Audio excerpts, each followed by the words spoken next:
Chapter 904. 9,000 Word Chapters. In the 17th day of this month, I have only updated 18 chapters, only making up for the 5 chapters one owed last month. However, the 18 chapters already have a total of 90,000 words. The average word count of each chapter is close to 5,000 words. I think that the lack of updates is still a necessary effort. Moreover, this kind of updating without deliberately splitting the chapters to make up for the lack of updates is also an effort. In the future, I won't talk about updating in the chapters. In any case, I will remember it in my heart. When night fell, Hong Shuwen excitedly followed Wang Tongke to fish with the net. The other 2 members of the Phoenix Battalion stayed in the courtyard. Su Fengyan left the courtyard and only brought Su Yanbing and Huyen Guanyin, who had disguised herself as a page boy. They came to a place that would make a virtuous gentleman both spit and swallow his saliva.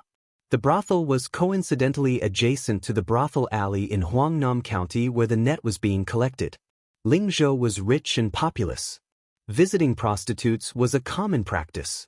Many of the bodhisattvas and heavenly maidens that merchants spent a lot of money to provide for also had plump bodies. Many monks who saw the sculptures and murals all lamented that the human heart was not what it used to be. Walking in the brightly lit and powdered fireworks alley, there were many ambitious and arrogant guests wearing mink coats. Huyen Guanyin followed behind Su Fengyan, afraid that she would lose him. No matter what situation Su Yanbing was in, his state of mind was like an ancient well without ripples. Perhaps he was also like this when he attained Heaven's Gate. As the former hedonistic leader of Bailiang, Su Fengyan was familiar with this kind of work. He chose the most brightly lit Peach Cheeks brothel. The brothel was 3 stories high and the lanterns hung high. It was not like the neighboring brothels where a few women with heavy makeup were sent out to solicit business. Su Fengyan waved his hand and threw a piece of silver to the brothel's turtle leg. The silver did not even need to be weighed and instantly slid into his sleeve. The young man's smiling face immediately became attentive. This kind of person was not simple. He had good eyesight, a good tongue, and a strong body. He sized them up from head to toe and decided that there were a few distinguished guests who could spend a lot of money. He immediately shouted, but in reality he was sending a secret message to the brothel keeper. As expected, a woman walked out slowly from the brothel. However, compared to most brothel keepers who were middle-aged women, this woman was very young. Su Fengyan's discerning eyes saw that she was the brothel keeper's daughter, commonly known as the little boss. When she saw Su Fengyan, she was in high spirits and obediently snuggled up to him. Su Fengyan did not take advantage of the situation to take advantage of her. He pinched a piece of silver with 2 fingers and threw it into the white and tender cleavage between the woman's bright red silk tube top. He smiled and said that he wanted 2 musicians who could play music and not some courtesan. The little boss was very happy. In her line of work, there were 2 kinds of bastards that she was most afraid of. The first kind was those whose family background was neither high nor low. They were not rich, but they could still afford to enjoy themselves for 10 to 15 months. They were half a bucket of water, and as soon as they arrived at the brothel, they would start to show off, wishing that they could buy all the girls in the brothel. The second kind was those who did not have much money, but could not be considered the son of an official. Not only did they rely on their family background to eat and drink for free, they also liked to cause trouble. In the end, if they could not solve the trouble, they would only give the brothel a hard time. The gray-haired young master in front of her was very heartwarming. He was generous and tactful. Because he spent money on the courtesans, the amount of money he spent was not much less than those popular courtesans. Moreover, he could also increase the popularity of the courtesans. If he was a poet or scholar with a small reputation, he could sing a few poems with the girls, and these courtesans would really become outstanding. Without needing Su Fengyan to say anything, he was invited to an elegant room on the 3rd floor. When they were going up the stairs, the graceful little head's slender waist swayed more vigorously than usual. In her mind, if this elegant young master wanted her to accompany him, even if she offered a lower price, it would not be a big deal. Most of the men in Bailiang were strong and rough. With his appearance and temperament, which was similar to that of a scholar from a Jiangnan aristocratic family, in the end, She should be the one to take advantage of the job. When the young master reached the third floor, he asked for a room facing the street. She kindly reminded him that it would be a little noisy here, but he dismissed it with a laugh. The little head was also happy to go with the flow. If the guest was willing to spend money in vain, she could not cry and shout to stop him. She pushed open the door and entered. In the room, there was already a young courtesan waiting for business. Before she went out to call for another guest, a young master with a pair of red phoenix eyes tugged on her sleeve. Without batting an eyelid, he asked her to hold a banknote. He smiled and said, "What's with riding a donkey looking for a donkey looking for a donkey looking for a donkey?" The little head's eyes jumped with joy. She knew the answer, so she teased the young master and asked him what he meant by riding a donkey looking for a donkey looking for a donkey. But that young master did not overdo it. He did not say the word ride, which slightly tickled her heart. However, this kind of small ripple came and went in a hurry. It was much faster than many people with silver spears and wax heads taking off their pants and putting on their pants. Su Fengyan did not sit down. Su Yanbing went out of the room and closed the door. He stood at the door with his eyes closed and focused. Huyen Guanin's back was almost leaning against the wall. She was wearing a large mink hat as she stared fixedly at her own boots. The young manager's eyes were sharp. How could he not recognize that this was a woman? Bailiang had always had an open culture. Women were not only experts in riding horses, drawing bows, and hunting. Some bold and unrestrained women would not only pay to invite the courtesans into their manors to sing, they also dared to personally come to the brothel for a stroll. Some of the more bold and unrestrained women would not only pay to invite the courtesans into their manors to sing, they would also dare to personally come to the brothel for a stroll. Some of the more unique and gluttonous women had long been accustomed to this sight in larger brothels. There was a slightly aged courtesan in the Peach Cheeks brothel who would be invited by a widow in Lingzhou to grind a mirror every few days. Every time she returned, she would still be radiant and radiant. The young manager privately asked her how she felt, and the courtesan would reply with the word, "Excellent." Then, everything would be revealed without a word. This almost caused the young manager's heart to be moved and he wanted to give it a try. Unfortunately, the courtesan said that the unattainable widow liked women of the same age as her. Only then did the young manager resentfully give up. Taking advantage of the slender and handsome young master admiring a clear bottle with a few wintersweet flowers, the young leader introduced herself as Chao Juan. Not to mention in a brothel, this was a vulgar name that was considered rare anywhere. She also introduced the girl who had a good relationship with her as Snowsuit. There was a bamboo cage in the room with a parrot whose feathers were as white as snow. While Chao Juan was talking, Su Fengyan touched the opening of the bottle. Then he tilted his head and tapped the mysterious cyan bottle with his finger. Not only did Chao Juan find it interesting, but even Snowsuit, who was obviously not familiar with serving customers, also had a look of surprise in her eyes. The corners of her mouth curled up slightly. Living in a brothel, they had seen many rough men who reeked of alcohol. They had seen many old men whose bodies were soft and fleshy but had lecherous looks. They had even seen many scholars who were gentle and refined when opening the door and closing the door impatiently. This young master who had the patience to make things difficult for a cheap bottle behind closed doors was very amusing to them. Huyen Guanin extended a finger and gently lifted her mink hat. Seeing that he did not do anything that she did not know whether to say was dissolute or vulgar, she, who was sullen, snorted softly, but her mood was slightly better. Su Fengyan, who had his eyes fixed on the bottle as soon as he entered, exhaled and winked at the three women in the room. Then he tapped the slender neck and the round body of the bottle. He smiled at Chao Juan and said, "Listen, one bell and one chime. If you carefully distinguish them, you can tell that the sounds are very distinct. This is a bottle produced by the Dongyue Imperial Kiln. Not to mention the whole bottle, even a fingernail-sized fragment is more expensive than gold or jade. The reason why it is so priceless, other than the scarcity of porcelain produced by this kiln, is because of the sound of the bell." In the Book of Music, Sage Zhang wrote a very famous sentence. When a gentleman hears the sound of the bell, he thinks of the military officials in danger. When he hears the sound of the bell, he thinks of the officials in charge of the border. How could Chao Jun believe in the Dongyue Imperial Kiln's gallbladder bottle? She also did not know what a scholarly gentleman's bell was. She only thought that he was a man who flaunted his knowledge. She threw a coquettish glance at him and smiled tenderly. "Young master, did you come to visit a brothel or to knock on a bottle? If you want it, go ahead and take it."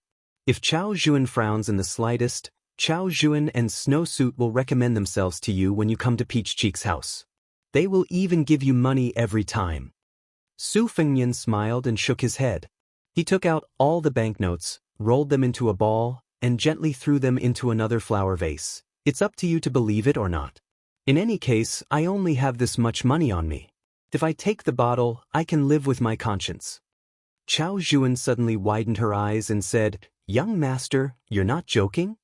Su Fengnian sat down and asked with a smile, "Are you regretting it?" Chao Jun hesitated for a moment, then laughed heartily and said, "What's there to regret? If young master didn't say it, sooner or later, it would have been broken by that clumsy girl. I would just take a dustpan and dump it on the street. Maybe someone would even think it was a hindrance. However, since young master is penniless, Chao Jun won't ask for an extra copper coin tonight. But young master must promise to come to Peach Cheek's house often to visit my little sister Snowsuit. Is that all right?" By the time she finished speaking, Chao Jun was already glued to Su Fengnian's body. The two of them sat on the same chair. He sat on the chair and she sat on his lap. They didn't delay each other. Chao Jun had a graceful figure. Her full breasts were cleverly rubbed together. Her charming face was full of charm. Su Fengnian patted her leg and motioned for her to get up without hurting her feelings. He squinted his eyes and said with a smile, "I'm not from Lingzhou, so it will be difficult for me to come to Peach Cheek's house in the future. However, I have a few friends who are doing well in Lingzhou.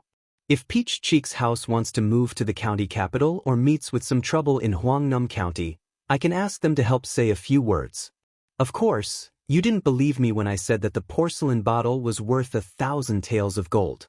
You can choose not to believe me this time." After Chao Jun got up, she didn't care about pretending to be reserved anymore. She was afraid that there wouldn't be another opportunity like this. She hurriedly and carefully asked, "Young master made friends in Lingzhou's county capital. Chao Jun doesn't dare to have extravagant hopes to associate with them and doesn't dare to disturb them.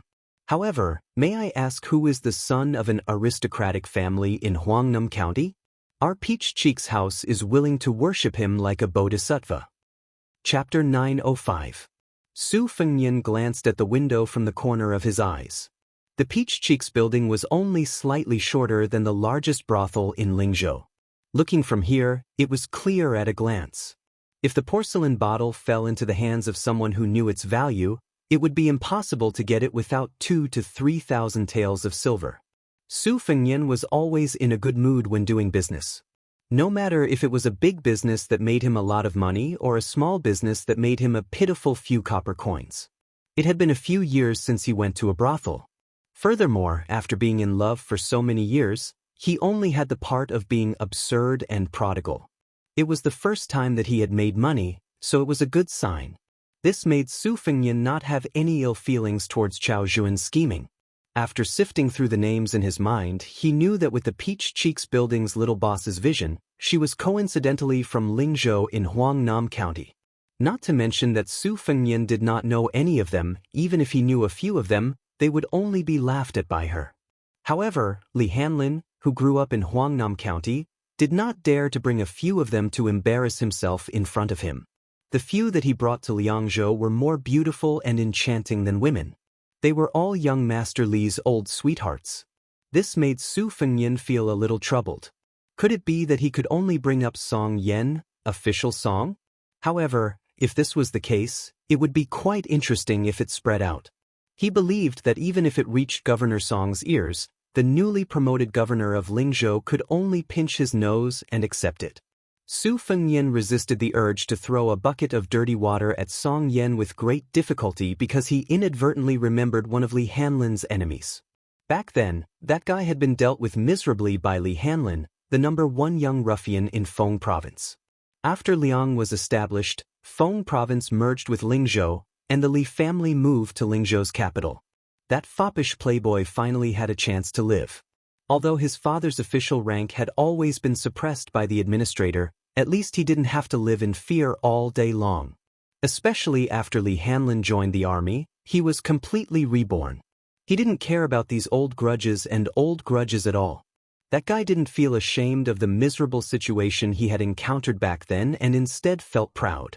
Whenever he met someone, he would say that he had fought with Li Hanlin and Li Biaozhang from the Purple Diao Street in the north all the way to the Straw Coat Street in the south. Did anyone dare? Perhaps when the Li family moved to Lingzhou, there were still people who dared to say a few words. However, when Li Hanlin chopped off a bunch of barbarians' heads at the border, no one dared to have such courage. Su Fengnian had gone to Huangnam County to walk in the spring with Li Hanlin and his brothers. He had barely seen that poor guy once, but he didn't even greet him. He didn't know if that guy still had a memory of him. Therefore, Su Fengnian smiled and said, "Huangnam County's meritorious governor Wang's son, Wang Yunshu. He has some friendship with me." When he said this name, not only did Chao Zhuan's eyes change, even the artist, Snowsuit, who was far less experienced than the little leader, was somewhat afraid. There was no other reason. This Grand Master Wang was too domineering in Huangnam County. It could be said that he had a well-known reputation. As soon as the administrator's son, Na Shan, left, Wang Yunshu called himself the king. His father, as the meritorious officer of the county, assisted the governor Song Yan and was in charge of the selection of the Department of Administration. That meant that he grasped the lifeline of the promotion of officials. It could be said that he held the power of life and death in his hands. Moreover, Wang Gongchao had an adopted son who was about the same age as him. It was not known whether the Wang family had arranged things well or that the adopted son was really lucky at the border. When he returned to Huangnam County, he became the commandant of 400 soldiers. As a result, some of the gang leaders with many martial arts schools had to call him brother in front of others and beg for mercy behind others. The reason why Chao Zhuan of Peach Cheek's brothel was so attentive was mainly because young Master Wang was a big benefactor of their brothel. The Shiitake Inn on the street in Huangnam County had once annoyed young Master Wang. If it were not for the relatives of the Shiitake Inn and the administrator who sent women and money, young Master Wang would have brought people to demolish the brothel long ago. Since then, young Master Wang often came to Peach Cheek's brothel to throw money and money. Coincidentally, Wang Yunshu monopolized 2 courtesans in Peach Cheek's brothel tonight. They were having fun on the same floor, but there was some distance between them. After all, the little leader was Snowsuit, a courtesan who was close to Chao Zhuan. Her status in Peach Cheek's brothel was not high. Chao Zhuan was kind and only led some pleasing guests into this room, afraid that Snowsuit would be wronged. This was a rare tenderness in a brothel that did not know what the word friendship meant. More of them were poor young prostitutes who were forced to break their buds because they did not want to be eliminated. More of them were women who were bruised but still forced to smile. Chao Zhuan was also cruel and merciless to the women in Peach Cheek's brothel except for Snowsuit. If she did not do this, even if she was the little leader, she would not be able to stand firm. Chao Zhuan took a step forward and then stepped back. She threw a glance at Snowsuit, and the courtesan began to play the zither. Chao Zhuan then smiled and said, "What a coincidence, Master Wang is on the first floor. Is he with you?" Chao Zhuan had already regarded the child in front of her as talking nonsense. As long as he said no and casually found an excuse, Chao Zhuan would not ask the root of the matter. He came to Peach Cheek's brothel in the winter to seek pleasure, so there was no need to make a scene. Otherwise, Chao Zhuan initially had the mischievous idea of going out to invite Wang Yunshu to verify his identity. However, if she did that, it would not benefit her. After Wang Yunshu came over, he would beat the child in front of her out of the brothel. As the main culprit, Chao Zhuan would not gain any benefits, so why bother? They saw the child walk to the window and lean against the window frame. Out of Chao Zhuan and Snowsuit's expectations, his voice was warm as he said, "Just in time. I'll have to trouble Miss Chao Zhuan to go and tell him that an old friend of his has come to Peach Cheek's brothel in Lingzhou's capital." Chao Zhuan smiled and asked, "Child, then I'll really go?" Su Fengnian smiled and said, "If you don't go, then you're a puppy." Chao Zhuan's charming eyes were like silk, To think that child is a scholar and likes such indecent positions. Huyen Guanyin, who had been quietly listening, felt that it was strange at first. After she came to her senses, she fiercely glared at that fellow.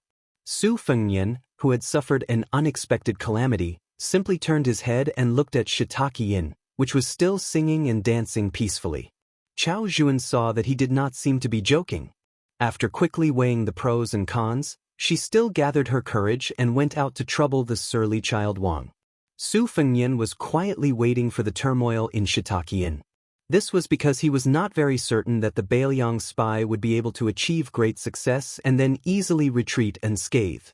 Han Shang's unexpected surprise, to the Peregrine Falcon and Eagle Guard, who were currently rushing to Huangnam County to encircle and suppress him, it was very likely that it would be a bad thing that would require many lives to make up for. Bailiang was Bailiang. Men of sacrifice were men of sacrifice. They might not always be connected to everything. This was because Han Shang's identity being exposed was not within expectations. With such an important person like him participating, there would most likely be 1 or 2 Bailiang men of sacrifice with outstanding strength to hold the fort in Huangnam County. There were not many bloody battles between spies. The side that had the initiative would win because they had a target to aim at. Everything had its vanquisher. The more accurate the plan, the better. If you had a 3rd-grade martial artist present, then I would send a 2nd-grade master to fight with you. If you had a master, then I would send 2. If you had 3, then I would not hesitate to use a 1st-grade Vajra realm martial artist to play with you. It was difficult to survive in the Jianghu. Those who were at the peak of the Jianghu were not necessarily free and unfettered. This was especially so for those who had become lackeys. They had no choice but to cherish their reputation. This was because they would never know if their next life and death battle would be a mortal enemy of the same realm or even an expert of a higher realm. These experts who stood on the opposing side, even if they were known as rare and transcendent figures, once you encountered them, once was enough. Decades of hard work, decades of martial arts training, even if you were in the Jianghu when you were alive, you would still end up with nothing. Of course, the battle between spies was more like Wang Tongke and Han Shang's climbing. It relied on acting skills, adaptability, and luck. Su Fengnian listened to the melodious sound of the zither and turned to look at Huyen Guanyin, who was finally willing to approach him. She looked up and asked softly, "That Sister Ren in the courtyard, she likes you?" Su Fengnian laughed involuntarily and said softly, "She likes someone who is not the next king of Bailiang. Otherwise, she would have worked for Bailiang since she was 9 years old and would feel that she was not worth it. However, to be honest, if she found out that I was an ugly pighead after meeting me in Shenwu City, then she would definitely not have told me her wish when we met in the courtyard today." Huyen Guanyin raised her chin and looked away. "Then why didn't you fulfill that sister's wish? Isn't it as easy as lifting a finger?" On the way to Huangnam County, Su Fengnian, who had been separated by a thin layer of silk, had a smile on his face. She did not get an answer, but her mood was lighter than if she had gotten one. She turned around with a straight face and secretly smiled. Su Fengnian turned to look at the brothel and said in his heart, "Death warriors don't even have any thoughts. They will only die faster." The reason why he did not participate was not only because he did not want to get too involved in the spy system, but more importantly, he and Su Yanbing had acted too early, making the extermination go too smoothly. Some old bastards hiding at the bottom of the quagmire would rather watch their disciples and granddisciples die one after the other than stay in the quagmire and not be willing to rashly come ashore. Many things that could have been handled simply would often become very complicated because he was Su Fengnian. He had no choice but to consolidate at every step. Chapter 906. Su Fengnian listened to the gradually mixed sound of the zither. One of the reasons was that her fingering technique was not skillful enough. Another reason was that although this new zither was forced to use a trick, it was not possible to go to the peak of a mountain to obtain good materials, so it used an old cedar beam as the body of the zither. This was the helplessness of many poor zither masters, but this was not the problem. Many novices and even veterans who had been immersed in the zither all their lives did not realize that the body of the zither was not necessarily neat and smooth. Those who could play the zither might not be able to hack the zither, but those who could hack the zither must be good at playing the zither. When Su Fengnian was young, he did not know how many famous zither he had dissected. He found that these grooves were not as smooth as a mirror as described in the zither score. With Su Yanbing outside the room, he did not have to worry about Shitakian not knowing what was going on. Since Chao Juan had not invited Master Wang, Su Fengnian had nothing to do, so he walked over to Snowsuit and asked her to get up. Under the incredulous gaze of this woman, he cut the zither open.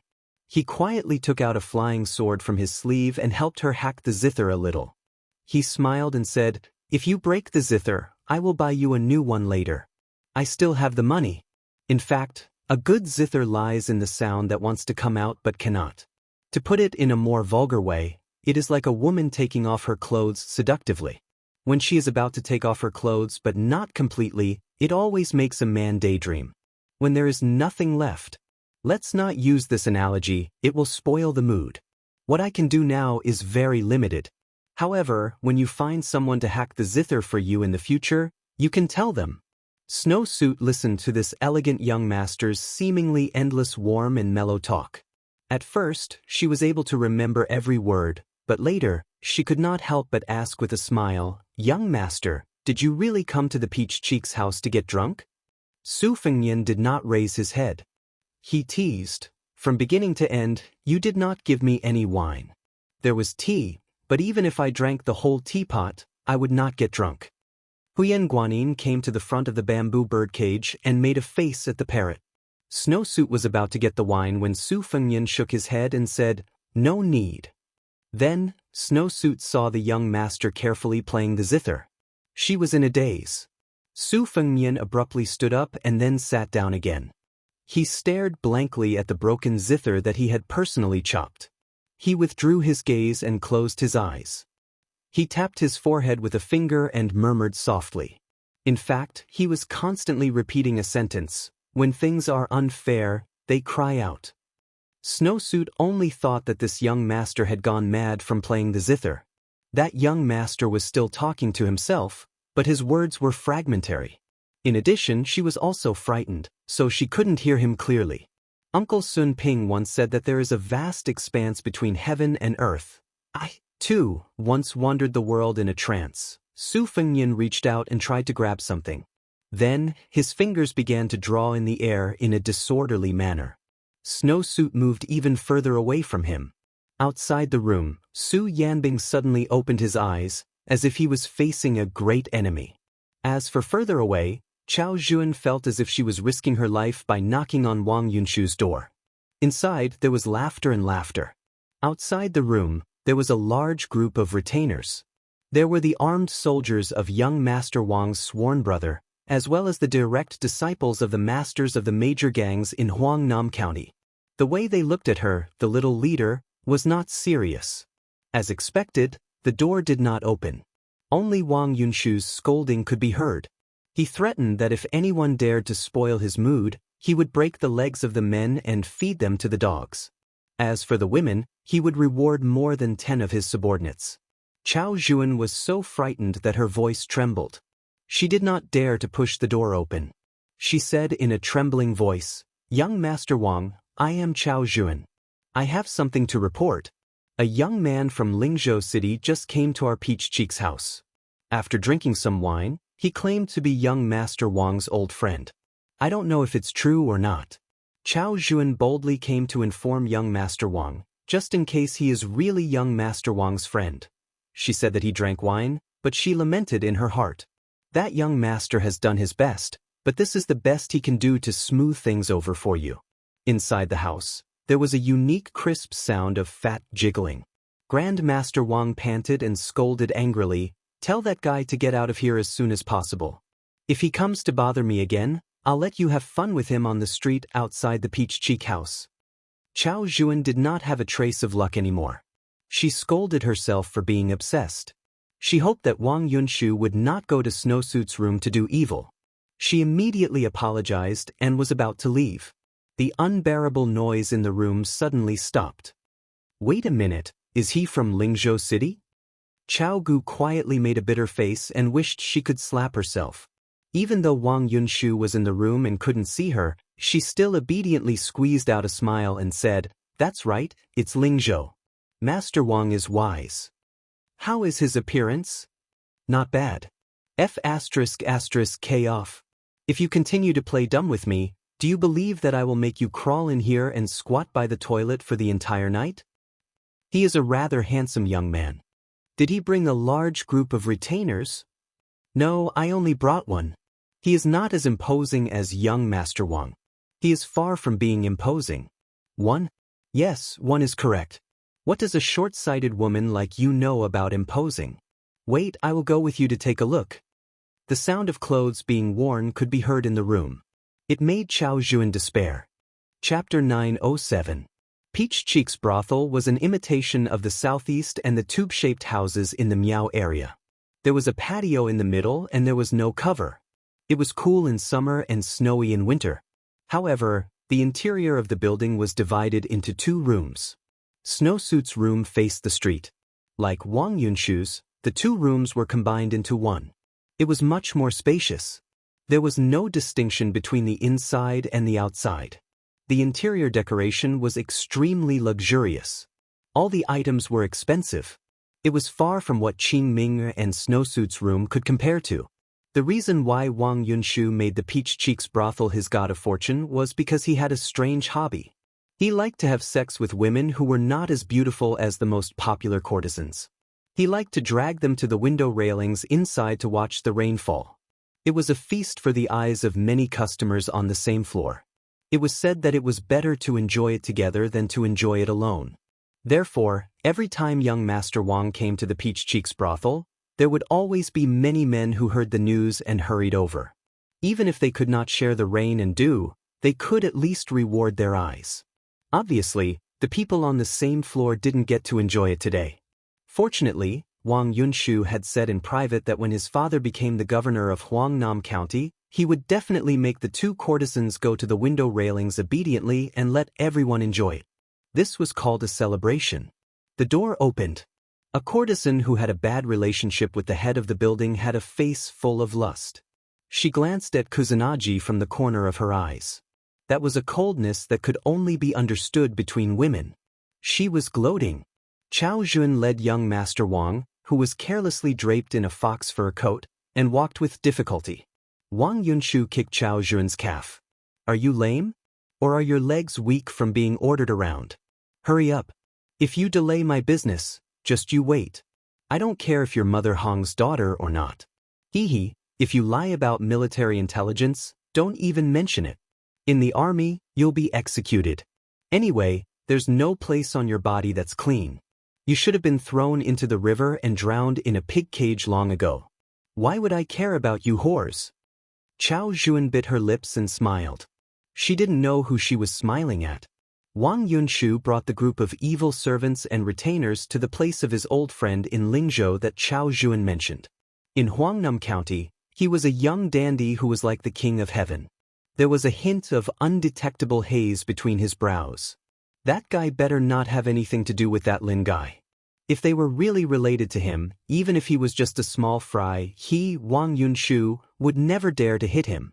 Perhaps he could only obediently treat him as a distinguished guest. This wasn't because Wang Yunshu was easy to talk to. There was nothing he could do.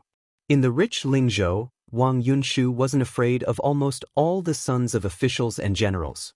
There were only a handful of them. At most, they would mind their own business. The only one he was afraid of was that one.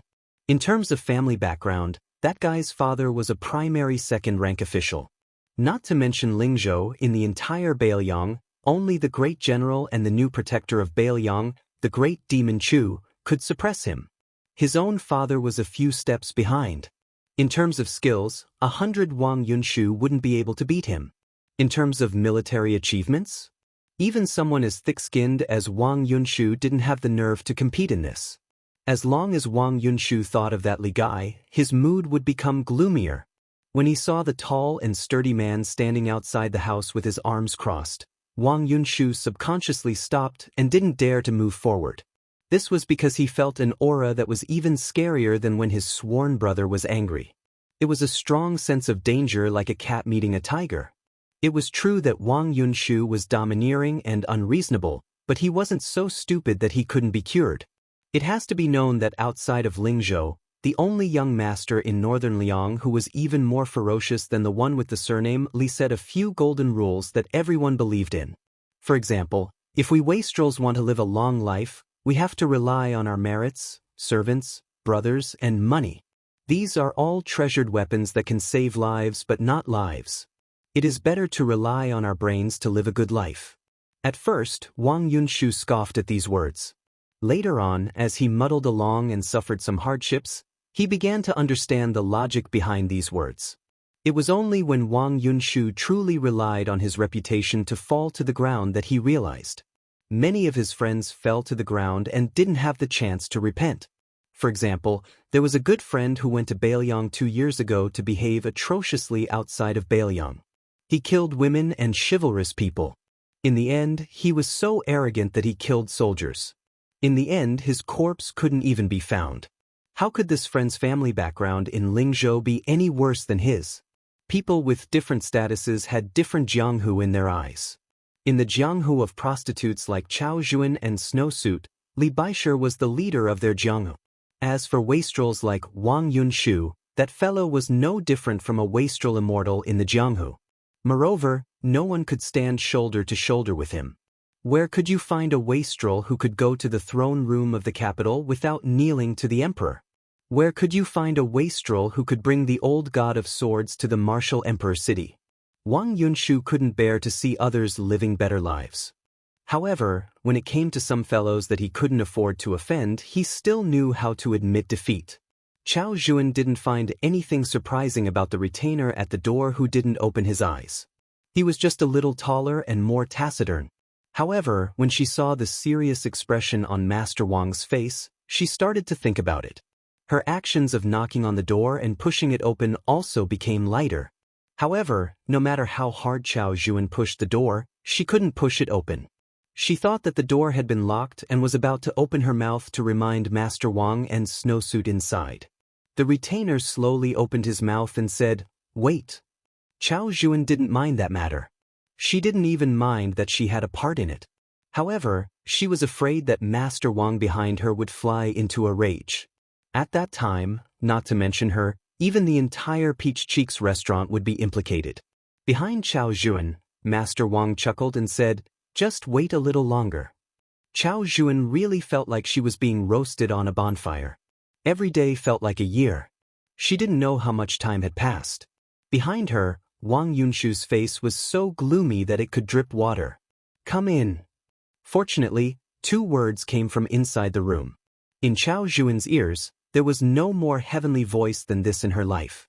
The door of the house was slowly opened by Shui. Wang Yunshu, who had lost his patience, stepped over the threshold with a sinister smile. He saw a person sitting behind a broken zither that he had never dreamed of. Wang Yunshu would recognize her even if she turned into ashes. Then, this big wastrel of Huangnam County made a prompt decision that even he himself admired. With lightning speed, he knelt heavily on the ground, slapped his hands on the ground, and knocked his head solidly on the ground with a bang. Wang Yunshu didn't even dare to fart. He just knelt on the ground. Even if he wasn't a land immortal, he should be at least at the level of 2nd grade master. Chao Juan's mouth twitched outside the room. Snowsuit in the room was even more miserable. She was so frightened that she quickly stood against the wall and covered her heart. She didn't dare to look at him again. What was even more unacceptable to Chao Gu was that the rich young master whom she had mistaken for an ordinary gentry, the one who had accepted the bow of the Grand Prince Wang, was looking at her with a faint smile while holding his cheek with one hand. Chapter 908. I'll be going abroad tomorrow, so I'll be bringing along a notebook with a pleasing font. When the time comes, I'll be posting updates and some photos on the WeChat platform. If you want to follow me, you can search for Fenghua 1985 on your phone or scan the QR code directly. You can find it on Zonghua 1985. Wang Yunshu had just finished his 2nd round with the 2 courtesans of Peach Cheek's house. His body was already like an arrow at the end of its flight. He was trembling as he knelt, but he could only try his best not to move. He was afraid that the slightest movement would cause him to be misunderstood as having ill intentions. Fortunately, Su Fengnian smiled and said, "Yun Shu, I just told Chao Juan that you and I have a close relationship. Although the loser of the bet last time has to kneel when they meet, you don't have to get addicted to kneeling. Get up, I heard that you're the #1 guest here. Aren't you afraid that Peach Cheek's house will look down on you?" Chao Juan's mood today was fluctuating between joy and sorrow. According to her thoughts, Wang Yunshu definitely wouldn't be lying there pretending to be a dead dog because his legs suddenly went soft. The only explanation was that he was a young master from Lingzhou.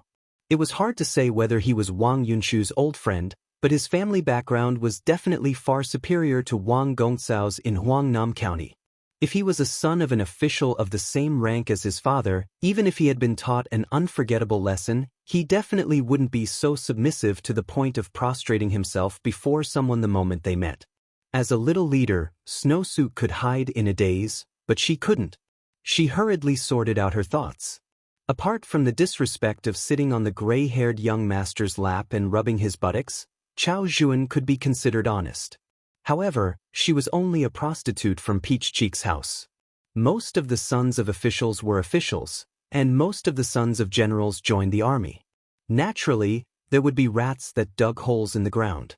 However, Huangnam County definitely had people like her who followed their mother to become prostitutes, but they were definitely few. Su Fengnian didn't pay attention to Wang Yunshu at all. The reason why he remembered this name was because Wang Yunshu's father was not vulgar, Huangnam County's merit officer, Wang Shihua. The Wang family was a big family in Huangnam County with many ancestral shrines. However, the same family name had different ancestors. There were 4 famous families: Shuijing Wang family, Longyi Wang family, Lingling Su of Gojosian family, and Zijin Wang family. Administrator Li Gongda was an outsider in Huangnam County. The reason why he was able to make a fortune was that he was not only the son-in-law of Longyi Wang family, but also successfully tied together the several big Wang families that were intertwined with each other. If it was said that being an official was a new illness, then the establishment of a family was an old illness that was close to being cured. Wang Yunshu was quick-witted, or else he wouldn't have been able to survive in Huangnam County. He immediately understood that His Royal Highness didn't want to reveal his identity, so he hurriedly stood up and dusted his sleeves in a serious manner. Su Fengnian stood up and gestured to Chao Juan to drink. There was wine in the house, but it wasn't good enough to serve young Master Wang. Chao Juan wanted to go to the wine cellar to get a few jars of wine that had been sealed for many years, but Su Fengnian said that green ants would do. Chao Juan was stunned and didn't dare to question him, but she still subconsciously glanced at Wang Yunshu. This made young Master Wang so angry that smoke was coming out of his 7 orifices. He silently cursed this little leader for being blind. Wasn't this setting him up? He immediately threw a fierce look at her, telling her not to be nosy. Chao Juan also knew that she was drawing legs on a snake and hurriedly left. Su Fengnian gestured to Wang Yunshu to sit. Wang Yunshu flatteringly shook his head and hurriedly said that standing was more comfortable. Su Fengnian still carried a chair for Wang Yunshu and stood by the window. Wang Yunshu laughed dryly as he sat down, feeling as if he was sitting on pins and needles. He recited all the names of the bodhisattvas, deities, and Buddhas he knew, hoping that this bad-tempered His Royal Highness would not use peaceful means before resorting to force. In Longqing County, even Zhong Hongwu had been dealt with quite a bit, so His Royal Highness could still steam and roast him whenever he wanted. Su Fengnian leaned his elbow against the window and asked, "How is Uncle Wang?" Wang Yunshu swallowed his saliva and nodded. He's fine. Su Fengnian, who had always been amiable towards Wang Yunshu, thought for a moment and smiled. Uncle Wang comes from a rare scholarly family in Bailiang. In Huangnam County his knowledge is high, no less than that of the prefect Song Yen. It is said that there was once a Wudang Zhenren who observed his physiognomy and gave him a prophecy. What did he say? Wang Yunshu said awkwardly, that unknown old Taoist said that when my father was young he was addicted to chivalry, riding, and archery. Then he was addicted to the study of scriptures and poems. Then he was addicted to the old immortal Huang and the Western Buddhist land. In the end he returned to being a sage. I reckon that whether or not the Taoist priest came from Wudong is another matter. I've made a fool of myself in front of your highness. Young Master Su.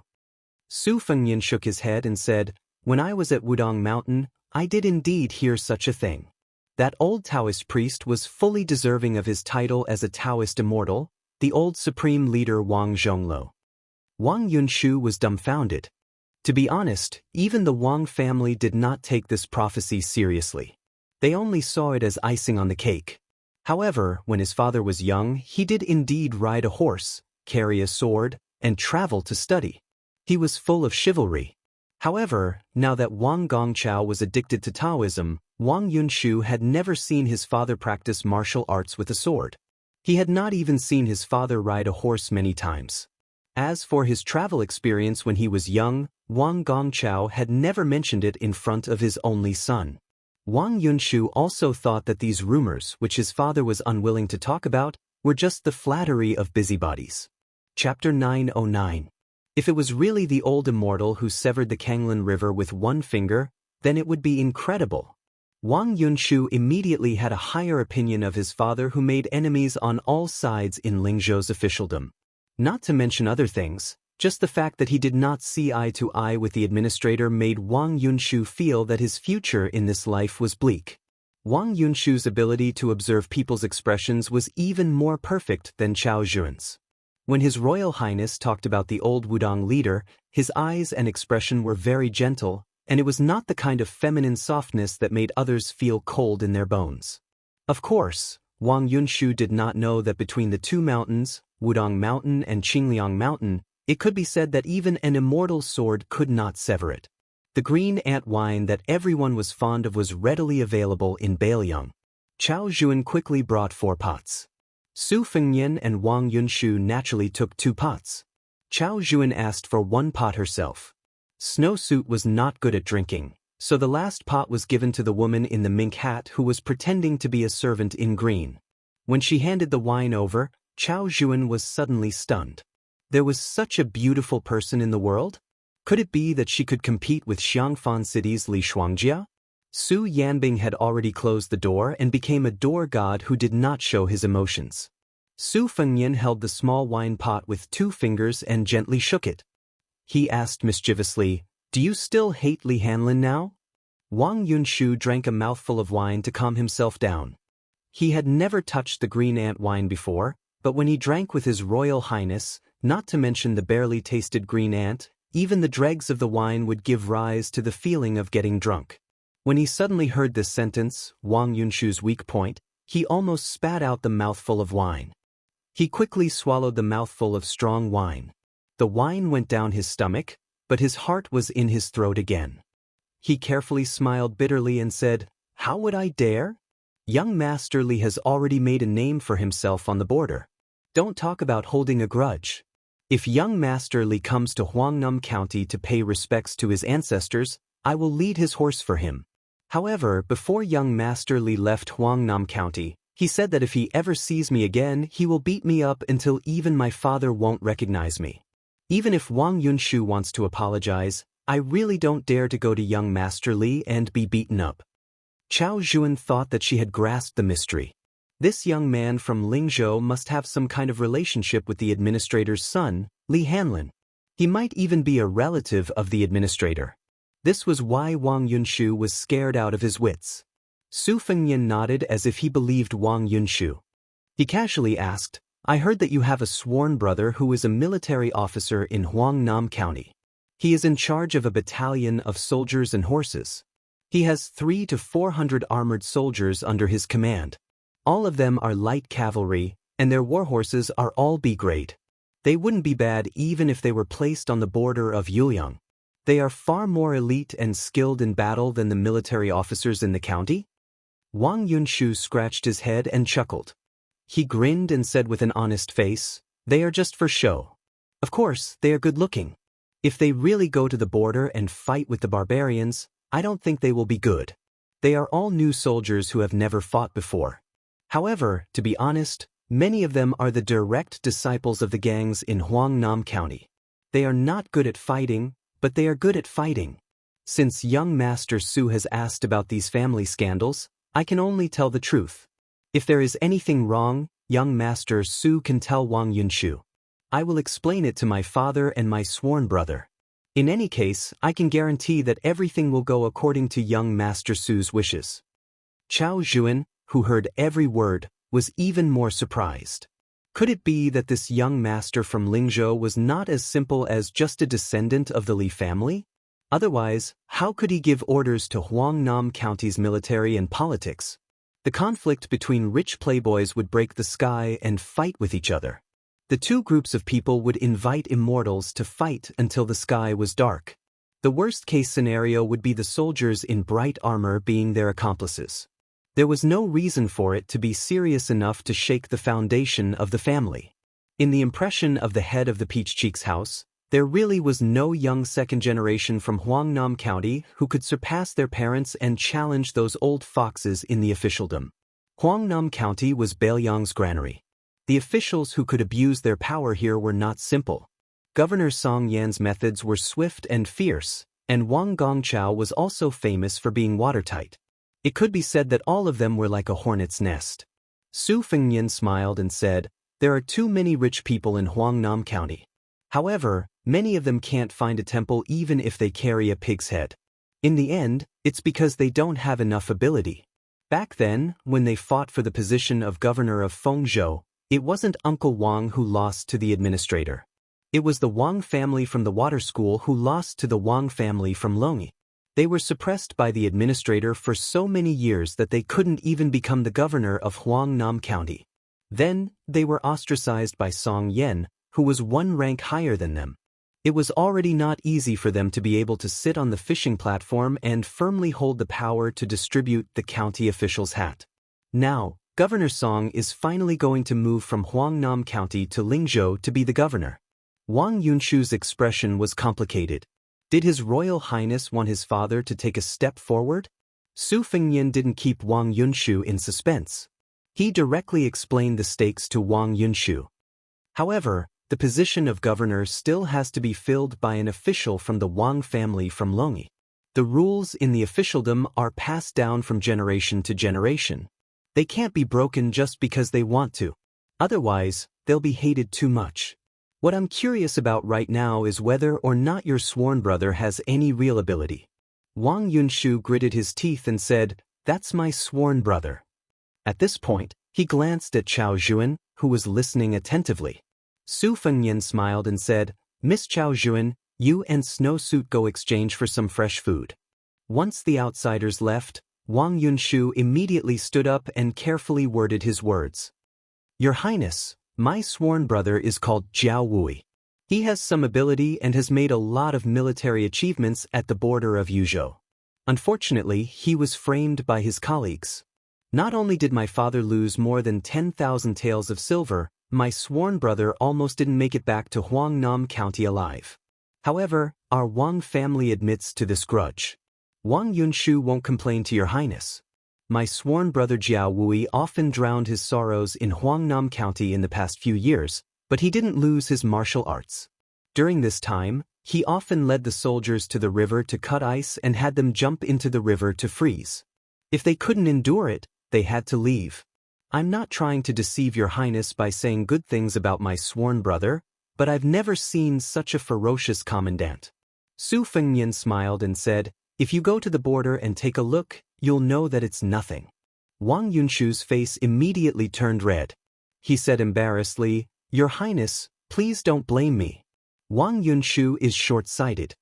Su Yanbing coughed softly. Almost at the same time, Su Fengyan waved his hand at Wang Yunshu. Then he turned around and stood by the window, looking at the Shiitake Inn. Chapter 9-10. Su Fengyan stood by the window. He turned his head and waved at the confused Wang Yunshu. After he came closer, he said softly, "Go and tell your sworn brother that for your sake, I'll allow him to lead the army into the city. There's a good opportunity for him to earn military merits without doing any work." Wang Yunshu rubbed his hands vigorously and said eagerly, "Your Highness, can I also join in the fun?" Su Fengyan smiled and asked, "Do you have the status of a soldier?" Wang Yunshu also confessed. He blushed and said, "Yes, yes, yes. My father wants to save face. He thinks that I'm not doing my job properly. He takes me out to meet his colleagues during festivals, which makes him lose face. So, he asked my sworn brother for the position of a small squad leader." Su Fengnian said playfully, "A small squad leader? That's a position that can only be obtained by killing barbarians at the border." Young Master Wang was horrified. He laughed dryly and didn't know how to salvage the situation. Su Fengnian didn't care about it. He waved his hand and said, "Hurry up and discuss with your sworn brother. When the time comes, you don't have to come to Peach Cheek's restaurant. Let the Jiao Wui army split into two. You and him will go to Qing Rong Temple and Lian Tang respectively. If the city gate asks, say that it's Governor Song Yan's order. If anyone asks, say that it's me who asked you to go." Wang Yunshu said goodbye and ran out of Peach Cheek's restaurant with the retainers and evil slaves in the corridor. In order to avoid arousing suspicion, Chao Zhuan and Snowsuit, who were a little further away, looked at each other in dismay. They didn't know what was going on. Su Yanbing walked to the window and looked at Shitakian. He smiled and said, "Congratulations to your highness for your enlightenment while playing the zither." Su Fengnian nodded and lamented, "The world only knows that there are big mistakes in the false realm, but it seems that there are also good times when there are mistakes." Su Yanbing shook his head and said, "His Royal Highness's fake realm is like a painting that a collector would like to borrow for a look. The collector would uncover a corner of the painting and then quickly take it back. This kind of fake realm is obviously less harmful than the artist's own painting going astray. Furthermore, what His Highness has comprehended this time is not the profound finger of inquiring immortality, but the vast azure heavenly phenomenon. This was due to His Highness 20 years of studying, as well as what he had seen and heard in his 3 travels. Reading 10,000 books, traveling 10,000 miles, was the reason why scholars passed down from generation to generation and had to travel 10,000 miles. Only by doing so would one be able to accumulate sufficient strength and achieve success at a certain point in time. However, what Su Yanbing said is all theoretical.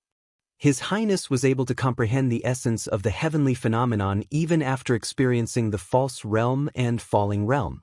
Even Su Yanbing admits that he is unable to do so. Su Fengnian smiled and said, "Uncle Su, you are someone who is about to transcend the mortal world and enter the divine world. Don't put in good words for me, a second-level internal force half-baked guy." Su Yanbing dismissed it with a smile. Su Fengnian muttered in his heart. The realm he had just touched upon was too ethereal and mysterious, but it did not seem to be the profound finger or the heavenly phenomenon. It was as if with a hook of his finger, he could make some objects that seemed to be close to him but were actually thousands of miles away break through the air and arrive. However, this kind of realm was fleeting and was not reliable. As for how to grasp the details, it would depend on his future opportunities. Ever since the betrayal of Black Carp in Huangnam County and the secret cooperation of Hans Hang, an old spy with a high position in Beimang, the spy network in the county was rotten. The more experienced a person was, the easier it was for them to be exposed. The spy circle had a habit of catching pairs. There were catching pairs between friends and enemies after their identities were exposed, and there were also catching pairs between people of the same camp. However, the latter was usually only the important literary spies who had reached a certain position had the qualifications to be watched and protected by military spies. Many literary spies did not know who had died for them in their entire lives. Often, they would only be informed of someone's death when they had to evacuate in an emergency. Hans Hang was undoubtedly an important part of Beimang's infiltration into Baoyang's granary. With a literary spy like Hans Hang, whose martial arts cultivation did not match his identity, naturally, there would be the old bastard that Su Fengnian had mentioned lurking at the bottom of the quagmire. However, a cunning rabbit has 3 burrows. No one knew what surprises would be in the 3 nests.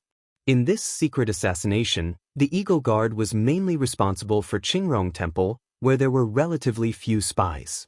The peregrine falcon was to peck at the fat meat of the entire lotus pond. There were orders from the higher-ups that they could not kill by mistake but not by mistake. These two groups of Bailiang killers were very powerful and required a lot of energy, material, and manpower to deal with. Therefore, these two groups of men of sacrifice not only wore soft armor and short knives, but also carried bows and crossbows. Shitakian was the least valued of the three groups. Some of the miscellaneous people, with low ranks, were thrown here. Both the Peregrine Falcon and the Eagle Guard were sent here. The competition between them was inevitable. Hong Shuwen and Ren Shanyu were in this group. Ren Shanyu was only one of the two small leaders. There was also an old man whose name had been forgotten. He was used to calling him Old Tree Stump. It was said that he had been a man of sacrifice in Bailiang for many years. However, until today, he had never been to Bailiang Palace, let alone seen the general at close range. He had the air of an old-fashioned man of Jianghu. Chapter 9:11. The manager of the Peregrine Falcon was a sloppy middle-aged man whose surname was Song. This time, other than the two groups of people who were on the lookout and hunting down the fish that slipped through the net, there were 6 people who entered Shitakian. This man with the surname Song pretended to be a rich man from another place and wore a thick gold chain that weighed several kilograms around his neck. Hong Shuwen was his bad friend and Ren Shanyu was Master Song's private foxy woman. The other 3 people were the elites of the Peregrine Falcon. They wore retainer outfits and didn't carry any weapons, but they all had daggers and short hooks hidden inside. Before entering Shitakian, they had roughly communicated with each other about what they were good at and what kind of weapons they used. Being men of sacrifice was not a joke. No one was allowed to be a hero alone. Once there was a battle that was roughly evenly matched, whether there was cooperation or skillful cooperation, the outcome would be completely different. It might even be the difference between life and death. Chai Filu's main target was a woman who had recently become the most popular courtesan. She wasn't necessarily more beautiful than the previous courtesans, but men liked the new and disliked the old. This made her business seem particularly good. Tonight, a lord from Fengyang County spent 700 taels to get her out of the competition, which meant that she would have to spend the night outside. However, he had underestimated the market for courtesans in Shitaki Inn. As soon as he heard that this lord from Fengyang County was going to be kicked out, someone immediately offered 600 taels. The old man had no choice but to ask for 100 taels back and give up on the idea of being kicked out of the competition. He had no choice but to leave a beautiful maidservant in a private residence outside. According to the spy report that Wang Tongke had unearthed, the procuress in Chai Filu who was responsible for matchmaking between the boss and the rich and powerful was also a spy who was born in Bailiang but turned to Beimeng halfway through. In addition, the guard instructor and several fellow apprentices of this brothel were real Beimeng's men of sacrifice. There were a total of 8 or 9 people in Chai Filu, and only half of them were capable of risking their lives. Therefore, everyone was an expert. The Peregrine Eagle Guard, 16 or 17 people coordinated from inside and outside, so there was no suspense. In fact, it was indeed very smooth at the beginning. The leader of the Peregrine Eagle, Song Gu, and Ren Shanyu went to a room that had been booked long ago. It happened that the top floor of the building was the room where the courtesan received her guests. He called for a half-famous courtesan. The brothel did not reject the guests who brought their own women, but it was not easy to let a famous courtesan play with a stranger. Even if the courtesan herself was willing, the brothel would most likely reject it. This was because they were afraid that the value of the famous courtesan that they had painstakingly raised would fall after making a fuss. Therefore, without a high price, it was impossible to invite her. Hong Shuwen, who was hired by Song Gu, got a big bag of silver. He kept pestering the brothel keeper and shamelessly asked her to make an exception for him. In fact, Hong Shuwen was not bad-looking. He was a disciple of a rich family in Bailiang, and he killed people to show his heroic spirit. The woman, who was about 27 or 28 years old, might have taken a fancy to this guy. Even though Hong Shuwen's money was not enough for her, she still agreed. However, she was a brothel keeper in Shitakian and had countless trivial matters to deal with. So, she asked Hong Shuwen to be more efficient and finish the job quickly. Hong Shuwen agreed with a smile and exposed his shortcomings. He said that he was famous for riding fast, which made the woman look at him coquettishly. The spring night was short, and no one thought that life was too long. Little by little, the 3 peregrine falcons who were familiar with the terrain of Xianxia found the guards who were drinking in the small courtyard and killed them without saying a word. On an embroidered bed, the woman who sensed the killing intent wanted to break Hong Shuwen's spine with her hand. As a result, Hong Shuwen hit her dantian first, and then his 5 fingers were like hooks, strangling her white and tender neck. He watched her die little by little and said with a smile, "I have to take the money back later. We slept together because we liked each other.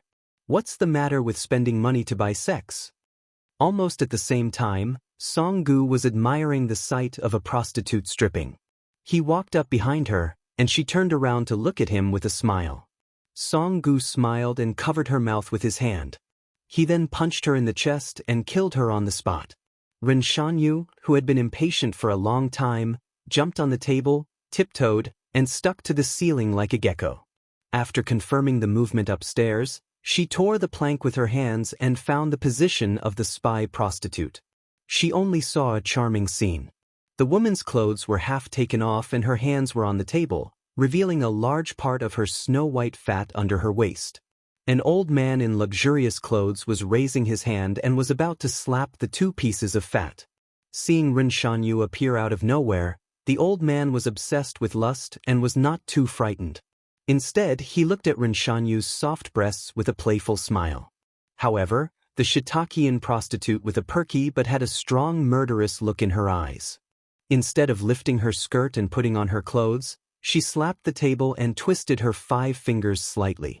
She was like a gorgeous butterfly, spinning toward the uninvited guest Ren Shanyu.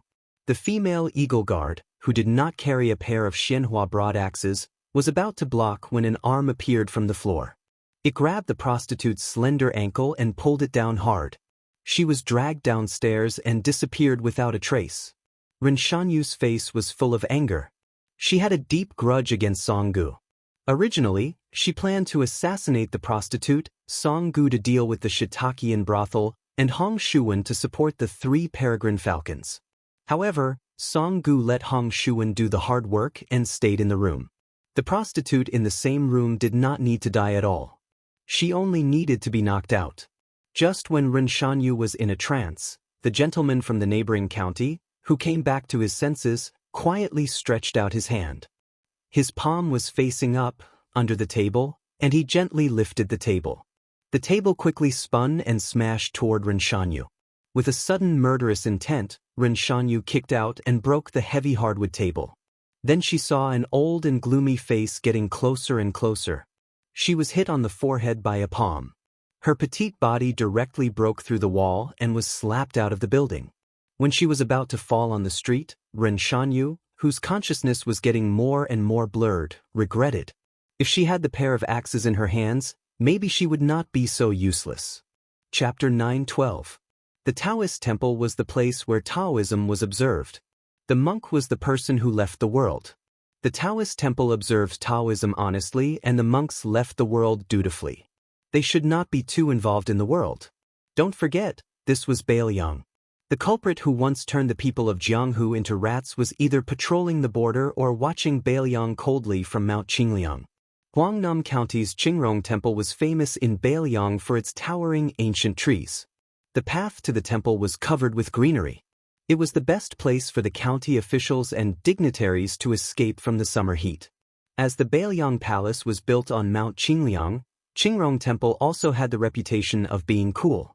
Qingrong Temple had always had a deep relationship with the officials of Huangnam County.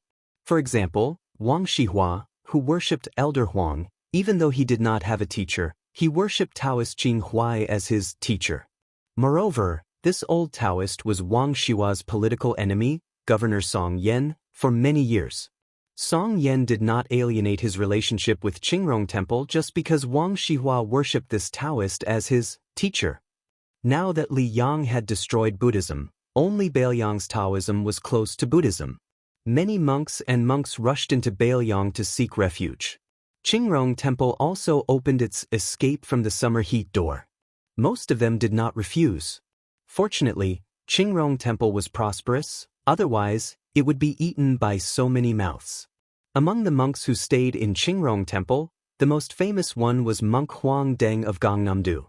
In this half a year, the monk and the Taoist had been learning from each other.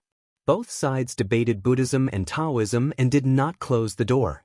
This made the scholars of Huangnam County scramble for it, regardless of whether they could understand it or not. At night, the Taoist temple's night sky was green and close to ink. Only a lantern was hung in one place. The light was dim and there were two unfamiliar songs alternating. At first, it sounded barren and out of tune, but if one listened carefully, one might be able to taste something unique. The old Taoist had white hair and a ruddy complexion. He held a horsetail whisk in his arms and sat on the ground with his back leaning against a pillar. He was none other than Taoist Qing Huai, an expert in the Zhai Jiaokui. There was an old monk clapping his hands beside him. He was humming a line: snatch the swallow's mud, shave the Buddha's golden makeup, slice the mosquito's leg meat. He was none other than Yellow Lamp Zen Master, who had drifted from Gangnam-do to Bailiang during the Buddha annihilation catastrophe. The two old men looked at each other and smiled. Monk Huang Deng asked softly, "My old friend Qing Huai, I heard in Gangnam-do that there was a Guqin belonging to the lay family of Shishu in Qingrong Temple. Back then, the lay family followed the king of the fallen country to his death. The hundreds of gyukins that the family had kept were all smashed to pieces. I wonder if this Guqin can still be played?" The old Taoist said regretfully, "When I got my hands on it, more than half of the Rao Dianlei had already been burned. Not a single string was left. Every time the remnants of Shishu looked at it with tears in their eyes." Monk Huang Deng sighed, "The rise and fall of fate." The old Taoist raised his head and looked at the lantern hanging high. He suddenly laughed and said, "Isn't there a competition between Buddhism and Taoism?" The old monk nodded. After a moment of silence, he asked, "What do you think of the Lord of Bailiang?" The Taoist spoke without hesitation. He said, "Of course he has made great contributions. According to the system of our dynasty, there are 6 categories of contributions: founding the country, quelling difficulties, capturing rebels, suppressing the vassals, resisting the barbarians, and conquering the barbarians. The king of Bailiang, Su Shao, has 5. His contributions are more than just the lord's. However, as a subject, if the lord wants the subject to die, the subject is disloyal." The old monk smiled calmly. The Taoist was looking at the big red lantern, while the monk was looking at a string of wind chimes that were mute even though there was no wind. There was a buzzing sound. Although it sounded like there was only one sound, there were more than 40 crossbow arrows shooting towards the eaves. The old Taoist furrowed his brows, but he didn't withdraw his gaze. With a flick of his horsetail whisk, he wrapped a few crossbow bolts in the white strands of the whisk. Then, with a flick of his wrist, he pretended to use the crossbow bolts to knock against the crossbow bolts. He actually managed to block the rain of arrows outside the eaves. 2 armored soldiers came out of the shadows, one in front and one behind. When they were 10 steps away from the corridor, they changed into a bunch of arrows that flew over the soldiers' heads. The old Taoist stood up. He held the horsetail whisk in one hand and the white silk in the other. He pulled out most of it and threw it into the air.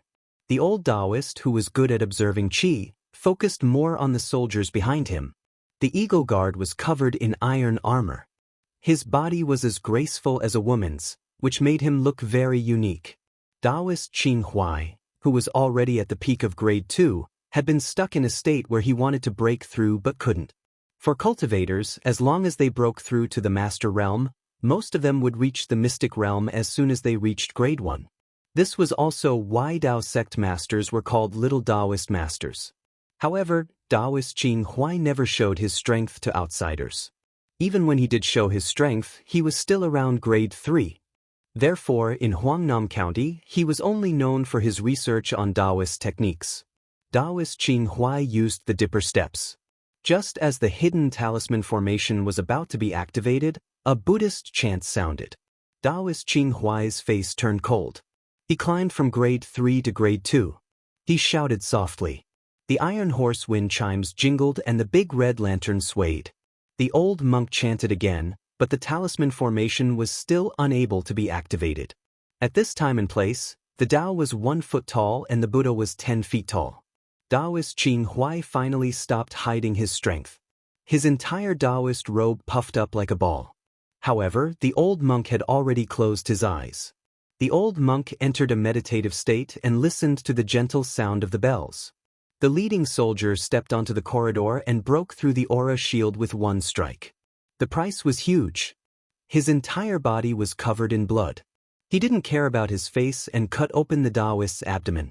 His other hand held the hilt of the sword and increased his strength.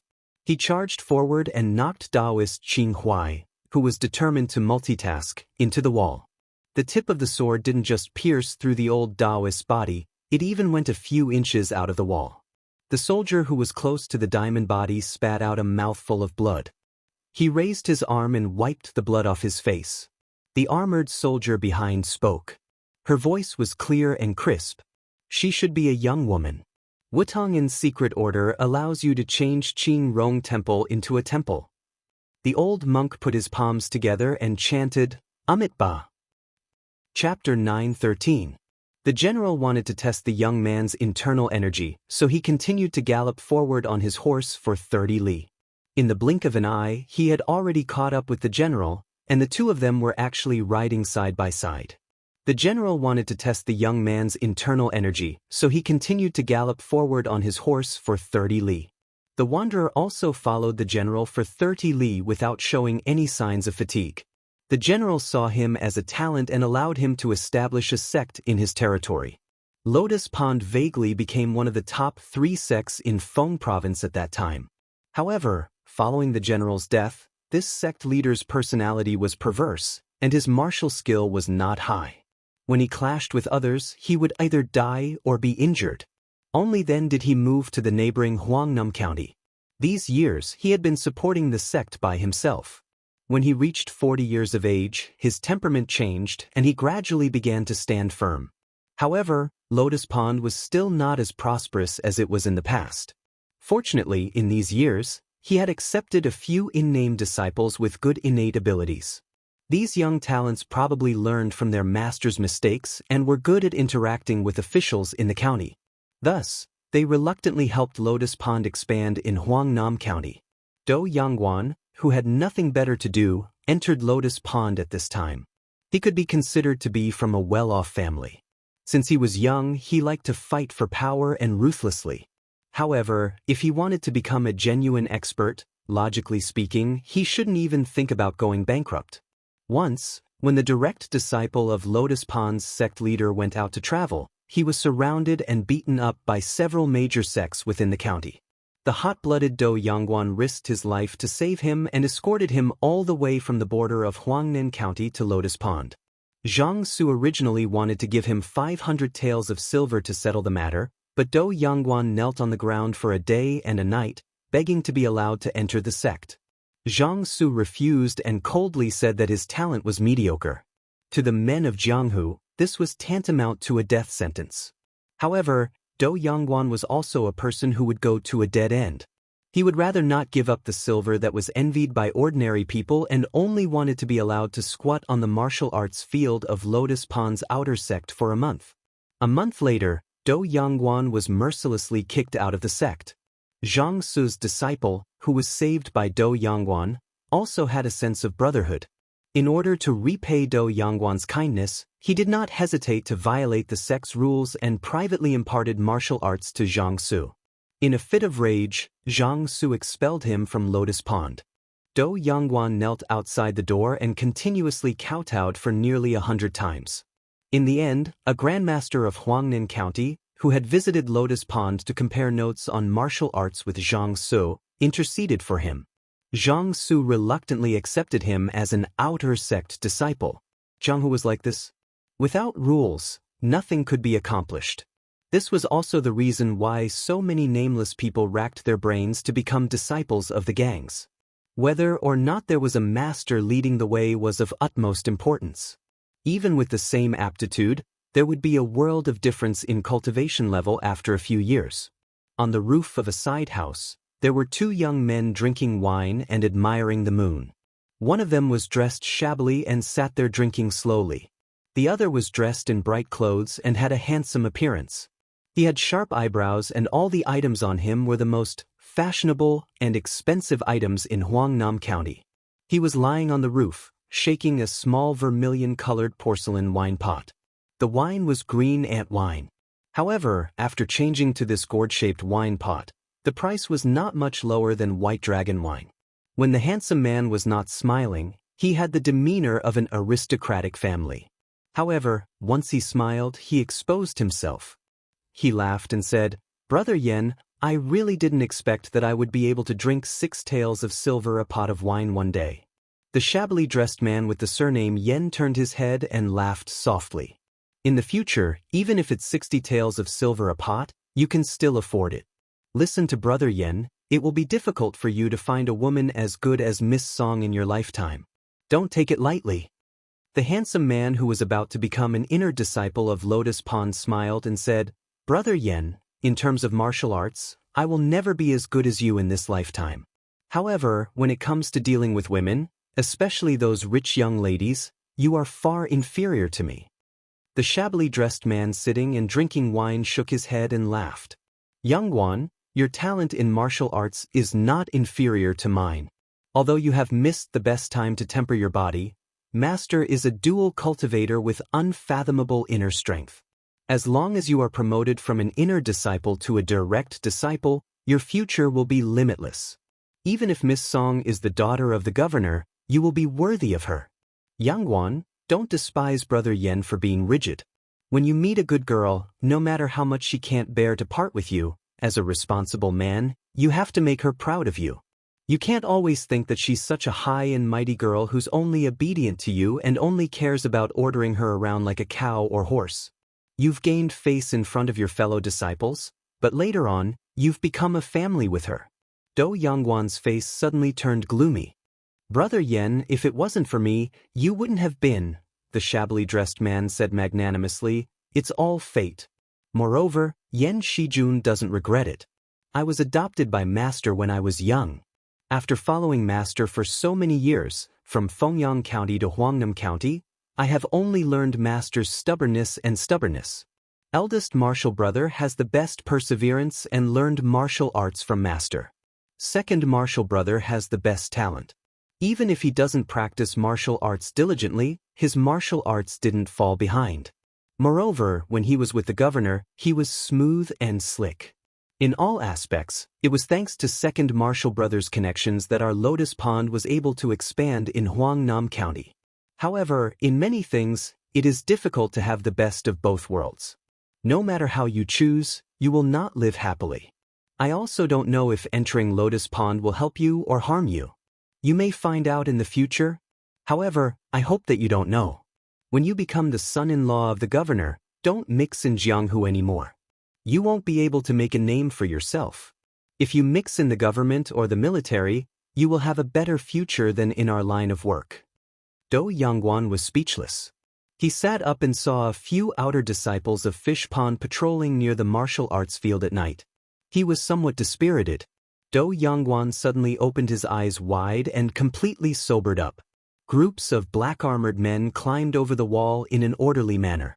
After landing on the ground, they bent their backs and sprinted forward. They raised their short crossbows and shot, killing the sentries in front of them like the autumn wind sweeping away leaves.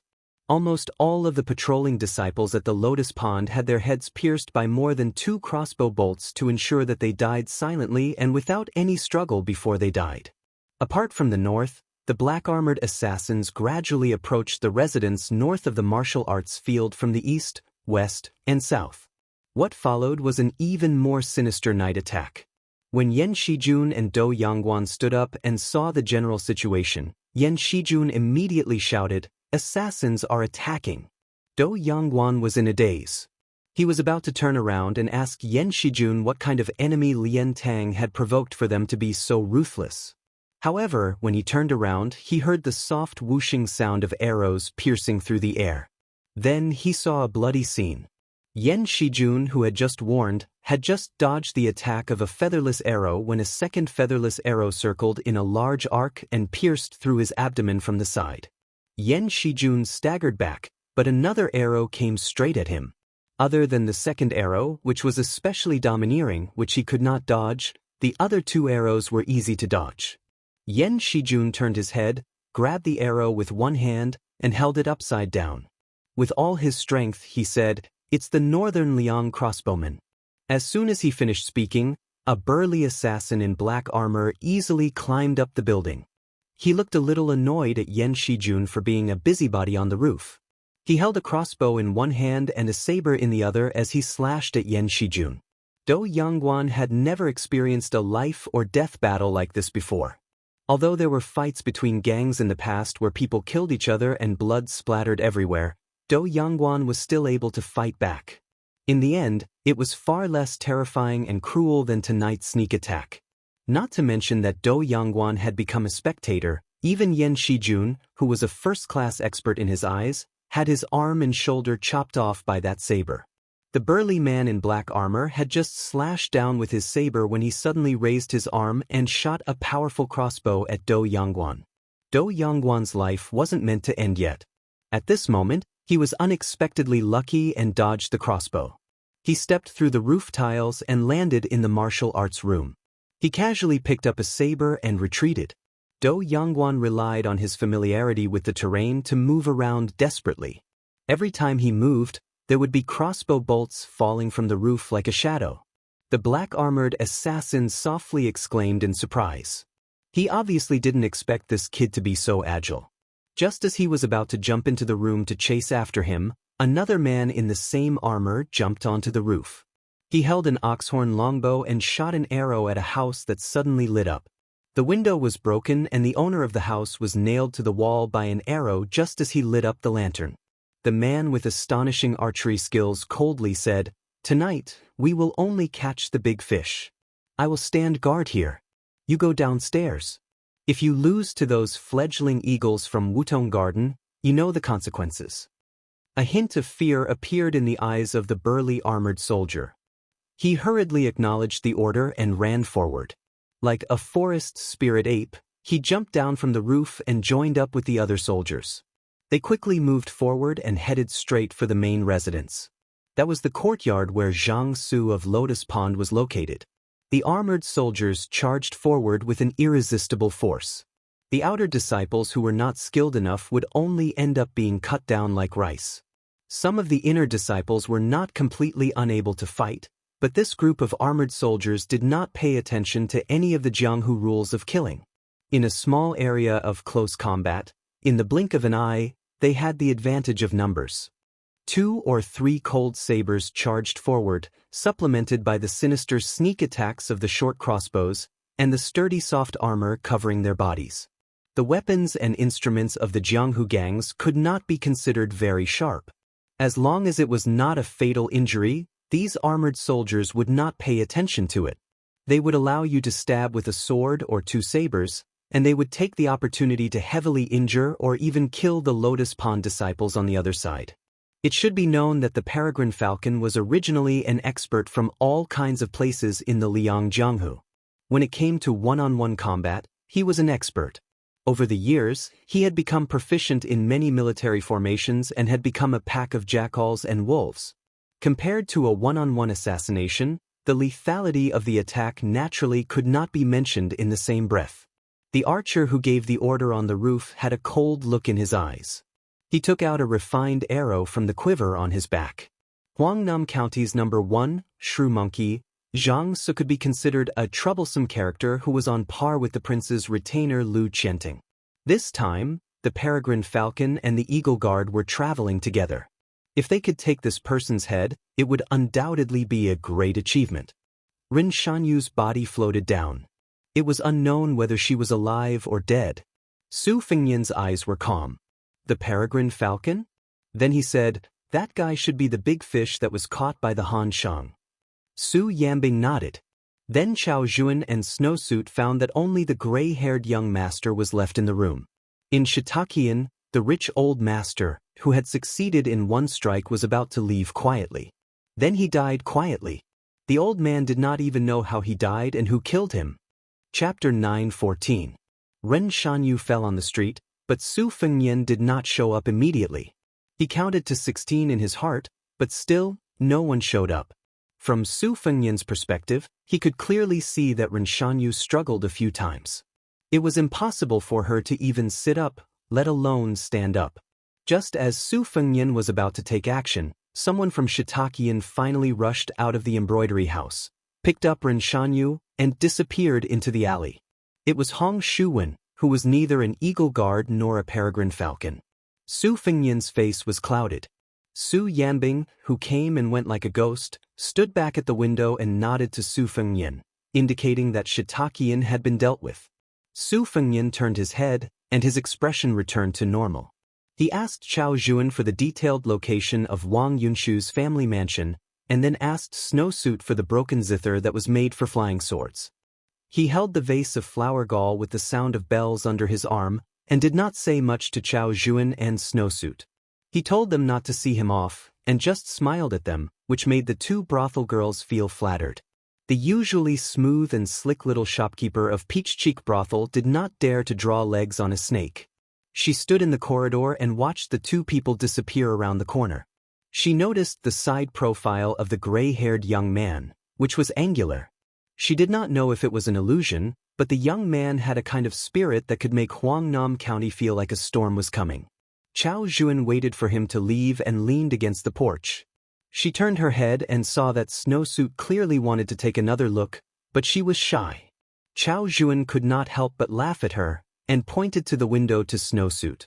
The latter was stunned, and then immediately understood. She quickly lifted her skirt and ran to the window. Chao Gu didn't do anything superfluous. She looked at Shui Yi's back. Mother always disliked this girl for not being feminine enough. She couldn't learn how to seduce men, so why didn't she come out? Chao Zhuan collected her thoughts and began to think about the appearance of the young master of Lingzhou. Would the Peach Cheek Brothel, which had always been suppressed by Shitakin, have a turn for the better? As for the broken zither and the vase that she did not know whether it was genuine or fake, they were all insignificant small things. As long as that person was willing, even if it was a girl like Snowsuit in Peach Cheek Brothel, as long as there was one, Peach Cheek Brothel would give it to him. Outside the building, Su Fengnian boarded a carriage while Su Yanbing drove the carriage to Wang Gongcao's residence in the county. Wang Shihua was the current head of the Wang family of the water school. Following the rise of his mortal enemy, Li Gongda, to the rank of second-rank Dao administrator of Bailiang, Long Yi's Wang family was known as the dragon raises its head, arrogant and despotic. The Wang family of Zijin, who had always been on good terms with Long Yi, could no longer tolerate him. The Wang family of the water school took the opportunity to rope him in. With the addition of the Ling Su of Gojoseon, the three families with the same surname had secretly joined forces to contend against Long Yi. With Wang Shihua, who had great accomplishments and knowledge, as the leader, Wang Shihua's days were not as difficult as outsiders imagined. For the past few years, the Wang family's residence had been bustling with people and carriages. Even a few scholars who had recently entered Bailiang had come to seek guidance from this great scholar of exegesis. However, it was still uncommon for a carriage to visit in the middle of the night. Although Wang Yunshu had a notorious reputation in Huangnam County for not teaching him strictly, the gatekeeper of the Wang family's residence was someone with hidden authority who was no less than a 7th or 8th ranked official. If he was the slightest bit careless in his treatment of others, he would be severely reprimanded or even expelled from the residence. Thus, when he saw an unfamiliar young master step down from the carriage, the gatekeeper hurriedly walked out from the side door and walked down the steps to inquire about the matter. However, what surprised the gatekeeper was that this young man was completely different from the other aristocratic sons who were eager to open the e-gate to welcome them grandly. He actually said that it was fine to wait at the entrance. The gatekeeper immediately understood that he was most likely looking for the eldest young master. In Huangnam County, it was more effective to look for the eldest young master than to look for anyone else. The eldest young master was extremely influential in Huangnam County. Not long ago, an elder of the Ling Su of Gojoseon had hidden a mistress in a golden house and was blocked by a shrew at the entrance. His disgraceful behavior was completely exposed. It was only when the eldest young master stepped forward that the matter was resolved. Since he wasn't here to compare notes with his master, he was most likely a good-for-nothing playboy. The gatekeeper subconsciously looked down on him, saving him some polite greetings. Walking back to the side door, he looked back and saw the young man squatting on the steps next to the stone lion. The gatekeeper couldn't help but think that this young master must have encountered a threshold that he couldn't pass. Otherwise, he wouldn't have used the stupidest method to wait for the eldest young master. In the middle of winter, which young master wouldn't be enjoying wine and beauties? The gatekeeper glanced at the burly man standing at the bottom of the steps. It was a pity that such an extraordinary retainer had met the wrong person and followed the wrong master. Su Yanbing hesitated for a moment. Squatting on the steps one step lower than Su Fengnian's, in the eyes of others, he was overstepping his boundaries. In the cold weather, Su Fengnian put his hands in his sleeves and laughed softly. "I've implicated Uncle Su. Originally, I could have introduced myself and then asked Wang Gongchao for a few cups of hot tea to warm my stomach. But since I'm going to put on a show, I have to put on a good show. Otherwise, I'll have to leave tomorrow morning. The water classic Wang family won't be able to understand the sincerity of a Lingzhou general." Su Yanbing raised his head to look at the sky. "You need a heavy snowfall? It seems more sincere." Su Fengnian said in surprise, "That's possible?" Su Yanbing smiled slightly and said, "When I was young, I traveled extensively. My luck wasn't bad and I met some hidden experts. I learned a lot of unorthodox methods. Now that my realm is high enough, I think the heavens will give me face if I ask for a snowstorm in the middle of winter." Su Fengnian asked curiously, "Does Master Lu Hao have the ability to do so?" Su Yanbing thought for a moment and said calmly, "That old thief probably can't. It doesn't mean that my realm is higher than Master Lu Hao's. This is probably the principle of specialization in learning. Back then, I went to the South Sea and killed a bunch of chi cultivators. I obtained a few secret manuals. But when it comes to killing people, two Master Lu Hao's won't be of much help. All these years, I heard that Dong Tai is the best in the world when it comes to killing people. I've always wanted to learn from that peach blossom sword deity." Su Fengnian smiled and asked, "Li Chungang reached the heavenly phenomenon state before the age of 30. There's also Dong Tai and Uncle Su. All of you seem to have a smooth journey in martial arts. How did you do it?" Su Yanbing thought about this question very seriously. Finally, he gave Su Fengnian an answer that made him not know whether to laugh or cry. "Just go with the flow." As if he found Su Fengnian's expression funny, Su Yanbing said something that was very suitable for the current weather. Actually, Su Yanbing has always felt that his achievements today are because of this handsome face that didn't lose to his highness when he was young. Su Fengnian held his belly and laughed. After he stopped laughing, he said helplessly, "Uncle Su, you and second brother Yuan will definitely get along." Su Yanbing smiled indifferently and said, "That blockhead on horseback spear and lance was indeed taught by me." Su Fengnian was speechless. Chapter 9:15. Su Yanbing suddenly asked, "Does your highness not know that Yuan Zhuozong started practicing blade techniques at the age of 21? However, after losing to Gu Jiantang, he stopped showing off his blade techniques in front of the world. In the ranking of the experts in the Liang army, Bailiang had Chen Zhibao and Yuan Zhuozong. Now, if Gu Jiantang only had the Thunder Heart, he would probably be at the bottom. However, Gu Jiantang is a cunning person. After so many years, he shouldn't be stagnant. Your Highness, if you still have thoughts about martial arts, why don't you listen to Su Yanbing? Pick two masters who haven't entered the first grade and let them fight willingly. It's a life and death battle. That's why you shouldn't enter the first grade. No matter if it's the first grade or the first grade, as long as you see the greatness of the first grade, your spirit will be more or less affected." Su Fengnian nodded and said, "I understand. This is like Administrator Li Gongda. He stands high and sees far. He knows the dangers of fighting in the imperial court, so he acts submissively and can't help but be high-spirited. On the contrary, it was those who were in charge of small counties and counties, who claimed to be the overlords of their own land, who were full of spirit. According to what Uncle Su said, it's easy for second-grade masters to fight to their heart's content." Su Yanbing stopped talking and didn't say anything more. About 2 hours later, the sound of horse hooves hitting the street was especially ear-piercing in the cold winter night. Su Fengnian turned his head and saw a group of cavalrymen galloping towards them. 2 cavalrymen were riding side by side. Even though they were galloping at full speed, the cavalrymen were still able to converse with each other in a soft voice. Their faces were dignified, but they were also forcefully restraining their pleasant surprise. One of the cavalrymen was not wearing armor. Su Fengnian saw this scene and laughed at himself. The ability to hide one's own weakness was not unique to Su Fengnian. Su Fengnian was still squatting in the shadow of the stone lion, shielding himself from the wind and cold. Su Yanbing had already returned to the bottom of the steps. Wang Yunshu urged his horse to gallop. He looked a little tired, but he was more excited.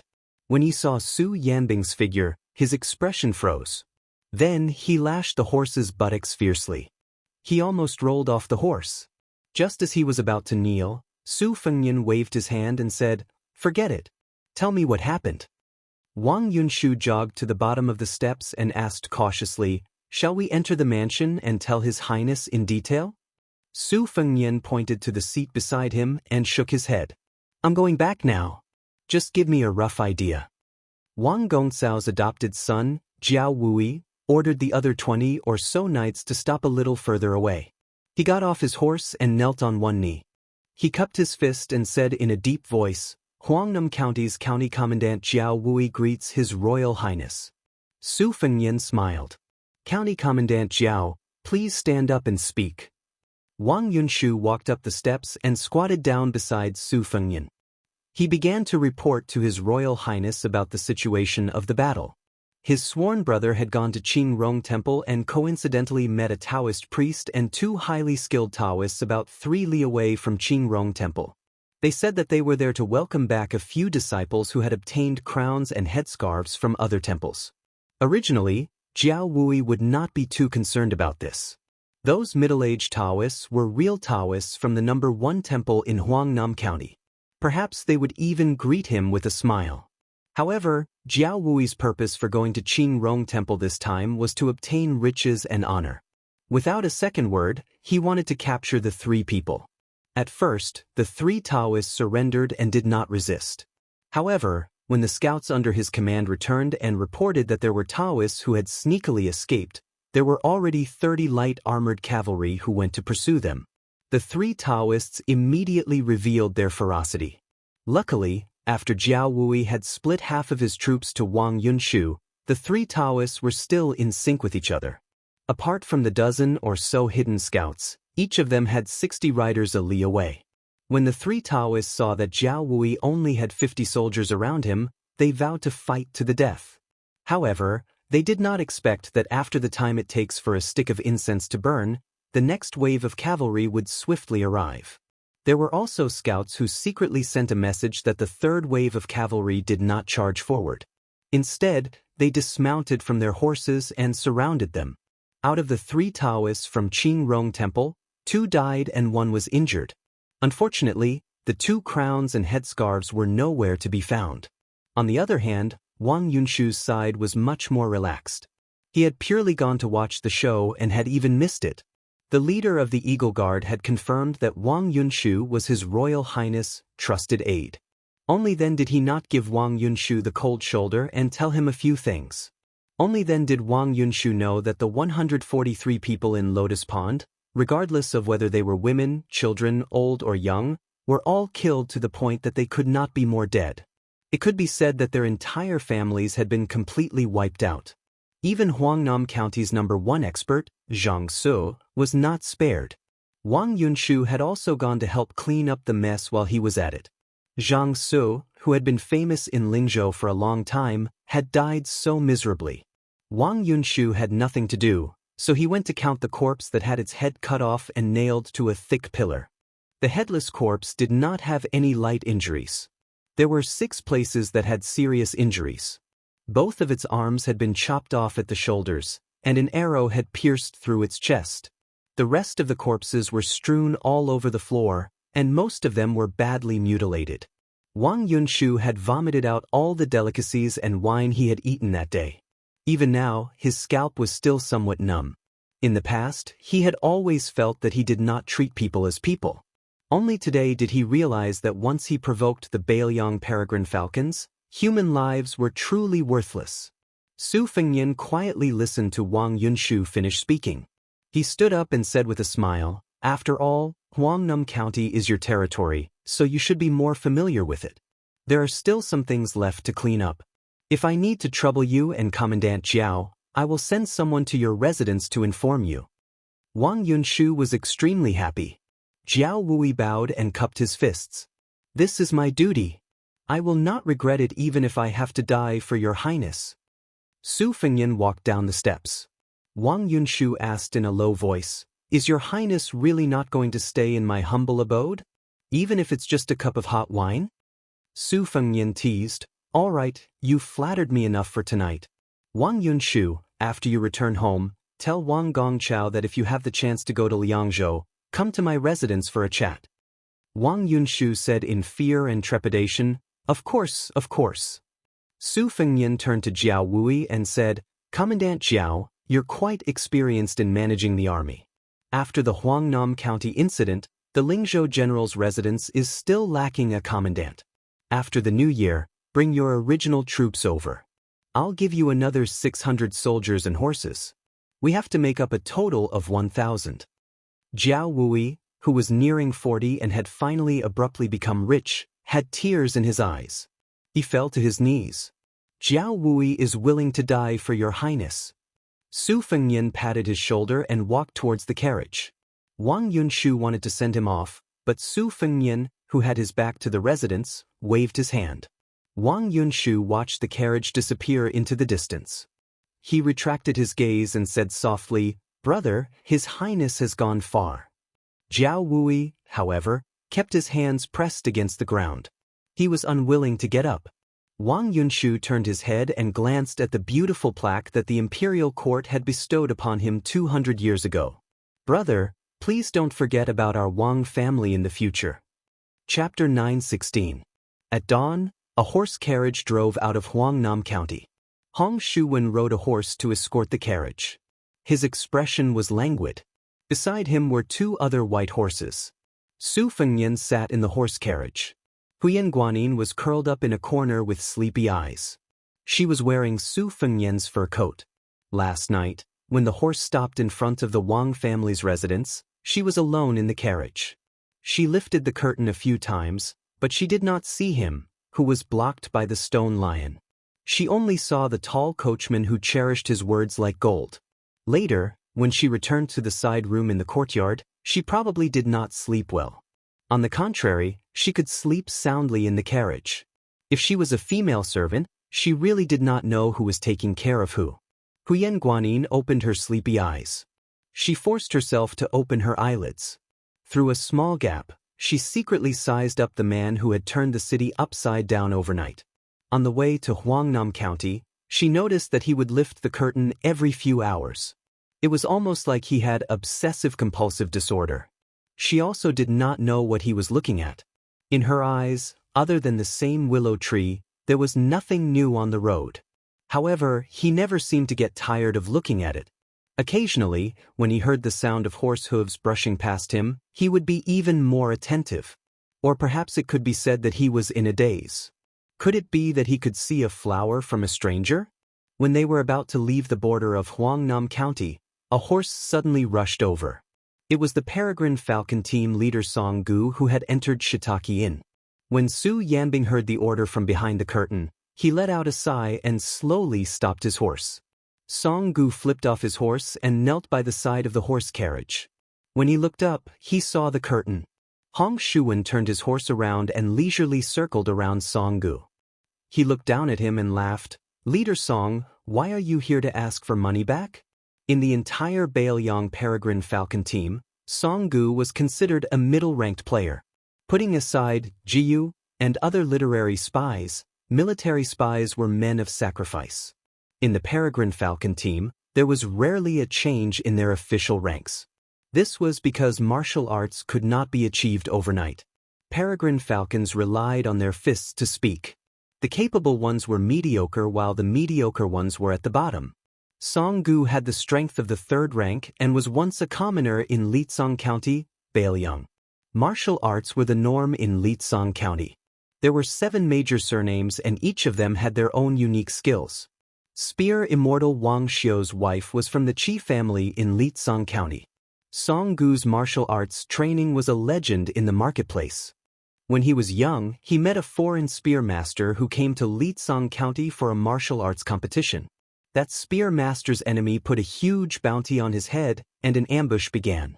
Not to mention the two groups of Jianghu killers who were paid to eliminate disasters, there were even two big shots from Lietsong County who participated. The master who was close to the Vajra realm killed most of his enemies. After all, it was difficult for a single person to save the situation. Before his death, he escaped to an abandoned house in Lietsong County and coincidentally met the young Song Gu who was there to stew dog meat. He taught Song Gu all his life's work. Unfortunately, Song Gu didn't even learn half of it. Later on, when he was impulsive, Song Gu revealed his moves and was recognized by his master's enemy. He had no choice but to join the Bailiang Peregrine Falcon. After 10 years of hard work, he was finally able to make a name for himself. Only Chu Lushan and Su Weisheng knew how many first-grade martial artists there were. However, everyone in Bailiang knew that there were 14 second-grade martial artists. 2 years ago, there were as many as 20 second-grade martial artists. However, Lu Qiantang died in the battle at the Reed Marsh, and Xu Xiu withdrew. One died at the border, one went missing, and one died on Chen Jibao's way of entering Shu. One person retired successfully and was conferred the title of general. He founded a sect in the southeast of Lingzhou and made a living by transporting grain. In fact, it was a case of the big fish eating the small fish, and the small fish eating the shrimps. Whoever lived to the end would be able to hold the fat bowl of grain transportation. There were no outsiders around.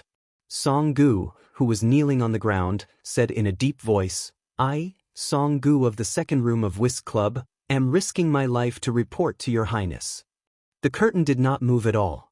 Song Gu gritted his teeth. In the matter of Shitakin, Song Gu went against the established plan and made a mistake first. Song Gu does not dare to deny it. However, I beg your highness to listen to my explanation of the reason. Shitakian spies were recorded in the second room of Whist Club. There were Wang Huanru, a female courtesan from Southern Dynasty's Gusai Prefecture, Chu Rua, a female brothel keeper from Kun Prefecture, and several disciples from Gusai Prefecture who infiltrated Shitakian to become guards. At that time, I thought that since Hong Shuwen could temporarily participate in the military affairs of Whist Club, he must be quite capable. If he was to deal with Chu Rua, he would have a better chance than the third-class Eagle Guard, Ren Shanyu. A cold voice came through the curtain, "Let's go." Song Gu felt as if he was struck by lightning. He pressed his hands on the ground. Although he deliberately suppressed his tone, it was still difficult to conceal his sadness. "Your Highness." This time, Song Gu did not deliberately slack off. Su Yanbing did not care about a peregrine falcon raised by the second room of Whist Club. He just drove the carriage forward. Hong Shuwen pulled the reins with both hands and sat high on the horse's back. His body leaned back lazily, and he turned his head to glance at Song Gu coldly. Chapter 9:17. As dusk approached, the dark green city walls of Lingzhou grew taller as the carriage approached. As they passed through the city walls, they could see that it was almost the new year. Red lanterns were hung all over the walls and were lit early. In fact, it was not only here. Many of the city's streets were filled with lanterns overnight. It was hard to imagine that this was the handiwork of the administrator, Li Gongda. It was said that the officials and odd-job workers of the various yamens were complaining. They were all silently cursing him for being the administrator, yet he still had to flatter a general of Lingzhou who was besieged on all sides. However, when the people of the city went out, their faces were filled with joy. Su Fengyan had the carriage stop at a bustling crossroad. He picked a restaurant and said that everyone would be having dinner outside. The restaurant was overcrowded. The group finally managed to find 2 empty tables on the first floor. Su Fengyan had Hong Shuwen go to the counter and choose a bamboo stick engraved with the names of the dishes. As soon as they sat down, there was a commotion. Huyen Guanin followed the sound and saw a young man with a protruding mouth and monkey-like cheeks. She did not look any further. Instead, it was Su Fengyan who turned around and sat on the bench. He looked over with a smile. The skinny monkey-like man had one leg on the bench. He picked his teeth as he shouted, "If I were the heir of Baelyang and had a great general as my father, if I were to practice martial arts, I would have mastered a peerless martial art since Tide Listening Pavilion is such a large armory full of secret manuals. There are also countless masters. I would have easily mastered the top 10. If I were to lead an army, I could just casually bring a few 100,000 cavalry. I won't brag about killing all the northern barbarians in one breath. Wouldn't Baimang's southern dynasty and Gusai Long Yao have long been wiped out?" Someone immediately joined in the fun and poured cold water on him. "Are you for real? I remember that there are 300,000 to 400,000 barbarian soldiers at the border of Liangmang. They are not made of paper. Fortunately, only our Baelyang can stop them. Moreover, Baimang has the military god Tuoba Bodhisattva. The fall of the southern dynasty is meaningless as long as Tuoba Bodhisattva is gone. However, this guy is fierce in battle. What if he goes crazy and takes your head without regard for his life? This guy is only inferior to old monster Wang of Wu City in the world. Isn't taking the head of a general among millions of soldiers easy?" The skinny monkey-like man shrank his neck when he heard the name Tuoba Bodhisattva. "Then let's let Baimang go for now. We'll lead all the Baelyang cavalry to attack the east. It's only 2,000 to 3,000 li. Other than General Gu Jiantang on the eastern border, the 2 elite troops of Yanqi Prince Zhao Bing and Guangling Prince Zhao Yi are far away and can't take care of them. Old Man Gu was suppressed by our great general in the past and is no match for him now. We'll directly charge into the palace and sit on the dragon throne. Who cares about Purple Beard and Blue Eyes Zhang Julu? No matter how smart he is, he's just a civil official who doesn't even dare to kill a chicken. If he dares to stand in front of me, I'll immediately give him a big slap and make him lose his sense of direction." Someone immediately followed up with a face full of anger and said sarcastically, "It's just that our prince is timid and useless. He went to the capital for nothing and didn't do anything. At the very least, you should be able to bully a few of the most popular courtesans in the capital. God knows if this grandson went to the capital and gave the officials and lords a lot of Baelyang's hard-earned money. I heard that on his way to the capital, there were dozens of boxes of gold, silver, jewelry, and antiques. It's absolutely true.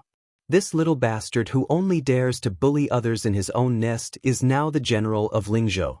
He must have been taught a lesson in the capital and wants to return to his own territory to abuse his power." The skinny monkey-like man lowered his voice slightly and said mysteriously, "Did you guys hear? Our Royal Highness was originally going to return to Baelyang with his tail between his legs. However, the general couldn't stand it anymore and personally made a trip to Baelyang. Only then did he manage to bring back 2 daughters-in-law for this disappointing son of his. It's said that they are both women from Qingzhou. For the general to have such an eldest son, he really has 8 lifetimes of bad luck. If the little prince becomes the next king of Baelyang, that would be a great thing." A young man who looked like a scholar said with a heavy Jizhou accent with a smile, "Choose the eldest son over the concubines. Choose the eldest son over the youngest son." An old man at the next table sighed, "That's right. The little prince reincarnated too late." Because Su Shao only married one princess, there was no distinction between the eldest son and the concubine that was common in other noble families. In the past, everyone felt that even though His Royal Highness was absurd and heartless, he was still the eldest son. The second son, Su Longxiang, was also born silly. As for who would inherit the throne and who would become the king of Baelyang, there were no objections. However, the little prince led the dragon elephant heavy cavalry and broke through the border. His military achievements were outstanding. He personally led the troops and led the charge. No one disagreed with him. It was rumored that Yan Wenluan, Zhong Hongwu and the rest of the old generals were full of praise for the little prince. An undercurrent was surging. This undercurrent had no doubt converged with the storm in Lingzhou. Su Yanbing naturally ate at the same table as Su Fengyan. He did not hesitate when he ate. Ever since he was by Su Fengyan's side, he had never had a fawning expression. He did not pay attention to the noise in the restaurant. Huyen Guanyin did not like the dishes of the Central Plains. When she heard the words of the man beside her, she pricked up her ears and did her best to listen clearly. Then she carefully bent over to see if Su Fengnian was angry. However, she only saw a calm smiling face. Su Fengnian turned around and wolfed down the food. When he was full, he glanced at Huyen Guanyin. She nodded, indicating that she had eaten enough. After paying the bill, the group walked out of the restaurant. Su Fengnian looked at the setting sun and silently walked towards the carriage. Su Yanbing sighed in his heart. Only he could understand the complicated thoughts of the young man in front of him. If there really came a day when Bailiang was broken through by the Beimang heavy cavalry, then if there were a few more Bailiang people like this in the restaurant, as the new king of Liang, Su Fengnian would feel less guilty. Chapter 9:18. Finally, they returned to the Lingzhou general's manor. When Hong Shuwen got off his horse, he loudly shouted that they were home. Then, Hong Shuwen's eyes widened. A large group of small fries were sneakily hiding in the empty space on the right side of the general's manor where the stone lion was. Hong Shuwen's family was wealthy. With one glance, he could see that these people were pretending to be Jianghu heroes and had come to the general's manor to scam a living. If they weren't wearing gray mouse fur or raccoon fur, they were exceptionally new. They were all the most worthless types of fur. Among them, there were two people whose fur was exactly the same. It was clear that they were trying to make themselves look good, but unfortunately, they were in the same shop and had bought leather clothes that were currently being sold at a low price. Hong Shuwen moved closer and casually looked around. Among the 20 to 30 men, he did not find a single one with the demeanor of an expert. This made Hong Shuwen, who was prejudiced against Jianghu people, feel very bored. Just as he was about to turn around, His Royal Highness was already standing shoulder to shoulder with him. Hong Shuwen hurriedly took a step back without leaving a trace. Su Fengnian smiled and said, "Heroes who has the strength of a 4th level, please step forward." There were 9 levels of martial artists. 4th level was a large dividing line.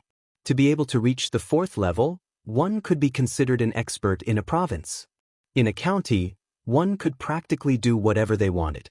In a small place where martial arts were not strong, one could establish a sect. Not to mention becoming rich, at the very least, one could become a tyrant. Hong Shuwen made a sound of surprise. He originally thought that it would be lucky if there were 2 or 3 4th-level experts among this group of half-baked heroes. He did not expect that there would be 14 or 15 people walking out at once. Su Fengnian saw a man whose eyes were wandering. He threw a look at Hong Shuwen who was next to him. Hong Shuwen took a few steps forward. His murderous aura was immediately awe-inspiring. He leaped up, pressed his hands on the hilts of the 2 Bailiang sabers at his waist, and slammed his knee into the man's chest. The man who was caught off guard was about to receive a heavy blow when a skinny old man who had not stepped forward slid a few steps forward. The soles of his shoes were less than an inch off the ground. He pushed away the man who wanted to make up the numbers with one hand and put his other hand on Hong Shuwen's knee and pressed it down. Hong Shuwen, who was falling down, sneered. The saber in his right hand suddenly slid out of its scabbard. The light was so dazzling that many of the onlookers subconsciously squinted their eyes. Unfortunately, most of them could not see the saber of this young retainer from the general's residence. They could only vaguely see the shabby old man bending sideways, clenching his fists, and punching towards the chest of Hong Shuwen who had not yet landed on the ground. The old man's fists whistled like a gust of wind. Hong Shuwen raised his arm to block and slid back 5 or 6 steps on the ground. He stabbed the saber in his right hand into the ground and forcibly stopped himself. Shaking his left wrist, Hong Shuwen turned his head to look at His Royal Highness with a smile.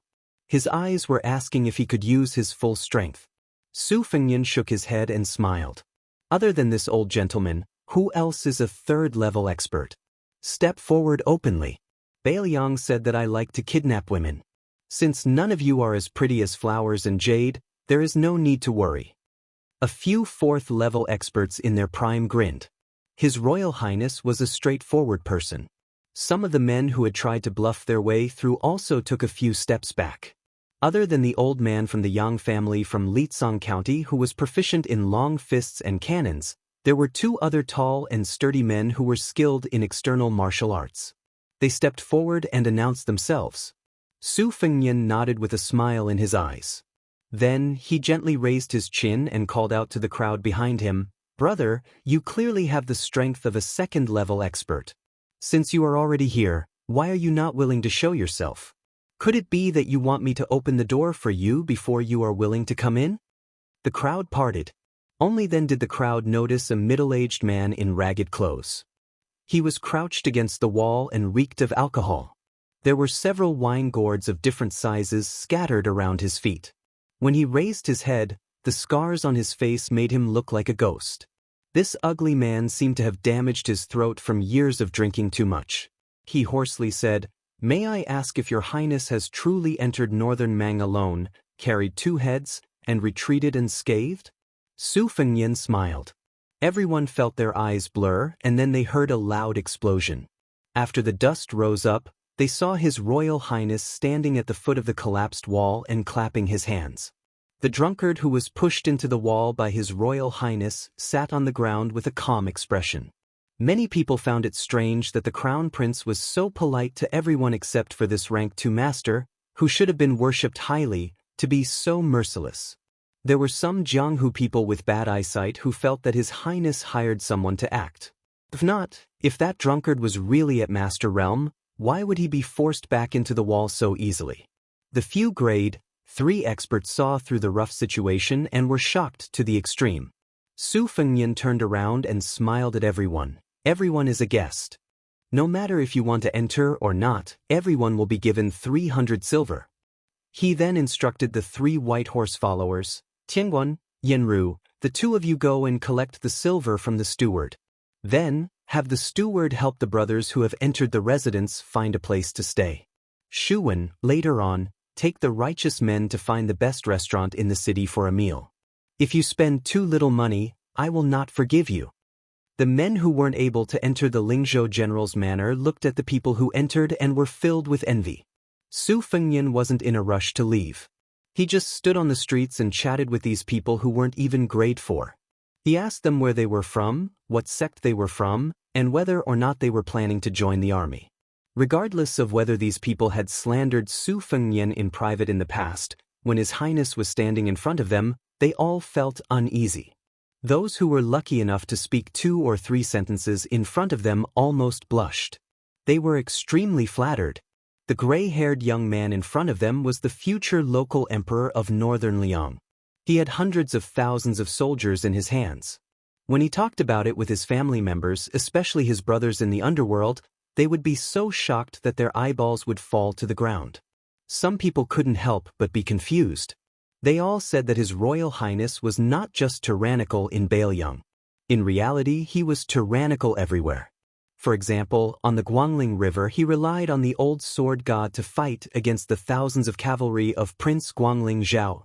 Such a high and mighty figure, why did they feel that he did not put on any airs when chatting with them? On the contrary, he was unbelievably amiable and approachable. If they did not think about his illustrious identity and his outstanding appearance, just based on his attire and manner of speech, it seemed that he was not much different from a well-off scholar from a small county. A group of carriages and horses that could be said to be extravagant rushed towards the Lingzhou general's manor. This made the gatekeeper of the administrator's manor, who was already prepared to welcome important guests, feel a bit depressed. Coincidentally, someone lifted the curtain and looked toward the Li manor. The gatekeeper looked over and shivered. He slapped his head and quickly ran toward the back of the manor. Damn, the mortal enemy that had fought with his master for half his life in Huangnam County had actually appeared in the capital of Lingzhou. In the past, when the officials of the 6th rank and above in the 7 counties of Lingzhou needed to rush to the administrator's manor to discuss important matters, the person sitting in the carriage would always use illness as an excuse to not come out. Su Fengnian heard the unusually loud sound of horse hooves and turned his head. Seeing the 3 carriages in a row, he understood. In the end, he told the good men of the Jianghu who were not able to become retainers of the Lingzhou general's manor. The general idea was that there were 2 paths they could take. One was to join the army. As long as they passed the test, it would be easy for them to become a squad leader. The other path was even easier. The various yamens of Lingzhou were in urgent need of a large number of Jianghu men with great martial arts. They would come out of the mountains to temporarily take up a position that was not considered to be an official. It was similar to the military and penal departments that were directly under the jurisdiction of the county magistrate. It could be considered getting rid of evil and bringing peace to the people. In the future, as long as they had some achievements and showed real merit, the Lingzhou government would definitely give them priority in promoting them. When everyone heard that it was only the Lingzhou government that wanted them and not going to the border to fight for their lives, they felt relieved. Many of the men who were passionate about fame all had smiles on their faces. They looked at each other and saw the eagerness in each other's eyes. After Su Fengnian calmly finished talking about the important matters, he smiled and told them to eat and drink well. Furthermore, if they really became part of the Lingzhou government in the future, they were welcome to be guests in the general's manor. Su Fengnian turned around and slowly walked towards the 3 carriages. After the owners of the carriages walked down, they all walked faster. When they were 5 steps away, the 3 scholars of different ages knelt down at the same time. Huangnam County's Wang Shihua greets His Royal Highness. Huangnam County's Wang Zhenlu greets His Royal Highness. Huangnam County's Wang Ofting greets His Royal Highness. Chapter 9:19. The 3 of them were the current masters of Huangnam County's water classics Wang Clan, Spiritual Su of Gozhouzian Clan, and Zijin Wang Clan. Wang Shihua was Wang Yunshu's father, the current merit officer of Huangnam County. He had an elegant temperament and had the style of an ancient sage. The water classics Wang Clan was famous for having a rich collection of books. The famous scholars in the clan were especially good at exegesis and annotations. The Imperial College's new left chancellor, Yao Baifeng, was determined to turn the family's learning into national studies. When he was young, he concealed his identity and became a private tutor of the water classics Wang clan. It was so that he could be close to them and read books. Later on, Yao Baifeng's reputation rose and everyone knew that he was knowledgeable. He became more determined with age and was regarded as the master of the northern literary world. Together with the 2 masters of the Song clan, he often borrowed books from the old master of the Wang clan. The gray-haired Wang Zhenlu came from the spiritual Su of Gozhouzian clan. There was a great Shinran who ascended on a crane. The Wang clan of Zijin's history was not as good as the other 3 princes of Huang and Nan. However, due to the fact that 3 princes of Zijin had appeared in the previous dynasty, there was a scene where 3 generations of the Wang clan of Zijin sat in the same court. Unfortunately, it was short-lived. In the current era, the Wang clan of Zijin did not attract much attention. The current Wang clan head, Wang Ofting, was not only young, she was only 3 years old. She was also famous for being unorthodox. The outside world did not know how such a disreputable young man, who was as famous as Wang Yunshu, could suddenly become the head of the Wang clan of Zijin. Su Fengnian was not arrogant enough to make the 3 masters kneel on the street for a long time. He let them get up and brought them into the residence. They agreed to rest for a night and talk about the details tomorrow. In the Li mansion, the administrator, Li Gongda, was tending to a hollyhock in the garden. When he heard the steward say that Wang Shihua had gone to the general's mansion to see the crown prince, along with the old and frail Wang Zhenlu and the immature Wang Luding, Li Gongda's face darkened. He sneered and said, "Old he, don't you think some people are strange? You give them 1 copper coin every day, and when you don't give them any more, they will jump and curse? You slap them every day, and when you stop, they will be grateful. Others say that Huangnam County has produced 4 princes and that it is a blessed land with good feng shui. However, in my opinion, this Huangnam County is a place full of white-eyed wolves. They only remember the beatings and not the good. I have only been gone for a year, and they have already begun to forget favors. If I did not pave the way and build bridges for them back then, how would they be where they are today? Let's not talk about the other 3 families. Let's talk about the Wang clan of Longyi. It is true that I have used them to achieve a meteoric rise, but what I have returned to Longyi over the years is more than what they gave me back then. Father-in-law waited until I became the governor of Fengzhou before he was willing to eat his first New Year's Eve dinner with me, a son-in-law from a humble family. Now, he is begging to bring his family to this residence so that 5 generations can live under the same roof. The steward surnamed he was scared into silence by the master's words. In the past, he had been a servant of the Wang clan. Later, because Li Gongda had not yet achieved meteoric success, he was the only small steward who had invited the son-in-law of the Wang clan to drink. Even steward he himself could not believe that Li Gongda would reach the position he had today.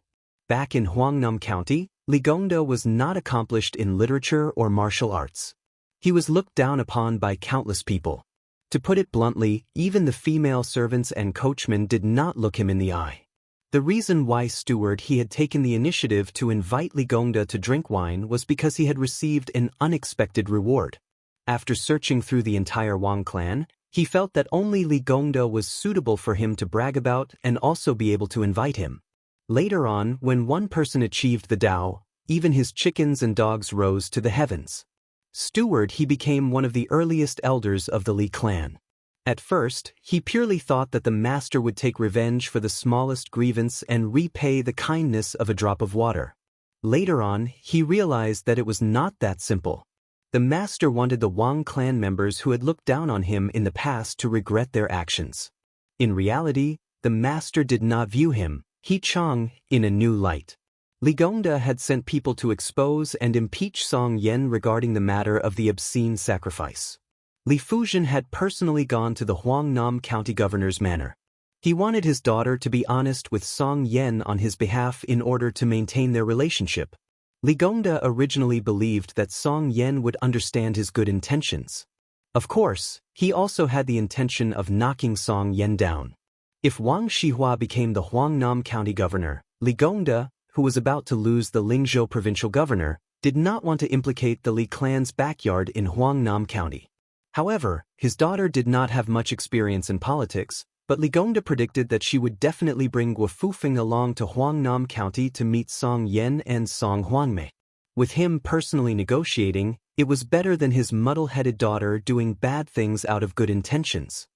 Also, Li Gongda already knew that many of his students, who were familiar with the dog hole, had begun to flirt with Guo Fufeng. This young man looked shrewd, but he was actually impatient.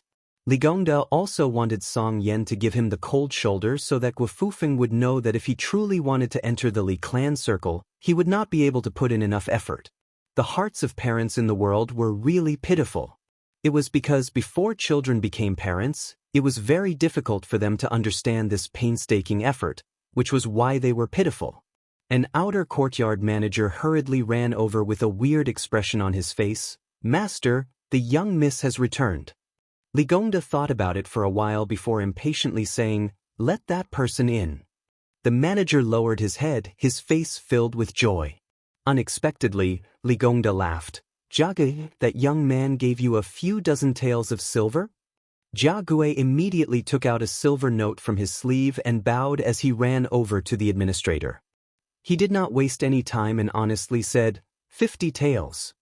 Li Gongda waved his hand and glanced at the note. His face was helpless as he muttered to himself, "This silly girl, using the silver that father gave you to fool him."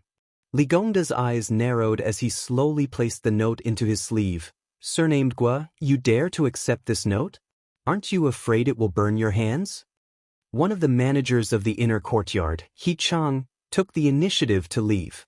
Li Gongda, who was alone, continued to deal with the hollyhock that was as tall as a person. He stretched out 2 fingers and broke off branches and leaves, sometimes nodding and sometimes shaking his head. After the general's mansion housed the first batch of Jianghu people to follow the dragon, the 3 Wang family heads from Huangnam County stayed. Finally, there was some life. Su Fengyan sat in the study, using the afterglow to appreciate a precious calligraphy and painting with dense inscriptions. Huyen Guanyin tiptoed into the study, holding the pot of phoenix spirit that was criticized as a chrysanthemum made, with both hands and placing it on the window. With the light blocked, Su Fengyan did not raise his head and waved at her. The calligraphy and painting on the table were the original works of the former Bailiang tycoon, Yao Baifeng. Yao Baifeng had been out of power for a long time and had only been in the court for a short time. It was not that Su Xiao did not think of asking him to come out of retirement, but Yao Baifeng had always ignored him. Su Fengyan touched the calligraphy and painting with his fingers and sighed softly. What did it mean to win the hearts of the people to rule the world? That was all fake. The real thing was to win the hearts of the people to rule the country. Su Fengnian raised his head and saw the back view of Huyen Guaning. She stood by the window in a daze. The yellowish afterglow scattered, making her look like a flying angel in the painting. Su Fengnian was well aware that she was his bait. There were also a few qi cultivators in Bailiang. They must have noticed that she was not ordinary. The reason why Su Xiao hid her here was partly because she was a rare commodity worth hoarding. More importantly, he wanted to let her carry the fate energy and transfer it all to Su Fengnian, who had no fate energy. Fate energy seemed illusory, but it was actually very simple. For example, the so-called husband and wife look alike in the world. That was the result of a married couple living together day and night and complementing each other's fate energy. Huyen Guanin was often listless. Other than the surface feeling that she was not acclimatized to the environment, the root of it was because her abundant fate energy was stolen by Su Fengnian. Su Fengnian kept the scroll and mocked himself. It's hard to guard against a thief in the family. As for those Jianghu people who took the initiative to rely on the Lingzhou general's manor, whether or not there were loyalist spies outside of northern Liang, Su Fengnian had plenty of methods to expose their identities and make them wish they were dead. Huyen Guanin exclaimed. Su Fengnian raised his arm to stop a messenger falcon. The contents of the secret letter caused Su Fengnian's pupils to suddenly contract. The Lu family in Qingzhou had encountered an assassination attempt. Just to protect Lu Qingyan, 4 of the first-class falcons of the Fushui society had died. The Taming Cloud Inn, which had been in charge of setting up the situation in Qingzhou, had suffered even greater losses. Almost all of its elites had died. Obviously, Li Yang and Beimang did not want to see the Lu family in Qingzhou and the Su family become in-laws and then take root in Bailiang. As long as Lu Qingyan, who had the potential to become the consort of the king of Bailiang, died, the Lu family would completely give up on the idea of changing owners. As for which party was willing to sacrifice everything to prevent the Lu family from dying, the secret letter only said that it was unclear. Su Fengnian lit a thick red candle and burned the secret letter inch by inch to ashes. A breeze blew through the window. The candlelight flickered and scattered the ashes. Huyen Guanin saw that the letter had long been burned, but he still maintained his attentive posture of 2 fingers close to the candle flame. Su Fengnian flicked his fingers and walked to Huyen Guanin's side. His eyes were obscure and difficult to understand. He gently looked at a raised eave of the administrator's residence. Huyen Guanin heard him say to himself, "Perhaps I was wrong from the beginning." Chapter 920. The 3 family heads of Huangnan County stayed in the Lingzhou general's manor. They were not far from each other. Other than their trusted retainers, the 3 of them did not bring anyone else into this brand new official residence with a horizontal board. His Royal Highness allowed them to rest for a night, which made Wang Xihua's heart tighten. This was clearly to give the 3 families enough time to communicate. Wang Gongchao, Ling Su of Gozhouzian Zenolf, and Zijin Wang Lifting all rushed from their families to Lingzhou City at dawn. Apart from a careless lunch midway, they roughly communicated. Although they agreed to take care of each other, they were still wary of each other in their hearts. It was very difficult for them to advance and retreat together. When it came to the ups and downs of a large family, no matter how good their relationship was in the past, they had to carefully weigh the pros and cons. Wang Xihua, who was praised by Yao Baifeng as having the talent of 3 provincial governors, ate a dinner that could not be considered sumptuous. He was not in a hurry to agree to Wang Zhenl's appointment. Instead, he went out for a walk alone. Not long after he went out, he saw the junior Wang Lifting, who was also leisurely strolling. Wang Xihua was a little touched. To be able to keep his composure, the younger generation would surpass him in time. The 2 of them nodded and smiled as they brushed past each other. Wang Xihua walked along a corridor beside the water with his hands behind his back. The water flowed towards Jinu Lake.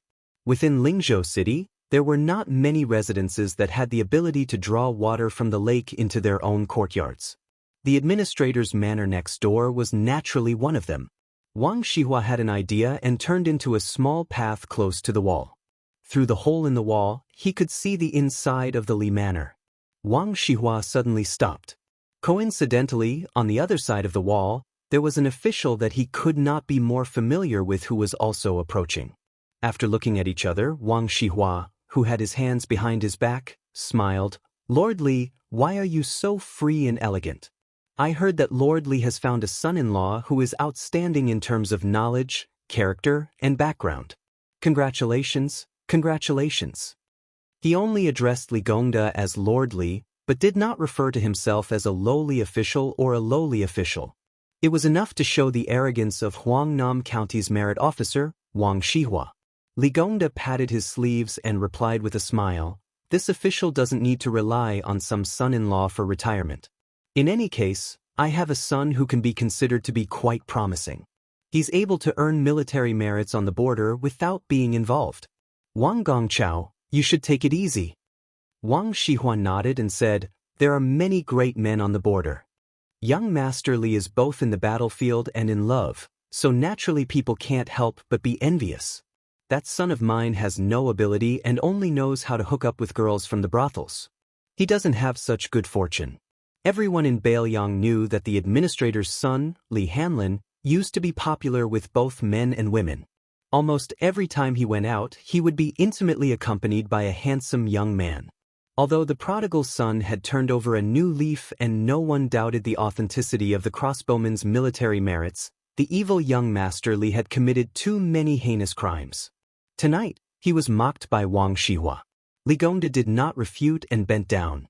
Wang Shihua was wondering why the administrator would admit defeat this time. He did not expect that after Li Gongda stood up, he would directly throw a handful of soil at Wang Shihua's face. It didn't hurt, but Wang Gongchao, who had always been regarded as the cultured sect master of Lingzhou, had never been humiliated like this before. For a moment, he did not know how to react and was stunned on the spot. Li Gongda laughed and said, King Wang Shihua, you're the best at putting on an act. I've wanted to beat you for a long time. There are no outsiders today, only you and I are enemies. His Royal Highness, why are you here?" Hearing this, Wang Shihua unconsciously turned his head. In the end, there was no one around. Where did His Royal Highness come from? When he turned his head again, Li Gongda threw another handful of soil at his face. Wang Shihua was unable to restrain his anger. He pointed a finger and scolded angrily, "Li Gongda, the three immortals of virtue and speech. As an important official on the battlefield, ask yourself honestly, is there any one of them? You've really tarnished the word merit and virtue. You're a cautious and fierce person. Do you really think you can die of old age?" Li Gongda carelessly rubbed his nose and then pointed a finger at the top of his head. He said disdainfully, "Everyone respectfully calls you Third Governor Wang. 3 governors, isn't that the size of the official hat on my head? Don't talk big in front of me. Just tell me who's the highest official today, and who's the one who made you not take a single step forward all these years and obediently become a county's merit officer." Wang Shihua sneered and said, "Talking to you about passing on the torch, talking to you about the seeds of learning, is simply playing the lute to a cow." Li Gongda chuckled and said in a low voice, "We're like chickens talking to ducks. In the end, we're still the same kind of people. Let's not laugh at each other. Wait until you become the second Yao Baifeng one day, then you'll have the qualifications to talk to me about learning and merit." Wang Shihua flew into a rage and said, "Li Gongda, who's the same kind of person as you?" Li Gongda raised his hand. Wang Shihua, who had suffered twice, immediately dodged. Only then did he realize that there was no soil in the administrator's hand. Li Gongda said that playing with Wang Shihua was as easy as playing with a monkey and left. Logically speaking, Li Gongda, who had returned with a great victory, should be proud of himself. However, Li Gongda, who was flushed with success in Bailiang, did not have the expected jubilation. Instead, his face was as gloomy as water. Wang Shihua's expression was uncertain at first. However, when Li Gongda's figure disappeared into the distance, the corner of Wang Gongxiao's mouth quietly curled up. There was no longer any trace of anger. He said softly, Li Gongchao, let's see how long you can run rampant." Su Fengnian received the second secret letter of the day. It came from an old turtle in Lingzhou. Even Su Fengnian did not expect it to be a level 4 Jianghu hero who had entered the Lingzhou general's mansion. It turned out that before everyone gathered at the door, the Lingzhou peregrine falcon had obtained the background of most of the people. Some were rough, some were detailed. The only thing missing was the drunkard who had appeared out of nowhere. It was probably because the foreign spy also felt that swaggering into the mansion was too suicidal. No one in the secret letter was suspected of being a spy. Most of them were Jianghu people who had criminal records in the government. This was not strange. In Jianghu, it was impossible to become famous without killing or being killed. Su Fengnian was carefully reading the secret letter in the study. The turtle nicknamed Yama's knife was kneeling on the cold floor. He did not move at all. Su Fengnian put down the secret letter and closed his eyes. After a long silence, he opened his eyes and said to the person, "You don't have to worry about the drunkard. However, have Chu Lushan immediately investigate the level 4 Lu Bozong and the level 3 Sun Chun. The backgrounds of these two people are too clean and too detailed. From birth to practicing martial arts to becoming famous, it seems that there are traces that can be traced. However, the more it is like this, the more uneasy it is. Of the two people, Sun Chun looks older. However, he is only 29 years old. Lu Bozong is 32 years old. They are the two youngest. Although I am not a spy, I know that as long as you are willing to put in the effort, it is easy to get an identity before the age of 15. Then, you can train them carefully for more than 10 years. It is almost impossible to leave behind any traces. I even suspect that there is a problem with their family. I will have to trouble you peregrine falcons to put in more effort." The man was terrified. His back was drenched in sweat. He said respectfully, "Protecting your highness is the most important duty of the peregrine falcons. It is not troublesome at all." The man would undoubtedly respect the special identity of this young Lingzhou general, but he was even more afraid that he could directly call out the name of the head behind the peregrine falcons. Chu Lushan's fearsome abilities were all rumors. If one was not a peregrine falcon, they would not understand the terrifying abilities of the head of the Chu Lushan family. Su Fengnian walked around the desk to the man. He bent down to help him up. He laughed softly. "Bailiang has many civil and military officials. Compared to you, it is also 100 less. Without you, Bailiang will be even more unstable. Help me pass a message to Chu Lushan. This year, tell him to reward all the peregrine falcons. He does not need to pay for this. Take it out from Mount Qingliang. If anyone wants secret manuals or similar things, they can boldly ask. The Wang Fu will try to satisfy them. In my opinion, there is nothing in the world that is more valuable than life. Since you have pawned your lives to the Su family, then the Su family has no reason to treat you badly." Chapter 9:21. After the man stood up, his eyes turned red. He hesitated for a moment, then scratched his head, feeling a little shy. He gathered his courage and said, "I'm from Jinzhou, only 300 li away from the general's and your highness's hometown. However, I left Liaodong 6 or 7 years later than the general. I once mingled in another army, but I committed a crime and had no choice but to follow the general. All these years, I've been working for General Chu, and I haven't made any contributions. It's all hard work that anyone can do. A few years ago, I married a wife and gave birth to a few little girls. At the beginning of autumn, I finally had a boy with a handle. My family doesn't lack money, so I'd like to ask your highness to name my boy when you're free. If your highness is too busy, just pretend that I didn't say anything." Su Fengnian said softly, "There are many things to pay attention to when choosing a name. If it's not chosen well, it will affect one's future luck. I believe in this very much, so I don't dare to name your son." The man didn't have much hope, so he wasn't disappointed. Su Fengnian suddenly smiled and said, "But Su Xiao doesn't believe in this. When I go to Liangzhou, I'll ask Su Xiao to name your son. If it's not chosen well, or if it's unpleasant, you can use it as a nickname." The man was about to kneel again, but Su Fengnian grabbed his arm and said helplessly, "All right, even if you kneel a few more times, I can't ask for a few more names for your son. Besides, your son doesn't need them. Names aren't money, so the more the better." The man smiled shyly. He no longer had his original shrewdness and caution, but rather a sincere and honest look. "After you leave, send a message to Su Beiji in Longqing County and ask him to come to the general's mansion." After saying this, Su Fengnian walked to the window. The man, who was full of joy, didn't disturb His Royal Highness's thoughts and silently left the study. Su Fengnian gazed at the pot of impatience balsamine that Huyen Guanyin had sacrificed to bring over.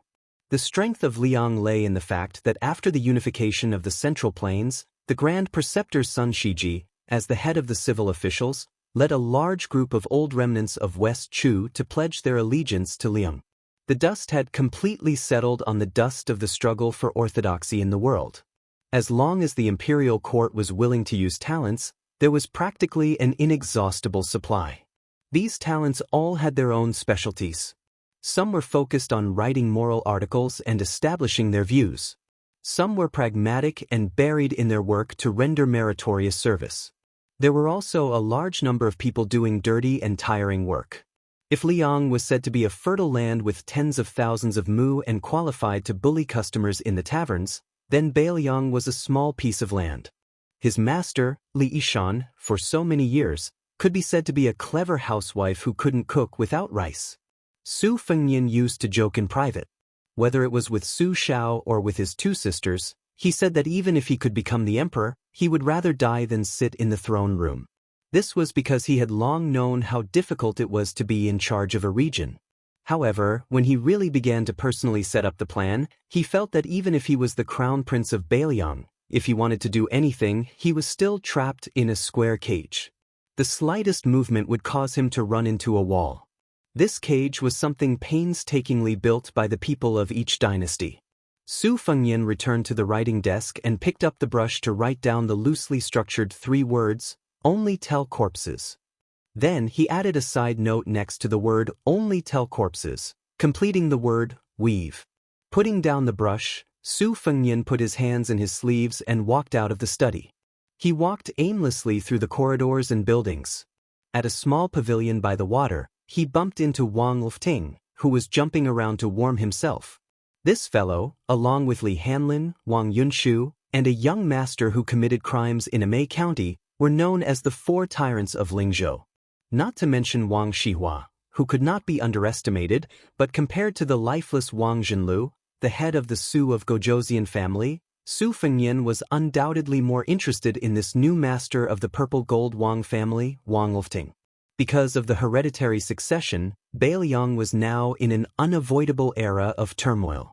A new emperor would bring in new officials. Those who should have fallen had already fallen, and those who should have risen had yet to rise. Many families were following the general trend and moving around, but the timing was different. Zhong Hongwu, who was born into a noble family, let his only son, Zhong Qingxin, take the path of a civil official in order to seek change. Wang Shihua, who was already a famous scholar, let Wang Yunshu take the path of a military general in order to seek change. However, most of these people had good fathers, so they could get twice the result with half the effort. Su Fengnian only knew that the purple gold Wang family had not produced any great talents for several generations. He originally thought that Wang Lifting's generation would also fall into decline. He did not expect that this time, he would have the courage to come to the general's mansion. If he returned empty-handed, the first target to be dealt with by the administrator would definitely not be the 2 families of Wang Shihua and Wang Zhenlu, but the purple gold Wang family, whose foundation was not stable. It could be imagined that the young Wang Lifting was shouldering a lot of pressure. Seeing His Royal Highness approaching, Wang Lifting just turned his head and smiled, continuing to jump and jump. Su Fengnian stood beside Wang Lifting. The latter opened his mouth and joked, "Knowing that your highness is a straightforward person, Lifting will speak bluntly. This time, I followed behind my 2 elders here to ask for a reward from your highness. I'm really cutting off all means of retreat. If I don't get an official position, when I return to Huangnam County, I will definitely be criticized by those old men behind my back. Your highness, please do me a favor and take pity on Wang Lifting." Su Fengnian looked at the narrow ripples that were only slightly rippled within the rules, and calmly said, "First, tell me what kind of official position you want. If it's too big, I can't afford it. If it's too small, I can't take it out. If I try to fool the purple gold Wang family, I will also be drowned in the spit of those old men behind my back." Wang Lifting laughed heartily and said, It's not big. Bailiang's Weaving Bureau only has this kind of official position. The two Weaving Bureau in Gangnam-do are 4th rank positions. Our Bailiang's Golden Thread Weaving Bureau is only 5th rank. Anyway, the old weaver Li Shifeng has worked for 12 years. He should have retired long ago. Su Fengnian said calmly, 5th rank isn't small. Wang Lufting was indeed thick-skinned. He stopped jumping and exhaled a mouthful of smoke. He turned his head and looked at His Royal Highness with a bright smile. Lufting knew that it would be difficult to get an official position, so I have the intention to buy one from your highness. The Purple Gold Wang family is willing to take out 180,000 taels of silver, all in cash. If it's not enough, the family still has some rare antiques and calligraphy rubbing, which can be converted into silver. As long as your highness is generous, we can probably gather another 100,000 taels of silver. There's no other way. We can't be compared to the other 3 princes of Huangnam County. Our Purple Gold Wang family is poor. Su Fengnian sat on a long bench and gestured at Wang Lufting.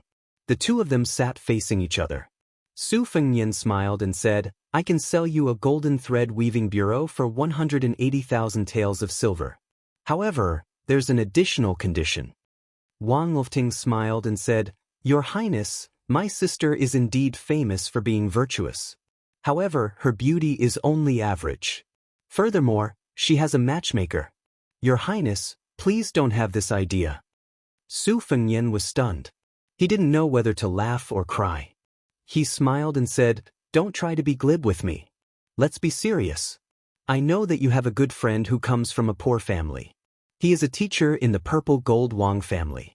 Yao Baifeng said that as long as this person is willing to take the imperial examinations and obtain scholarly honors, he will definitely become the top scorer of the Lingzhou imperial examinations, as well as the Huiyuan imperial examinations of the 8 prefectures. He might even become the Zhuangyuan imperial examinations of the 3 prefectures. This year, Lu Yuyuan of Huangnam County obtained the top 3 of the palace examinations and was bestowed with the title of Jinshi. It seems that he benefited from your friend's weaving techniques. Otherwise, he would only be able to pass the county examinations. Not to mention the palace examinations, even the metropolitan examinations would be an extravagant hope. If you can persuade this person to leave the mountain, I will let you become a golden thread weaving bureau. If you can't persuade him, then you will have to obediently return to the Purple Gold Wang family. Wang Lufting held his stomach and laughed loudly. Su Fengnian was indifferent. Wang Lufting stopped laughing and said with a cunning expression, Your Highness, please don't worry. This fellow has already been forcefully kidnapped by me and brought to the city. Should I call him over for your highness now? Su Fengnian shook his head and said, There's no need to meet him. Tell him to come to Lingzhou's capital after the new year. I have an official's hat to give to him for free. Wang Lufting sighed ruefully and said, Comparisons are odious. I still have to spend my entire fortune to buy an official's position. This fellow has it all. Su Fengnian suddenly said, You are neither the son of the first wife nor the eldest son. To be able to become the head of the Purple Gold Wang family, it must not have been easy. Wang Lufting retracted his frivolous expression. However, he did not purposely sit upright and still. Instead, he said softly, Compared to your highness, it is much easier. Su Fengnian laughed and said, You haven't even become an official yet and you are already bootlicking? Wang Lufting laughed again, Let's get familiar with each other first. Since I want to live under someone else's roof, how can I not look at his face? In the future, your highness should give Wang Lufting more opportunities to flatter you. Su Fengnian joked, Then you should first become Chu Lushan's disciple and learn from him. Wang Lufting wanted to say something but stopped. Su Fengnian knew that he was a smart person and said directly, I know what you are thinking. Indeed, whether it is me or others, Chu Lushan's bootlicking has always been disgusting. However, there is one thing that many people don't see. Chu Lushan only treats one person this way. This is called being faithful to one person until death. Therefore, he and Administrator Li both. At this point, Su Fengnian paused for a moment and did not continue speaking. He stood up and left directly. Wang Lufting, who had been secretly tense, did not think too deeply about the strange words at the end. After all, he had obtained everything he wanted on this trip and had even exceeded his expectations. At the same time, he felt as if a heavy burden had been lifted off his shoulders and he could not suppress his excitement. However, when he realized the meaning behind it, he felt a chill all over his body. Could it be that the owner of the neighboring mansion would also change his name as Bailiang changed? Chapter 922. When Su Beiji entered the Lingzhou general's manor, it was only 3 days away from New Year's Eve. Almost as soon as he entered the official residence, he immediately followed His Royal Highness to Liangzhou. If this special honor fell into the eyes of others, it would really be Bailiang's favor. On the return journey, there were 2 carriages. Huyan Guanyin occupied one. Su Fengnian and Su Beiji squeezed into the other carriage. The 2 coachmen were respectively Su Yanbing and Hong Shuwen. There were no other personal guards or attendants. Su Beiji listened to Su Fengnian talk about the matters of Huangnam County and did not comment. Persimmon and Zhu Zi, when they interacted with each other, they seemed to be quite similar to the king of Yen and Nalin Yusi. They could be said to be the perfect example of a ruler and his subjects being compatible. The first time Su Beiji opened his mouth was to ask why he did not let Song Gu, who blocked the way, finish speaking. This was because Su Beiji was clear about the matter of Shitakian. Originally, Eagle Guard's negligence of Ren Shanyu's serious injury was not a big deal. However, when His Royal Highness saw the result with his own eyes, with Chu Lushan's gloomy nature, Song Gu's official career was definitely over. Whether or not he could keep his life was another matter. If Su Fengnian scolded and kicked him a few times and got angry, Chu Lushan could use this as an excuse to get off the donkey. He only needed to heavily reprimand Song Gu. In the end, he could still forgive Song Gu. At most, he would temporarily teach him a lesson and give face to His Royal Highness and the Eagle Guard. In the future, he would not hinder Song Gu's appointment. However, Su Fengnian did not say anything. How could Chu Lushan dare to take the initiative to minimize the matter? Su Fengnian's answer at that time was that he would never interfere in the affairs of Bailiang's spies. He could even tolerate the Peregrine Falcon and the Eagle Guard, who had turned from a colleague to a rival after the Bailiang spy agency split up. However, he would never allow the 2 to be like fire and water and take advantage of each other to hit each other when they were down. Bailiang could not afford this kind of internal friction. On this matter and all the disputes in the future, Su Fengnian would not be partial to his second sister, Su Weisheng. He would not deliberately support the Eagle Guard to suppress the Peregrine Falcon. Similarly, he would not take the initiative to side with Chu Lushan. He would not beat the paste 50 times and settle the matter with 50 strokes of the paddle. When Su Beiji heard this answer, he smiled generously. Obviously, he was quite satisfied. It was difficult for an upright official to settle a family dispute. The root of the problem was that the person who held the bowl of water was not impartial. If he was not impartial this time, it would be difficult in the future. However, being impartial also had its difficulties and disadvantages. If he was not careful, he would be in a difficult position. This depended on whether Su Fengnian could persist to the end. Su Fengnian told him everything he knew. In addition to the 3 princes of Huangnam County joining hands to come to the general's residence to express their loyalty, he also mentioned that each of them wanted to be an official. The way they wanted to be an official was also very different. He also mentioned to Su Beiji that Wang Lufting had offered to spend money to buy the golden thread weaving. Hearing this, Su Beiji frowned and said, "Can this person take on a big responsibility?" Su Fengnian shook his head and said, "I've only met him once. I only feel that Wang Lufting's conversational style is not bad and very much to my liking. As for whether or not he can take on the golden thread weaving, I still need to get a few more detailed reports on the purple gold Wang family. Then, I'll bring Wang Lufting out for a walk to know whether he is a mule or a horse. However, the golden thread weaving is in Lingzhou. When the time comes, the one who will have a headache will be you, the provincial governor of Lingzhou." Su Beiji asked, "Then what about the old weaving, Li Shifeng?" Su Fengnian said shamelessly, "I haven't thought about it yet. Why don't you decide when the time comes?" Su Beiji glared at him. He was probably too lazy to pay attention to His Royal Highness and sank into deep thought alone. Every Dao in the world had a weaving bureau. Even the Bailiang Dao was no exception. On the surface, it was for the imperial family and officials to weave and distribute the silk produced in various places. However, in secret, it was very powerful. In the previous dynasty, the weaving bureau had a habit of sending secret reports to the capital every month. It could reach the emperor's desk directly. Passing this kind of information on the courier route was even more careful than normal military information. The king of Jiaodong, Zhao Sui, and the king of Huainan, Lu Ying, had been severely punished by the emperor several times because of the secret reports from the weaving bureau. Currently, the Liyang imperial court had set up the Dao level. Although the weaving bureau of the various regions had not raised their ranks, all the smart people in the court and in the field were well aware that other than the Jingshi sent out from the capital to impede the vassal kings, these dozen or so low-ranking weaving bureau officials were the most sinister and disgusting. However, Li Shifeng, the Golden Thread Weaving Bureau, which belonged to the Bailiang Dao, was nearly 70 years old and had been mediocre for many years. He had never had any interactions with the king of Bailiang, Su Xiao. He neither took the initiative to flatter nor was he too estranged. Once, there was a twice-yearly, half-year discount that was inadvertently intercepted by a group of audacious horse bandits on a post-house road. Only then did people know that this chief weaving official was muddle-headed and bored enough to introduce his Royal Highness antique collection to the Emperor of Bailiang. He listed nearly 40 items and more than 600 pieces in detail. No one could understand why such a muddle-headed old man was allowed to stay in Bailiang and waste the salary of the imperial court.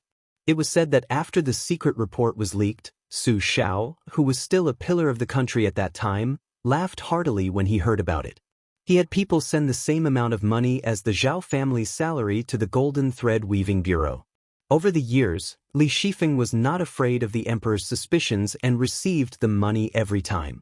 However, no matter how much outsiders ridiculed and looked down on this old man, Li Shifeng, the insiders of Bailiang, and even Li Yishan, had carefully analyzed this person's official career and talent.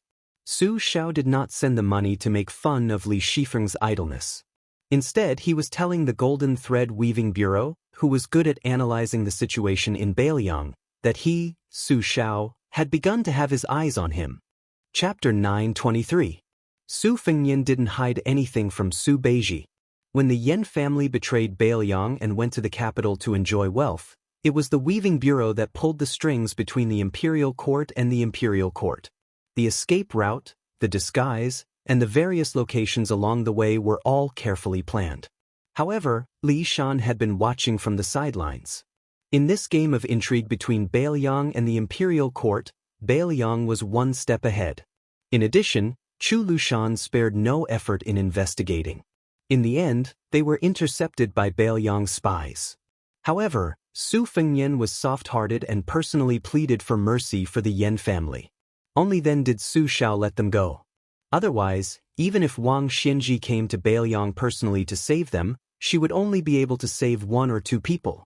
Although Li Shifeng lost, it was amazing that he could still do what he did when he was surrounded by wolves and wolves in Bailiang.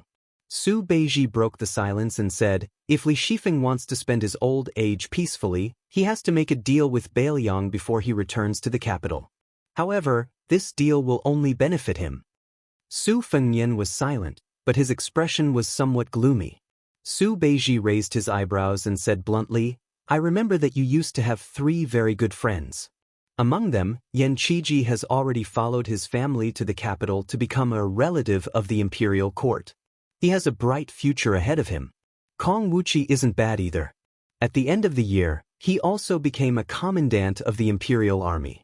In the end, only Li Hanlin is left in Bailiang. Do you really have the heart to do that? You haven't even become a vassal king, yet you plan to become a loner? Su Fengyan said calmly, no matter what the result is, even if it is the worst, I will ensure that the Li family will never have to worry about food or clothing. Li Hanlin not acknowledging me as a brother is also my own fault. Su Beiji smiled faintly and said, how pitiful. Su Fengyan kicked this fellow. Su Beiji leaned against the wall of the carriage and patted his clothes. He asked casually, that good friend of Wang Lifting, Sun Yin, was praised by Yao Baifeng as a talented bull. Yao Baifeng became the left chancellor of the Imperial College and controls the literary world. Did any spies say that Master wanted to invite Sun Yin to be the chancellor? Su Fengyan laughed and said, "Zhu Zi, you're really something. If I didn't know that Yao Baifeng had secretly sent someone to invite Sun Yin and promised that as long as this fellow was willing to go to the capital and become the chancellor of the Imperial College, he would be able to participate in the court examinations next year." Yao Baifeng would have put down his precious face and personally asked the Zhao family's emperor for the top spot. If not, I wouldn't have known that there was such a person in Huangnam County. However, you can relax but you can't. Sun Yin has already been sent to Lingzhou by Wang Lufting. I plan to let him become a 6th rank official with real power. If you become the provincial governor of Lingzhou and are overshadowed by this person, be careful that I don't let him replace your position in a fit of anger. Su Beiji glanced at Su Fengyan and didn't say anything. Su Fengyan smiled. Don't worry. I like the new and not the old. No matter how capable Sun Yin is, Zhu Zi, you're still my old love. My favor won't decrease. Su Beiji laughed coldly. Stop the car quickly. Let me go out and vomit. Su Fengyan looked hurt. You don't understand. I saved all the good stuff for you first. I picked up a heavenly blue gall bottle from the Dongyue Imperial Kiln at the Peach Cheeks restaurant. There's no other bottle like it in the world. You really don't want it? Then I'll give it to Chen Shiliang. That fellow is more sensible than you. Su Beiji closed his eyes to rest and said calmly, hurry up. At noon on New Year's Eve, His Royal Highness was finally seen on Mount Qingliang, which was already decorated with lanterns and colored banners. Su Fengyan arranged for Huyen Guanin to stay in a quiet courtyard. He didn't plan on letting her meet up with the girls from Wutongan. Su Shao accompanied them along the way. He didn't say much and was just happy. His younger brother, Huang Manor, had grown a few centimeters taller. There was a hint of anger between his eyebrows. When he wasn't smiling, he was abnormally heroic and exuberant. However, when he smiled foolishly with his father, this instantly broke down. Fortunately, he no longer drooled, but this still left Su Fengyan speechless. When they went to see second sister, the family of 4 finally reunited. Su Weisheng, who controlled half of Bailiang's spies, was now living in Wutongan so that he could handle confidential affairs. In Wutongan, apart from the 2 senior maids, Sweet Potato and Bluebird, who didn't participate, the other 2 maids had all become Bailiang's female hanlin. They read and sift through military intelligence and spy reports and had the right to approve them. Those in the know called them Vermilion's maids. This was especially true for Lu Yi, who was second only to Su Weisheng in the 19 ways. It was as if she was born to be good at scheming and planning and had become the second in command of Wutongan. The second Junju, who demanded perfection, reprimanded almost all of the maids, but she relied heavily on Lu. The 3 men of the Su family entered the room in Wutongan. Su Weisheng sat in a wheelchair behind a low desk that was specially made for her. She raised her head and glanced at the 3 of them. She then lowered her head and casually pulled out a copy from a large stack of secret reports that had already been approved. She inspected the Vermilion's maids in the neighboring rooms to see if they had made any mistakes. Su Fengyan jogged over and saw that the ink on the ancient inkstone on the table was a little dry. He immediately squatted down beside the wheelchair and turned his head to flatter her. Sister, I'll grind the ink for you. Su Weisheng didn't even turn her head to look at him. She smiled insincerely and said, how could I let the Lingzhou general do this for me? Su Fengyan played dumb and said, of course. Su Weisheng didn't continue to make sarcastic remarks about His Royal Highness. She allowed him to roll his sleeves and grind the ink while she focused on reading the detailed Vermilion's handwriting on the various court reports and Bailiang's own spy reports. Su Shao smiled knowingly. Su Longxiang sat down on the doorstep and held his chin in a daze. Su Weisheng probably couldn't stand Su Fengyan being in the way. She didn't even raise her head and said, didn't you see that we haven't put up the Spring Festival couplets and peach talismans? Su Fengyan slapped his head and said in realization, I'll go write the couplets right now. Let's put them up together later? Su Weisheng didn't make a sound. Su Fengyan went to the empty desk next door and began writing rapidly. It still took him an hour to finish writing the 100 spring festival couplets that the prince's estate needed. Every time he finished writing one, Su Xiao and Su Longxiang would gently dry them. Then they would call Su Weisheng. She still had work to do and told him not to wait for her. Su Fengyan and Huang Manor could only each carry 50 or so spring festival couplets. Su Xiao was responsible for carrying a box of slightly lighter couplets. They began to put up couplets from top to bottom on Mount Qingliang. When they reached the main gate, they found Su Weisheng sitting in a wheelchair, quietly waiting outside the gate. Su Fengyan smiled and asked Su Xiao to see if the couplets were crooked. He and Su Longxiang put up especially wide and large spring festival couplets. The two brothers finished putting up the couplets at the same time. When they turned around, they saw Su Xiao smiling from ear to ear. Second sister also had a smile that she hadn't seen in a long time. Chapter 924. After pasting the spring festival couplets on the main gate, Su Weisheng returned to Wutangan, leaving the three masters to wander around the prince's manor. Su Fengyan and Su Xiao talked about the affairs of Lingzhou in bits and pieces. Su Xiao occasionally talked about some interesting news that had recently happened in the imperial court. For example, Gu Jiantong's son-in-law went on a killing spree in Jizhou. Now, the imperial censors and civil officials were too lazy to scold him, Su Xiao. They turned their heads and scolded General Gu, who had lost his position as Minister of War. In any case, Gu Jiantang was no longer in the capital. The originally aggressive Gu hut in the Ministry of War was like a group of dragons without a leader. Outside of the Censorate and the Ministry of War, the other 5 departments were all jumping around vigorously. This made the members of the Gu faction in the imperial court dejected and very tired of dealing with them. This year was not going to be easy. There was also the Imperial College's left chancellor, Yao Baifeng, teaching the second-in-command, Jean Lanting, a harsh lesson. This even alarmed the emperor, who personally went to the Imperial College to be a peacemaker. Only then did he barely manage to settle the matter. The situation within the Imperial College was well known to everyone.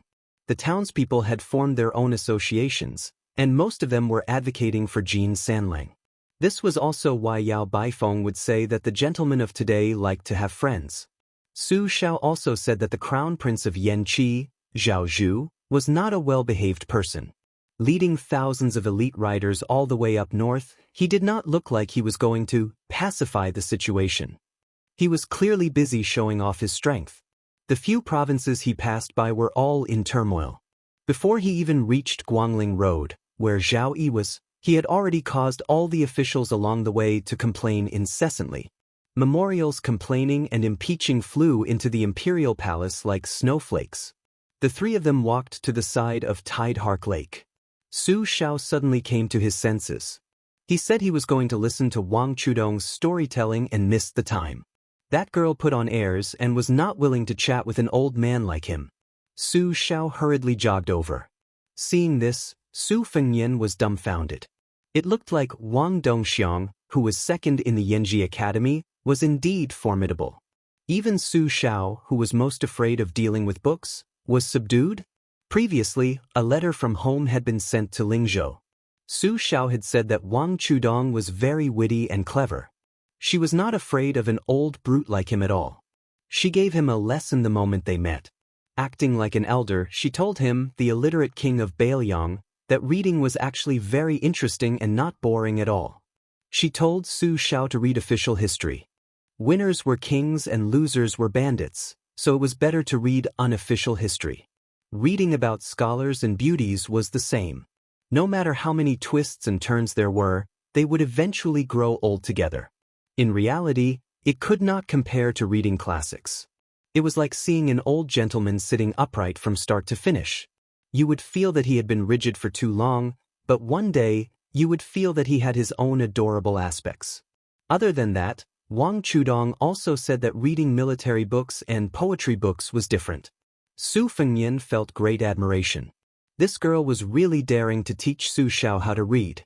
It had to be said that neither Li Yishan nor Zhao Chongling had been able to get Su Xiao to read more books in the past. Su Fengyan looked up at Tide Listening Pavilion. Chen Shiliang should be in the side room on the top floor right now. Everyone in the Wang Fu said that this young man was increasingly similar to that state scholar who had died without a grave. Su Fengyan looked away and saw Su Juzi sitting alone in the pavilion, throwing a large amount of bait into the lake. The koi fish rolled in a grand scene. Su Fengyan squatted at the edge of Tide Listening Pavilion's platform and said to Huang Man, beside him, Lu Qiu, said that the section of Willow whose body I tore apart did not die. He probably used an unorthodox Qi cultivator's ability to cunningly escape before he died. I think that this person's identity is not as simple as a spider's web. It's fine, we will definitely have a chance to interact with him in the future. Huang Man, nodded earnestly. Su Fengyan said self-deprecatingly, I'm puzzled. That section of Willow was like that, but that little celestial master who changed his name from Zhao Jingxi to Zhao Ningxin was also difficult to deal with. He was suppressed half to death at the Spring Lake. I originally wanted to use him as a useless person to make the Taoist ancestral court unhappy. I didn't expect that when I returned to Mount Longhu, I heard that Zhao Ningxin's realm had advanced by leaps and bounds again. The young chief of Wudong, Li Yufu, killed the evil dragon at Mount Xiafei and became famous all over the world. The old celestial master, Zhao Shi, who had been in seclusion for many years, did not stay idle either. He built the Jade Emperor Tower that was as famous as the Great Yellow Court. His ascension was imminent and countless people had already gone to Mount Longhu to worship him. Even the crown prince, Zhao Zhuan, went to Huizhou to watch the show in disguise. It's very likely that it's true.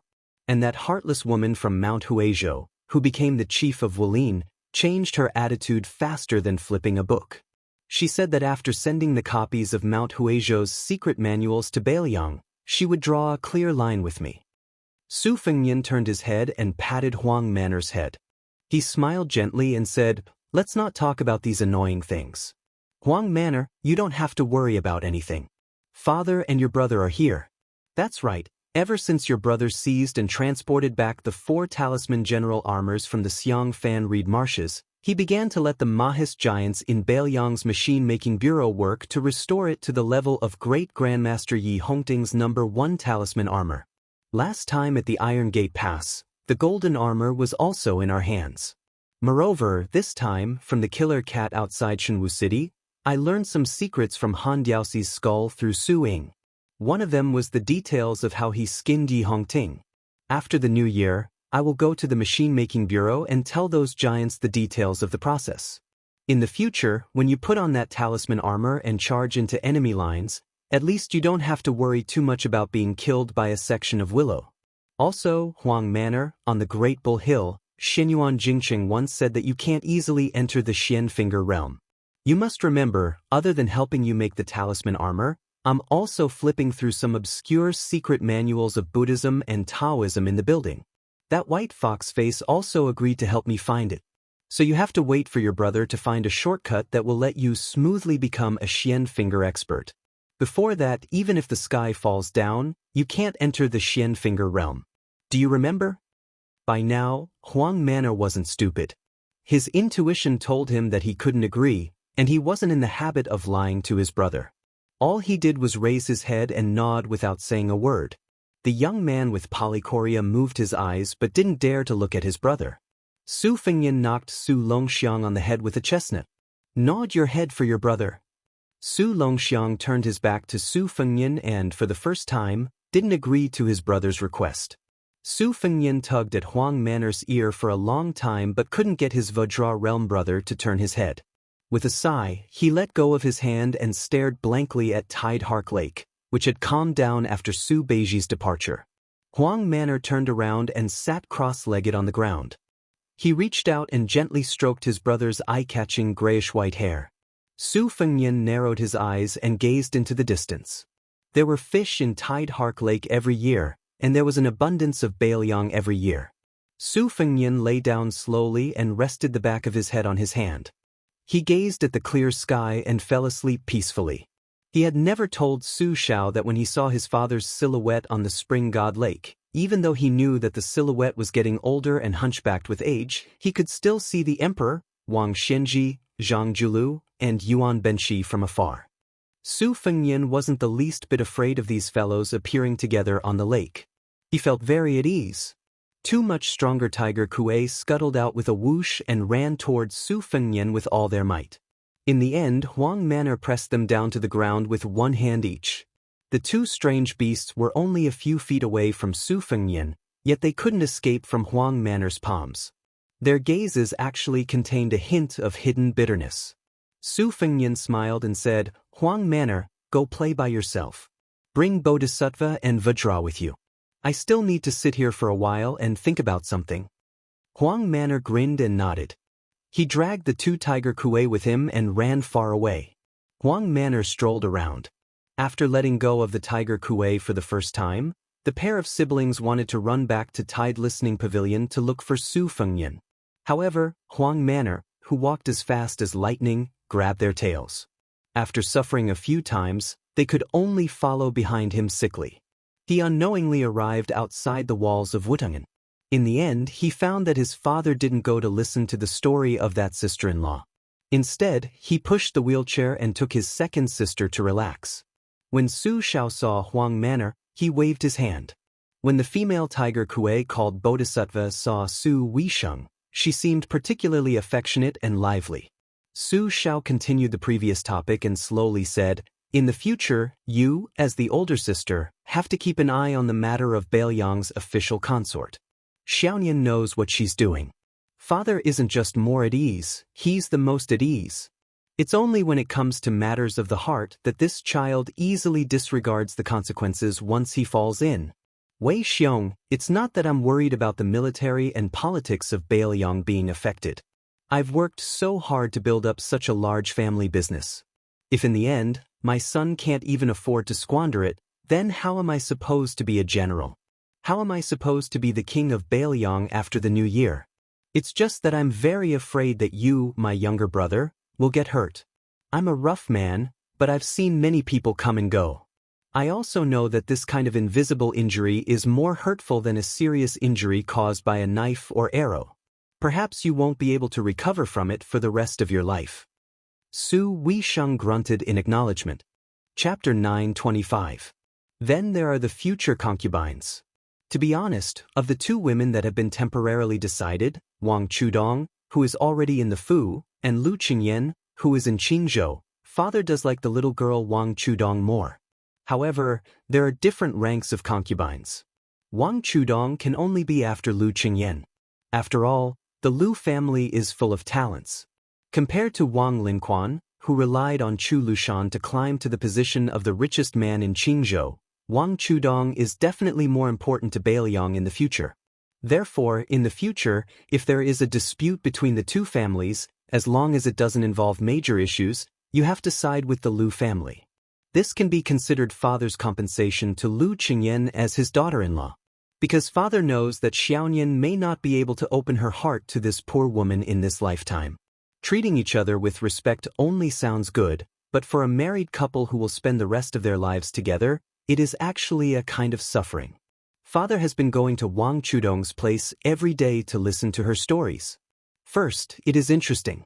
Second, it is an opportunity to let Baoyang know that this girl is the first daughter-in-law that Su Xiao approves of. In the future, if anyone wants to use the Wang family as a stepping stone to curry favor with the Lu family, they have to first consider whether their flattery will backfire. As for Pei Nanwei, father knows that you don't like this Princess Jing'an. You don't have to go against your heart and deliberately interact with her. Just let her be. In this world, there is only the saying that the elder brother is like the father and the elder sister-in-law is like the mother. There is no such thing as the elder sister taking care of the family. The reason why father nags you about this and wants you to bear this thankless responsibility is because father is selfish.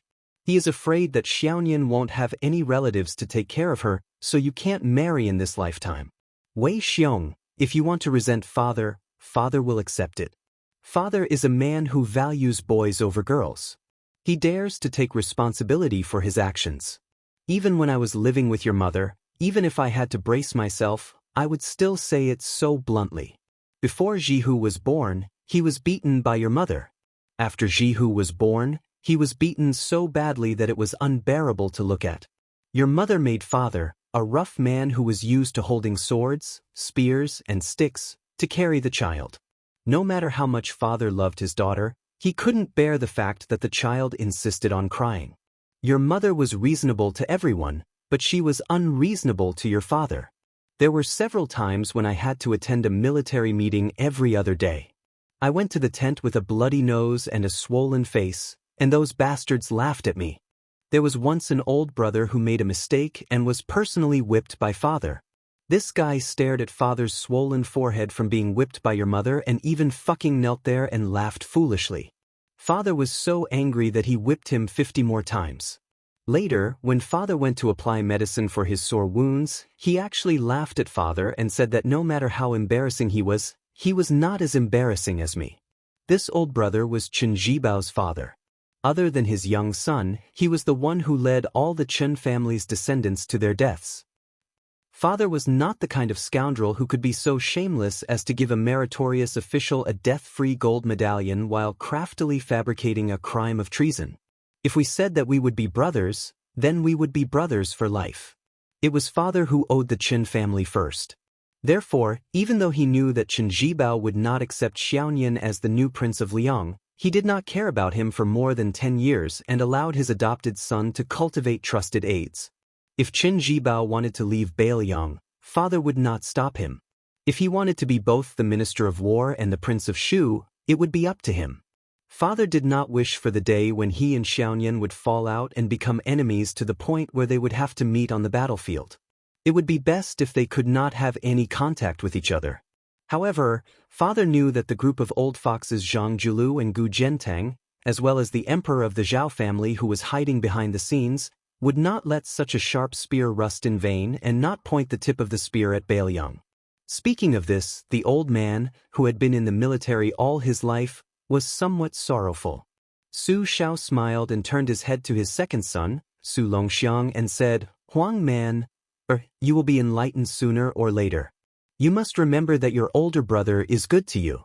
That time when your older brother got into big trouble and father wanted to beat him, you came out to stop him. You were angry at father and looked like you wanted to fight father to the death. Father only pretended to be angry on the surface, but in fact, he was very happy.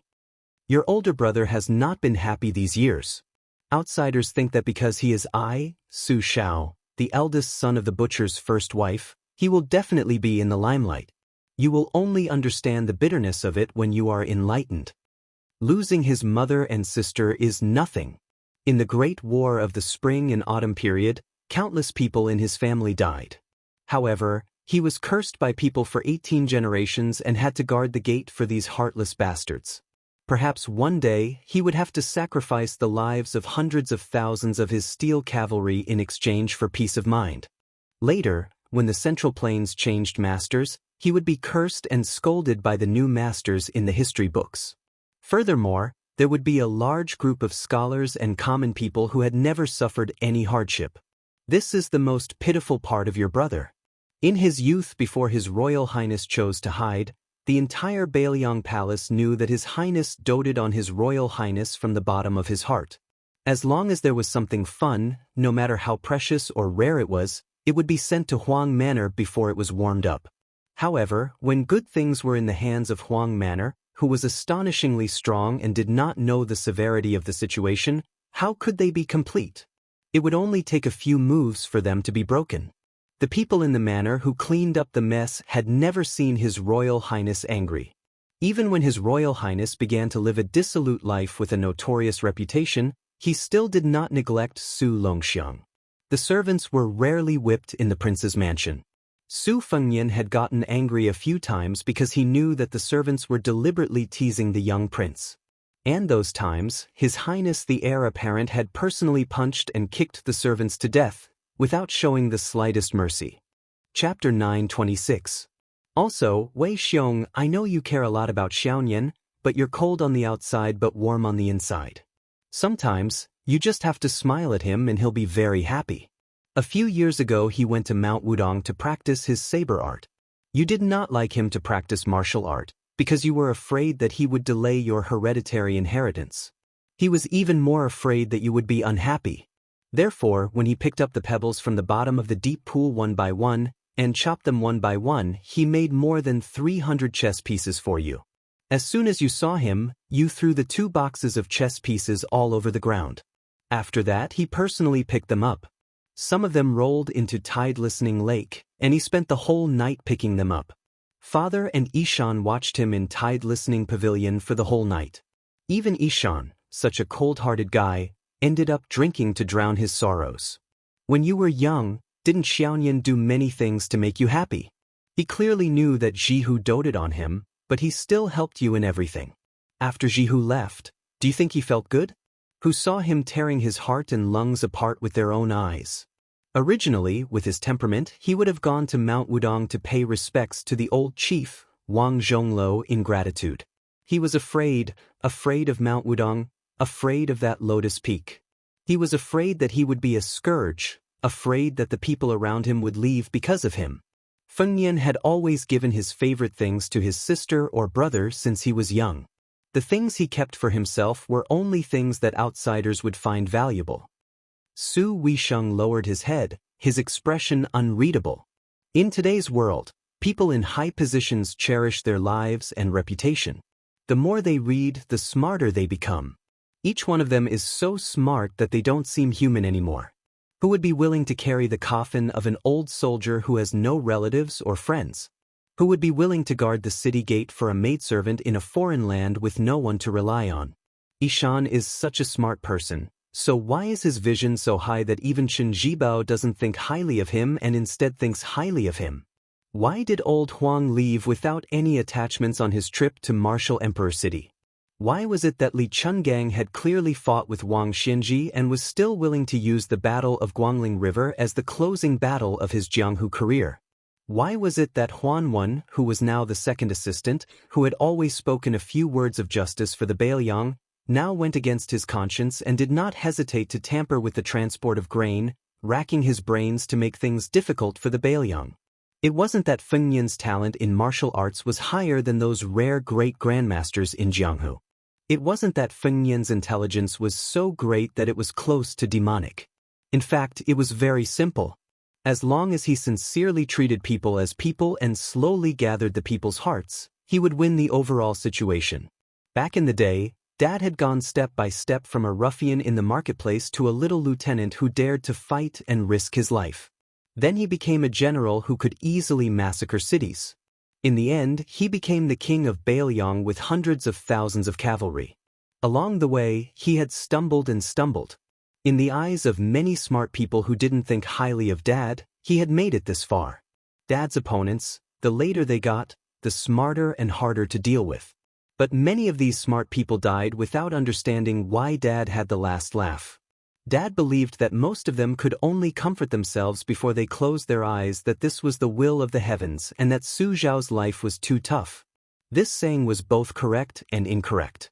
Dad wasn't very literate, but he knew one thing. If you didn't let anyone down, many people might not understand. Or perhaps they understood but didn't care. They might even treat you like a fool, thinking that they had taken advantage of you. This didn't matter. In the end, there would still be people who would remember. Even if there weren't many people who remembered, they would all be willing to put in effort and then fight to the death. Even if it was 1 against 2, he would still be unrivaled. If he lost, it didn't matter. He could still make a comeback.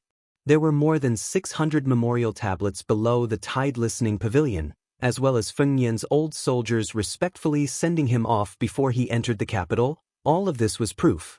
Therefore, Dad was more certain than anyone that the Bailiang in the future would be even more of a headache for Beimang than when it was in Dad's hands.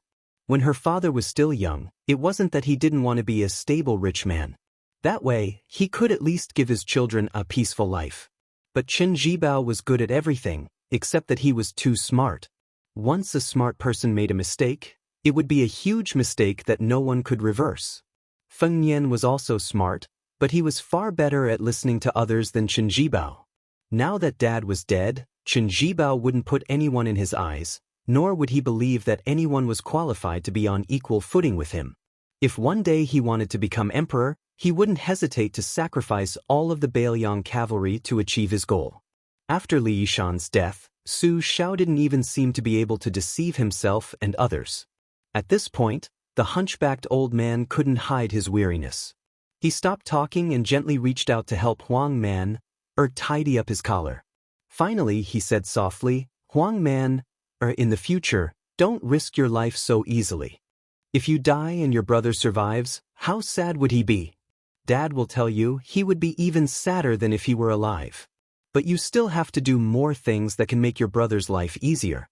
Although your brother was reincarnated into the Su family earlier than you, so he is destined to bear the burden in the future. In Mount Qingliang, the only man left in the Su family who can talk to him is you. No matter if it's Su Beiji or Chen Shiliang, no matter how loyal they are still not as close as family members. Huang Man, this is the first time your brother left home in a fit of anger to travel the Jianghu. His greatest wish wasn't to become a hero, but to snatch back a great beauty for you. When you went to Mount Longhu, every time you received a letter, your brother, who has a photographic memory, clearly knew that it wasn't written by you, but he still read it over and over again. Wei Sheng, this time when he saw you sitting in a wheelchair, you purposely didn't look at him grinding ink, but Dad saw that his hand was constantly shaking. The old man reached out and patted Su Wei Sheng's head, but didn't say any words of comfort. Su Longxiang clenched his fists tightly, his eyes resolute. The two tiger kuei were so frightened that they instantly fled. They paced back and forth in the distance restlessly, not daring to approach the unfamiliar black-clothed youth. The old man slowly walked back to the courtyard. The loquat tree was still green in the winter, but the old man stood alone, all alone. But the old man wasn't sad. He smiled and said, Wife, our Su family has already been supported by Fengyan. Wait for me, I won't make you wait too long. Chapter 927. The Bailiang Palace was plastered with the word Fu that was deliberately pasted upside down. The New Year's Eve dinner was very simple, just dumplings. Su Fengyan and Su Longxiang dragged along Su Beiji and Chen Shiliang to cook and make dumplings together. Wang Chudong and the other girls had no place to show their talents. After the meal, Su Fengyan had two strategists chat with Su Shao while he himself went to the deserted mausoleum. When he returned, a large group of people sat in the Wutong'an to celebrate the new year. Everyone was happy and harmonious. The vermilion maidservants near the house only had half a day of free time, so they went to the house one after another to read the mountain of intelligence reports. The little girl that Chen Shiliang had brought to Bailiang had already fallen asleep in his arms. Su Fengyan asked him to bring the little girl back to rest first. Chen Shiliang did not insist. Wang Chudong, who loved hibernation the most, was also sitting there and dozing off. Su Fengyan half carried and half supported her as they left the Wutong'an. When Su Fengyan returned to the courtyard, Su Weisheng had also gone to the house to deal with important military matters. Only Su Beiji, an outsider, was left. Su Shao, an old fellow who used to be a pillar of the country and a great general of the military, was asking the young man about the level of an official. Su Beiji was not afraid at all.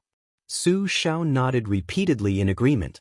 After Su Fengyan sat down, Zhu Zi had already explained from the lowest level to the highest, from the 19th level to the 16th level. Su Beiji was unable to win against Su Royal Highness, so he could only roughly explain it again. Those who relied on their ancestors to benefit from their glory, lying on the family tree and becoming a low-paid official were called Sun Zi officials. Those who only knew how to bark and never did anything were called toad officials.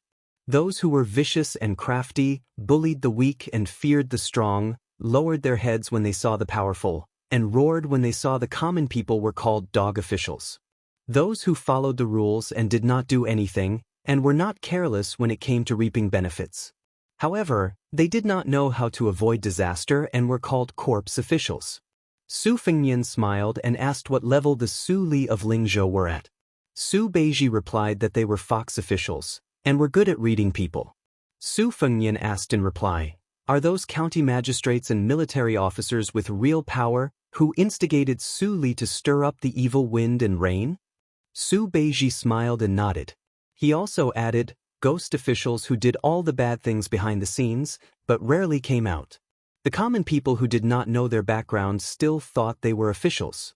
Officials were the best officials were the best officials. They could be considered officials who did not know their background, but they were officials who did not know the was. Su Fengnian continued to ask, "Then what level is the governor of Longqing County, Zhongcheng at?" Zhongchengxin is on the 15th floor. In my opinion, there is nothing easier than being an official in the world. Do not be greedy or take advantage of others, and progress step by step. There are aides and officials to give advice and suggestions, and the situation is in order.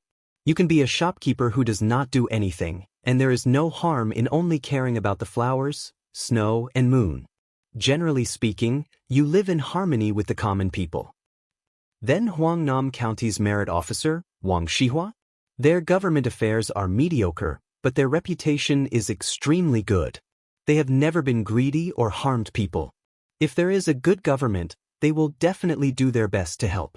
As for the subordinates, they treat the people as if they are their own children. This is also the kind of honest and upright official that ordinary people want the most. This kind of official is on the 16th level. The size of their contributions depends on whether their master is wise or not. The overall situation is clear and the subordinates follow suit. Their official position will naturally rise with the tide. If the situation is dirty, this kind of official can only hang up his crown and leave sooner or later, boasting that he will not bend over for 5 bushels of rice or pick chrysanthemums under the eastern fence. It is not that they do not want to be officials, but that they do not have the ability to turn the tide.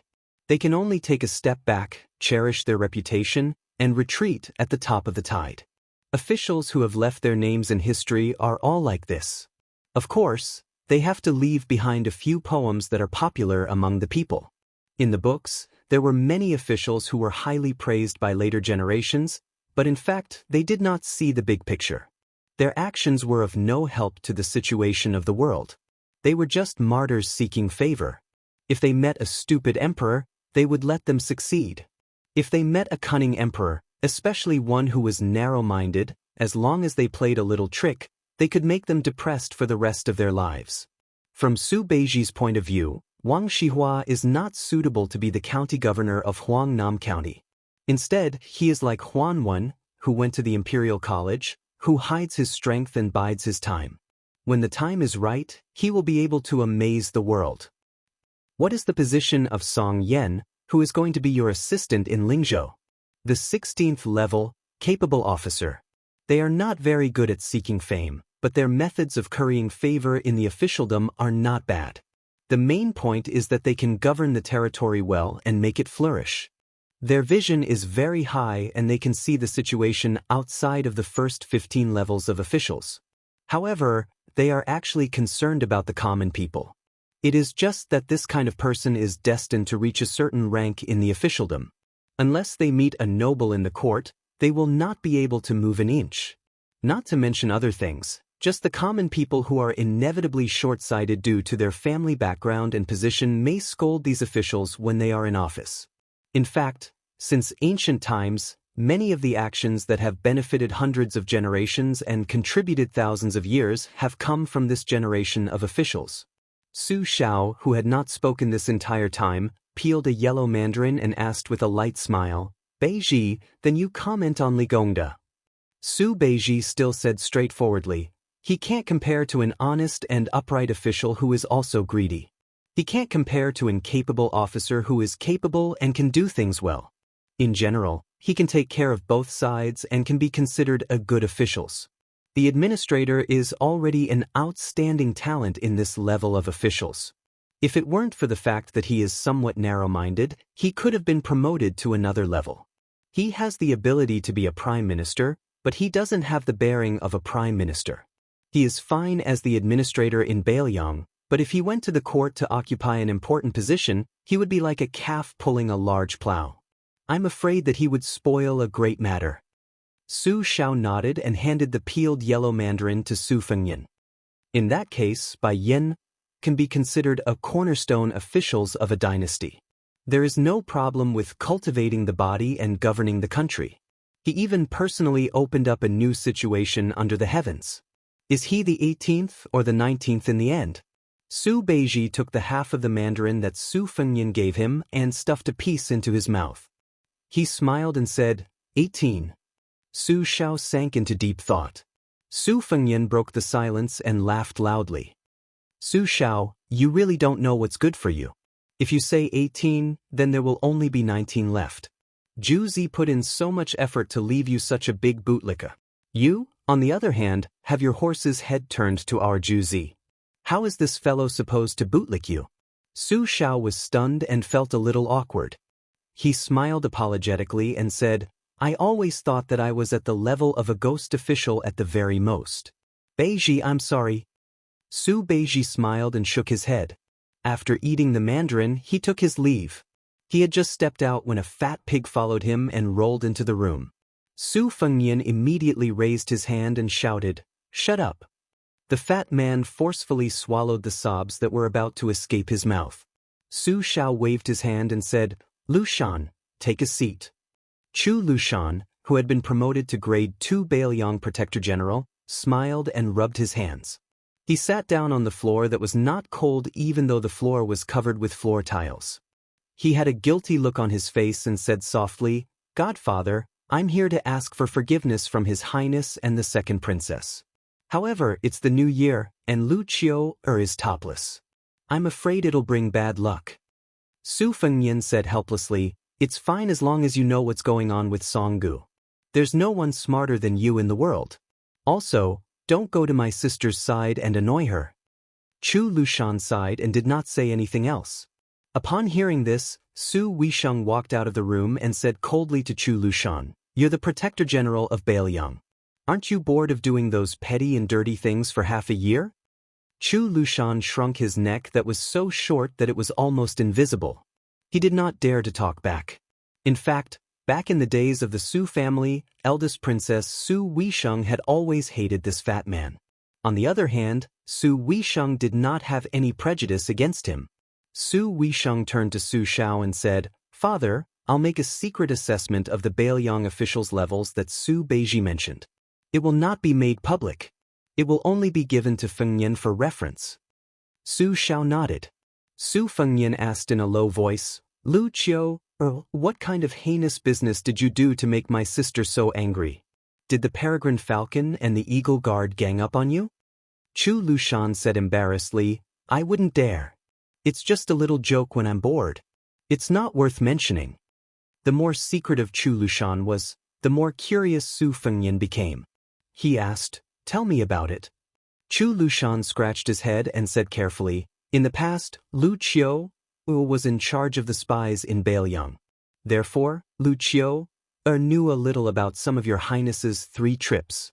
On the 3rd trip to Beimang, foster father told me more, so, Su Fengnian laughed and scolded, Spit it out. Chapter 9:28. Chu Lushan had probably come to the realization that if he stretched out his head, he would also be stabbed if he retracted his head. He spilled the beans from a bamboo tube, leaving Su Fengnian speechless. It turned out that the current situation in Bailiang was vaguely unstable, and there was a clamor everywhere. After Chu Lushan became the Protector General of Bailiang, he did not make any big moves. The more he felt that he had nothing to do, the more he randomly picked up a few unlucky fellows and threw them into the whisking room, giving them a miserable beating. Among these fellows, there were villagers, scholars, officials, Jianghu people, and soldiers. 7 or 8 of them were the type that could not keep their mouths shut. They were similar to Su Fengnian when he heard Skinny Monkey and the others boasting in the restaurant some time ago. Even if he heard them, His Royal Highness would not be bothered to make a fuss about it. However, it was clear that Chu Lushan did not have such a good temper. He sent them all to the whisking room, and according to Chu Lushan's imaginative and meticulous plan, he began to make them suffer a fate worse than death. One of the villagers, who was in the prime of his life, gathered a group of people to drink wine and said that Su Fengnian, the heir of Bailiang, was too easy to be. He had never suffered in his life, and His Royal Highness lived a life of luxury. How could it be as difficult as him burning charcoal and taking care of the crops in the mountains? In the end, when he arrived at the whisking room, he was stabbed more than 160 times. The number and severity of each stab were different. After he was injured, he would immediately apply top-grade wound medicine. During this period, he would be served with fine wine and beautiful women. After he recovered, he would be stabbed again and again. The reason why there were so many stab wounds was not because Chu Lushan had set this rule for no reason. Instead, it was based on the number of stab wounds that His Royal Highness had received before he came to Mount Wudong. He had received 16 stab wounds, including the Eastern Yu entourage that Wudong's enemy, Princess Sui Zhu's Dong Yu entourage, the Reed's Marsh, the Duckhead Green Forest, the Ro Ran Mountains, the Fifth Raccoon, the Tai Men Pass, the Divine Martial City, and the Lu Haoshi. Before Chu Lushan sent them to the whisking room, he told them that as long as they suffered enough, according to their different backgrounds, they would each receive 100,000 taels of silver, a rank 7 official, and so on. If they could not endure, they would be released. In the end, without exception, no one was able to withstand more than 200 strikes. The two strong-willed men of Jianghu were unable to withstand the strike from the saber that was stabbed diagonally into their abdomens. They shouted that they did not want to be the grandmasters of the Northern Liang sect who had founded their own sect. This saber strike was an imitation of Bo Er's lightning spear that was stabbed into the abdomen. Among the 7 or 8 people, the scholars all left crying for their parents after the stab. Surprisingly, this villager was the one who could grit his teeth and endure. It was a pity that he could not endure it. This was because the whisking room did not tell him how many stab wounds were needed. Not to mention them, even the whisking room did not know. Only Chu Lushan knew. These people did not die in the whisking room. After they returned home safely, those who had mothers lost their mothers, those who did not have mothers lost their fathers, those who had elder sisters lost their elder sisters, and those who did not have elder sisters lost their younger sisters. Not only that, some of their good brothers lost their arms and legs. Afterwards, they were all blamed for being implicated by them. Some scholars who valued their reputation became disreputable hypocrites. In short, what they cared about the most, Chu Lushan made them lose it. Chu Lushan's ruthlessness was that when these people were on the verge of going crazy, he asked the whisking room spies to appear in front of them and said that he would give them another chance. In the end, no one was willing to agree. After that, there was no after, because Chu Lushan killed them. Chu Lushan, who was sitting on the ground, had a calm expression. He laughed softly and said, "Before they died, I told them that in the past, they complained that they did not have a good family background. In fact, they were not afraid of suffering at all. Therefore, I gave them a chance." His Royal Highness's injuries in the past few years, excluding the different states of His Royal Highness's physique, and based on the physical strength of the person who received the stab, the amount of pain they suffered was actually very little. According to the order, it was only 314 stab wounds. Su Xiao threw a piece of orange into his mouth and laughed it off. Su Fengnian frowned and said the same words as Su Weisheng, "Aren't you bored?" Chu Lushan raised his head and smiled brightly. He shook his head. Su Fengnian said calmly, "In the future, don't do such things that harm one's virtue." Chu Lushan, who was obedient to His Royal Highness, said for the first time, "It's fine if I don't see or hear them. If I, Chu Lushan, see them, I will take care of them." The whisking room does not lack torture tools and people. Some newbies need some practice anyway. Su Fengnian turned his head and stared at Chu Lushan. He said slowly, "They are all Bailiang people." Chu Lushan restrained his smile and raised his head to meet His Royal Highness's eyes. "Although I, Chu Lushan, do not have the surname Su, I am still a member of the Su family. In this lifetime, I will be the general's adopted son. I have never heard of Liang, and I don't even recognize Bailiang or Bailiang." Su Fengnian said angrily, "Chu Lushan, I told you to stop." Chu Lushan clenched his fists and placed them on his knees.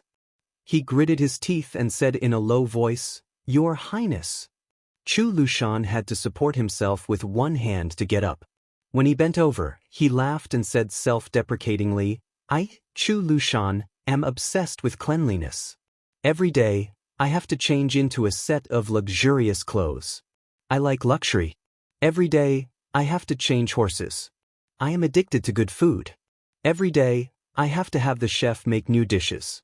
He would change everything except for his master.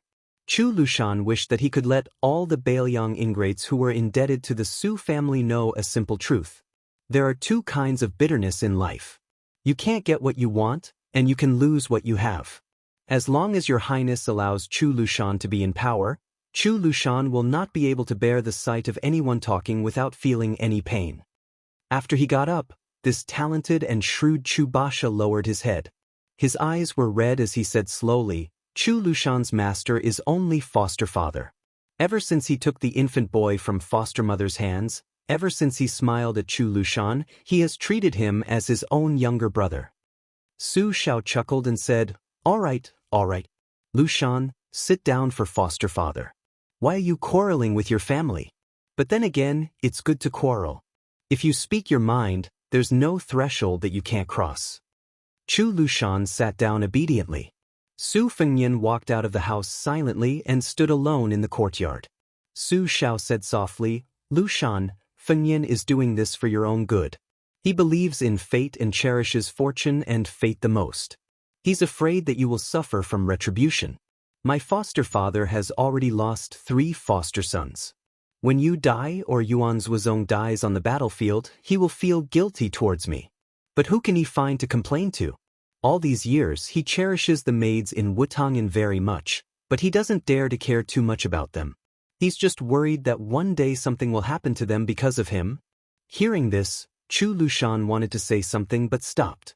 Su Xiao waved his hand and said, it might not have been so in the past, but now he can handle it. There's no other way. He's my, Su Xiao's son. Chu Lushan punched his knee hard. Su Xiao said with a smile, Chongqing, that little girl is blessed. Foster father likes her when he sees her. Now while foster father is still clear-headed and can still manage things, let's settle this child marriage first. Chu Lushan was stunned. Then he saw his foster father take out a badly wet jade bracelet from his sleeve. A layman could tell at a glance that it was not worth much. But Chu Lushan, such a wicked man who could make children stop crying, suddenly sobbed. Su Xiao stood up from the chair and squatted in front of Chu Lushan. He said with emotion, it's reasonable to say that this bracelet is the heirloom of our Su family. Foster father wants to help your foster mother to give it to the future wife of the king of Baoyang. But it's not something that can be done.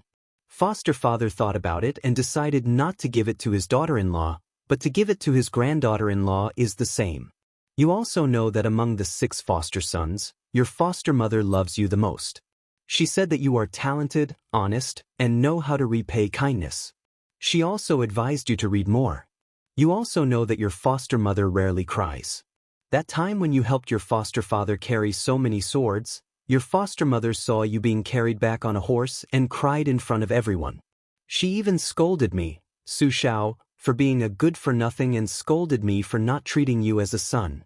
And that time when you rode thousands of cavalry to Shu, your foster mother calculated the time and then waited for you on the mountain for a few days. She was always afraid that you wouldn't come back. She even told your foster father that when you have a daughter in the future, you must be even closer. But in the end, you gave birth to a string of sons. Before your foster mother passed away, she was still worried about this matter and said that she would most likely become his granddaughter-in-law. Chu Lushan held the bracelet that his foster father gave to his foster mother as a token of love. He cried like a child. Chapter 929. On the first day of the new year, regardless of whether it was the emperor, officials, or commoners, every household had to have some free time. Even the New Year greetings had to start tomorrow. However, 2 carriages had already quietly left Liangzhou and were heading towards Lingzhou. On one carriage, other than Huyan Guanin, who was nominally serving Su Fengnian, there was also a woman who said she wanted to leave the palace for a breather. The 2 women had similar looks. Scholars despised each other, and it was natural for women to be jealous. However, Su Fengnian ran to discuss Lingzhou matters with Su Beiji and did not pay attention to them. Thus, it did not matter if they were harmonious or at odds with each other. According to the agreement, Northern Liangdao's official documents would be sent to Huangnan County on the 6th day of the 1st month.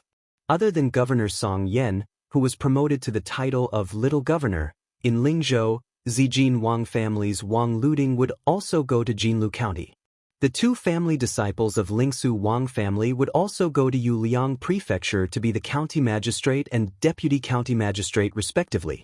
In addition, Commandant Jiao Wui would enter the Lingzhou general's manor and be promoted to the third in command of Lingzhou's military, Xianxia commandant. At that time, even an idiot would be able to see that the new Lingzhou general was determined to make the administrator, who was also the Lingzhou governor, into a slow stew. On the second day of the first month, Lingzhou was very lively. Logically speaking, some of the officials and dignitaries who were far away and could visit Surly in a few days all rushed over on the same day. The administrator's manor was filled with people and carriages. The housekeeper and gatekeeper of the Li Manor could be considered particularly slick and clever, but they still couldn't handle the social interactions. They all wished they had 3 heads and 6 arms. Li Gongda did not rest for a moment in the morning and was busy until dusk. Many of his old friends and confidants could only deal with it by drinking a few mouthfuls of wine. Otherwise, even if Li Gongda had a large amount of energy, he would not be able to handle the waves of guests. Li Hanlin did not return home for the new year this year. He wrote a letter back home that was clearly written by someone else. He said that he was going to Beimang to play around. Seeing this, Li Fujian's heart jumped. She wanted nothing more than to grab her brother's ear and drag him home. She put down the letter, picked it up, and put it down again. Li Fujian felt a bit of hidden bitterness. She was indeed as her father had said. She did not understand what men were thinking. Why were they able to enjoy their father's achievements and have a smooth career in the officialdom, but they had to take risks and fight for fame? Li Fujian offered her father a cup of hangover tea when he finally caught his breath. She helped him rub his shoulders and asked softly, "Father, why are there so many people here? Is it because you have become an official and have no choice but to fight to be the first? Are you afraid that if they come late, you will make things difficult for them?" Li Gongda shook his head with a bitter smile. "Didn't you see that the old scholar, Yuan Diqing, came today? With his arrogance, even if your father became the head of the 6 ministries, the minister of personnel, this old man would still be the last to visit. Only then would he be able to show his noble character and unquestionable integrity. The reason why they all came together is because the owner of the house next door is not around. They are afraid that His Royal Highness will return to the Lingzhou general's manor in 2 days. If they show their faces again, it is better to be safe than sorry. What if the new Lingzhou general coincidentally bumps into them? Wouldn't they be looking for trouble? Your father making things difficult for them is just to suppress their rise in their official career. However, the neighbor can directly make them lose their official status." Li Fujian said mockingly, "He is indeed capable of doing such a rude and unreasonable thing." Li Gongda smiled and said, "Wrong, very wrong. Father knows that you have never taken father's words seriously. Since father has allowed Guofufeng into the family this time because of you, then you should seriously listen to father's heartfelt words this time. How about it?" Li Fujian made a sound of acknowledgement. Li Gongda drank a mouthful of tea and let out a breath. Only then did he say leisurely, "As the Beiliang Taoist administrator, you are the head of the civil officials. According to the law, the Lingzhou provincial governor should be someone else. However, why do you insist on having this position as well? Father's desire to be an official is not false. But His Highness the heir apparent has come to be the general of Lingzhou next door to our family. Logically speaking, no matter how thick-skinned father is, it would be wise to take the ladder and step down. However, father is truly worried. Nearly 1,000 scholars have entered northern Liang, and most of them are from Lingzhou. In the future, northern Liang's civil and military officials will be separated, and the 2 sides will be clearly separated. This is the general trend. If father doesn't have the position of Lingzhou's provincial governor, then his words will still be effective, but it will definitely be greatly reduced. Father's talent and learning are shallow, and he doesn't have an advantage like Wang Shi was. If we miss this great opportunity to cultivate trusted aides, when Su Beiji or someone else replaces father's position as the administrator in the future, the Li family might very quickly be ridden on top of our heads. We don't need to be afraid of a falling tree, but we need to be afraid of a falling wall being pushed by everyone. Your younger brother is ruthless. Father does not doubt that he can become a colonel or even a general. However, he is my only son. He cannot lick the blood of blades on the border for the rest of his life. When he returns to the local areas, when the time comes, it will be an unfamiliar official field where civil officials are in charge. The Hanlin Academy is a martial man who is used to killing and might not be able to make a detour. Thus, I want to quickly pave the way and build a bridge for the Hanlin Academy while my words still carry weight. In the future, no matter if it is mountains or rivers, the Hanlin Academy will be able to walk smoothly. However, at this time, without the Lingzhou provincial governor, do you think those unscrupulous and snobbish people will not be worried? Thus, even if the great general personally came to the manor and personally supported His Royal Highness, he still forced himself to eat the bear's heart and leopard's guts. He wanted to be the provincial governor for 1 or 2 more years. In any case, he had to get familiar with those scholars before he was able to vacate this position. As for His Highness, unexpectedly, he was able to endure it. Actually, if he really wanted to shed all pretense of cordiality and directly ask your father for the Lingzhou provincial governor position, your father would not dare to not hand it over. Either he purposely smiled mischievously and told your father that he was not satisfied with being the Lingzhou general and wanted to be the provincial governor, and your father would have to hand it over with both hands. However, he did not do anything. In the beginning, your father thought that he had finally passed this hurdle, but your father thought too simply. When you told your father that he had appeared in Song Yan's house and the two of them were chatting happily, your father knew that something bad had happened. Speaking of it, your father and Yan Jieshi had always been fighting both openly and secretly, each placing their own bets. Yan Jieshi was unlucky and placed his bet on Chen Jibao, while your father had exceptional insight and placed his bet on His Royal Highness. When Yan Jieshi saw that the situation was not right, he immediately packed up and left.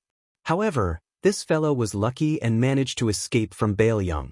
Otherwise, even if your father knelt for 3 days and 3 nights to plead for him, it would still be useless. At that time, your father told him that His Royal Highness was not so useless. In private, your father always liked to criticize Yan Jieshi's lack of insight. As a result, your father only knew that he was just a pot calling the kettle black. His Royal Highness went to Huangnam County this time and abducted 3 family heads in Huangnam County, plus Song Yan, who was estimated to be the provincial governor of Lingzhou soon. Zhener, you always felt that Hanlin went to the border to join the army, and it was His Royal Highness who harmed him. However, have you ever thought about why Hanlin, such a stubborn ghoul, suddenly changed into another person? The reason is actually not complicated. You also know it in your heart, but you just don't want to admit it. You told your mother that your younger brother felt that Hanlin had lost face when he went to Yanqi Bazaar in the capital and that kid from the Kong family became officials and had a bright future ahead of him, so he gritted his teeth and worked hard. You really don't know that in the past, Hanlin couldn't wait for the 3 brothers to become undisciplined and out of control, so that he would be the only one to freeload. Then, he would be able to eat and drink freely and live a carefree life in a muddle-headed way. For him at that time, when his brother became successful, he was prouder than himself. Why did he go to the border? Why did he become a crossbowman? There was no other reason. It was because Hanlin knew that among the 3 brothers, His Royal Highness, who he admired the most, could already be independent. Hanlin only began to realize at that time. In addition, he had always been learning from His Royal Highness. When His Royal Highness was messing around, he messed around. Since His Royal Highness stopped messing around, he naturally felt bored. Therefore, he became the Li Hanlin that his father and sister did not know. Zhener, do you dare to say that the Li Hanlin today does not make you feel gratified? Do you not feel honored? So, what do you have to complain about His Royal Highness? In the end, it's because for so many years, your heart... Li Fuzhen said plainly, "Father, the tea is cold. I will help you change a cup."